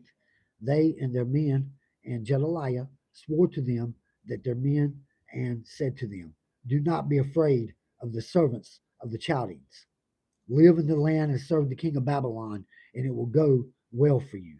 But it happened in the 7th month that Ishmael, the son of Nethaniah, the son of Elishma, and of the royal family, came with 10 men and struck Gedaliah down so that he died along with the Jews and the Chaldeans who were with him at Mizpah. Then all the people, from the small to the great, and the captains of the forces set out and came to Egypt, for they were afraid of the Chaldeans. Now it came about in 37th year of the exile of Jehoiachin, king of Judah, in the 12th month, on the 27th day of the month, that evil Merodach, king of Babylon, in the year that he became king, released Jehoiachin, king of Judah, from prison, and he spoke kindly to him and set his throne above the throne of the kings who were with him in Babylon. So Jehoiachin changed his prison clothes and had his meals in the king's presence regularly all the days of his life. And his allowance, a regular allowance, was given to him by the king, a portion for each day, all the days of his life. First Chronicles, genealogy from Adam. First Chronicles, chapter 1. Adam, Seth, Enosh, Kenan, Malihel, Jerad, Enoch, Methuselah, Lamech, Noah, Shem, Ham, and Japheth. The sons of Japheth were Gomer, Magog, Mediah, Javan, Tubal, Masesh, Taras. The sons of Gomer were Ashkenaz, Japheth, and Togarmah. The sons of Javan were Elisha, Tarshish, Kitam, and Rodamanim. The sons of Ham were Cush, Mizram, Put, and Canaan. The sons of Cush were Seba, Havilah, Sabtra, Rama, Sabateka, and the sons of Rama were Sheba and Dedan. Cush fathered Nimrod. He became a mighty one on the earth. Mizram fathered the people of Lud, Anam, Lahab, Naphath, Pathros, Kashush, from whom the Philistines came, and the Caphatorian. Canaan fathered Sidon, his firstborn in Heth, and the Jubites, the Amorites, and the Jerjehites, the Hivites, the Archites, the Sinites, the Arvadites, the Zemarites, and the Hamathites. The sons of Shem were Elam, Ashur, Arpachshad, Lud, Aram, Uz, Hul, Ithar, and Meshach. Arpachshad fathered Shalai, and Shalai fathered Eber. Two sons were born to Eber. The name of the one was Peleg. For his days the earth was divided. His brother's name was Joktan. Joktan fathered Amadad, Shaleth, Hazarmeth, Jerah, Hadaram, Usal, Dakla, Ebal, Abinau, Sheba, Ophir, Havilah, Jobab, and there was the sons of Joktan: Shem, Arpachshad, Shelah, Eber, Peleg, Ru, Serug, Nahar, Terah, and Abram, that is, Abraham, descendants of Abraham. The sons of Abraham were Isaac and Ishmael. These are genealogies. The firstborn of Ishmael was Nebath, then Kedar, Abdel, Mibsam, Mishma, Dumah, Masa, Hadad, Timah, Jutar, Nabish, Kedanah. They were the sons of Ishmael. The sons of Kedarah, Abraham's concubine, to whom she gave birth, were Zimran, Jokshan, Madan, Midian, Ishbak, and Shua. And the sons of Jokshan were Sheba and Dedan. The sons of Midian were Apath, Ipher, Hanak, Abdi, and Eldiah. All these were the sons of Kedariah. Abraham fathered Isaac. The sons of Isaac were Esau and Israel.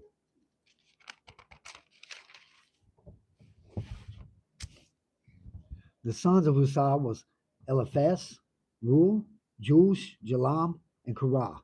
The sons of Eliphaz were Taman, Omar, Zaphi, Gadam, Kenaz, Timnah, and Amalek. The sons of Reuel were Nahath, Zerah, Shemaiah, and Messiah. The sons of Seir were Latan, Shobal, Zebion, Anaiah, Dishon, Ezer, and Dishan. The sons of Lotan were Hori and Haman.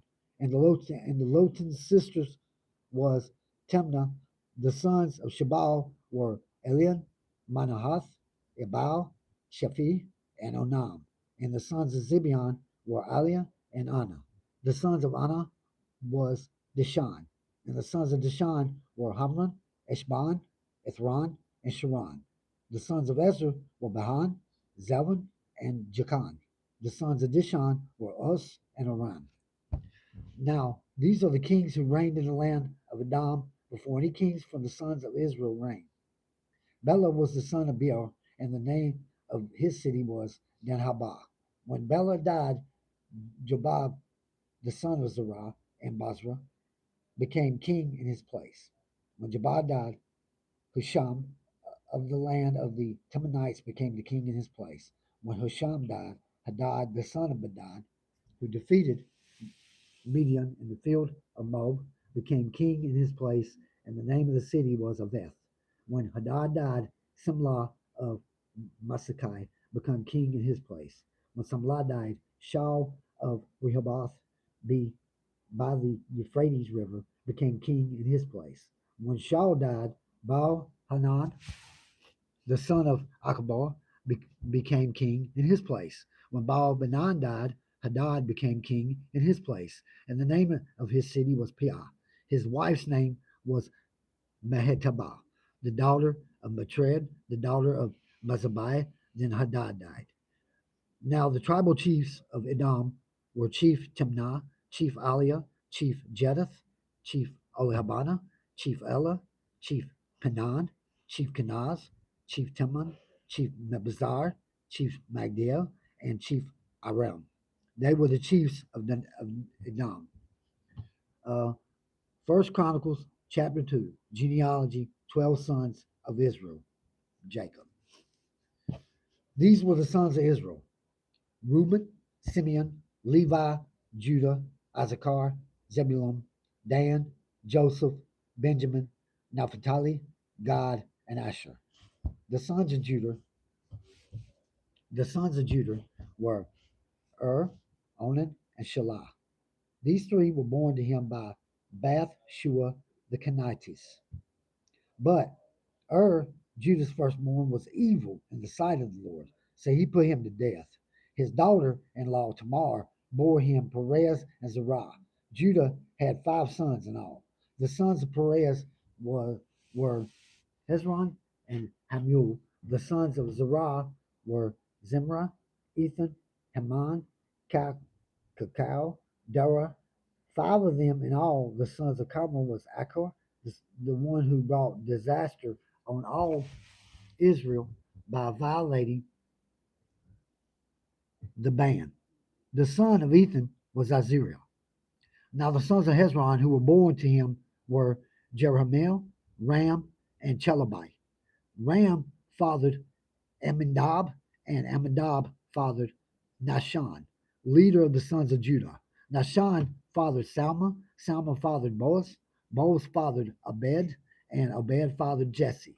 And Jesse fathered Elab, his firstborn, then Abinab, the second, Shemiah, the third, Nathaniel, the fourth, Radai, the fifth, Ozem, the sixth, and David, the seventh.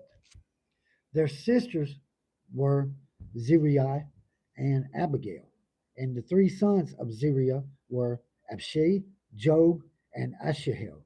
Abigail gave birth to Amasa, and the father of Amasa was Jether the Ishmaelite. Now, Caleb, the son of Hezron, had sons by Azubah, his wife, and by Jeroth, and they were her sons Jesser, Shabab, and Arden. When Azubah died, Caleb married Ephrath, who bore to him her father Uri, and Uri fathered Bezalel. Later, Hezron had relations with the daughter of Machir, the father of Gilead, whom he married when he was 60 years old, and she bore to him Segub. Segub fathered Jer, who had 23 cities in the land of Gilead. But Gesher and Aram took the villages of Jar from them, with Kenath, its villages, 60 settlements. All of these were sons of Machir, the father of Gilead. After the death of Hezron and Caleb Ephrathah, Abijah, Hezron's wife, bore to him Ashur, the father of Tekiah. Now the sons of Jeremiah, the first of Hezron, were Ram, the firstborn, then Bunah, Oren, Ozam, and Hawajah. Jeremiah had another wife, whose name was Aturah. She was the mother of Anam. The sons of Ram, the firstborn of Jeremiah, were Mas, Jamin, and Akar. The sons of Onam were Shemi and Jada. And the sons of Shimei were Nadab and Abishur.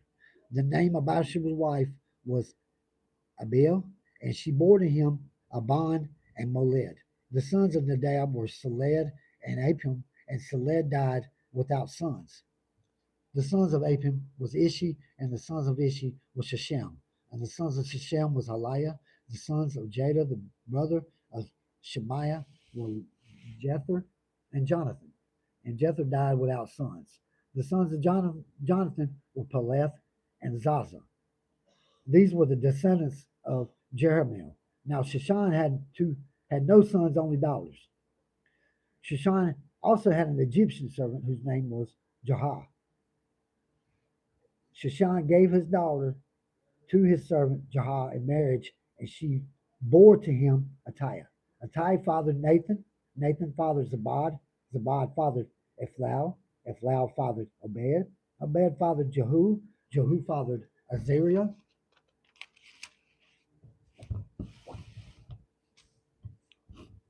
Azariah fathered Helez.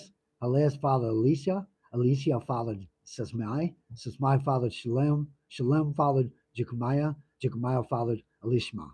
Now the sons of Caleb, the brother of Jeremiah, were Meshah, his firstborn, who was the father of Zeth, and his son was Barishah, the father of Hebron.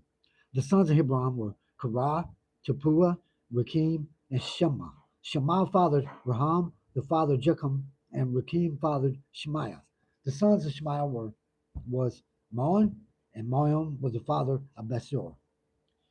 Yapah, Caleb's concubine, gave birth to Haran, Mosa, and Gazez, and Haran fathered Gazez.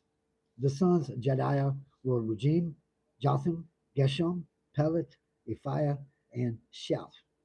Micaiah, Caleb's concubine, gave birth to Sheber and Teraniah. She also gave birth to South, the father of Madamana, Shiva, the father of Macbana, and the father of Gibeah, and the daughter of Caleb was Axiah. These were the sons of Caleb.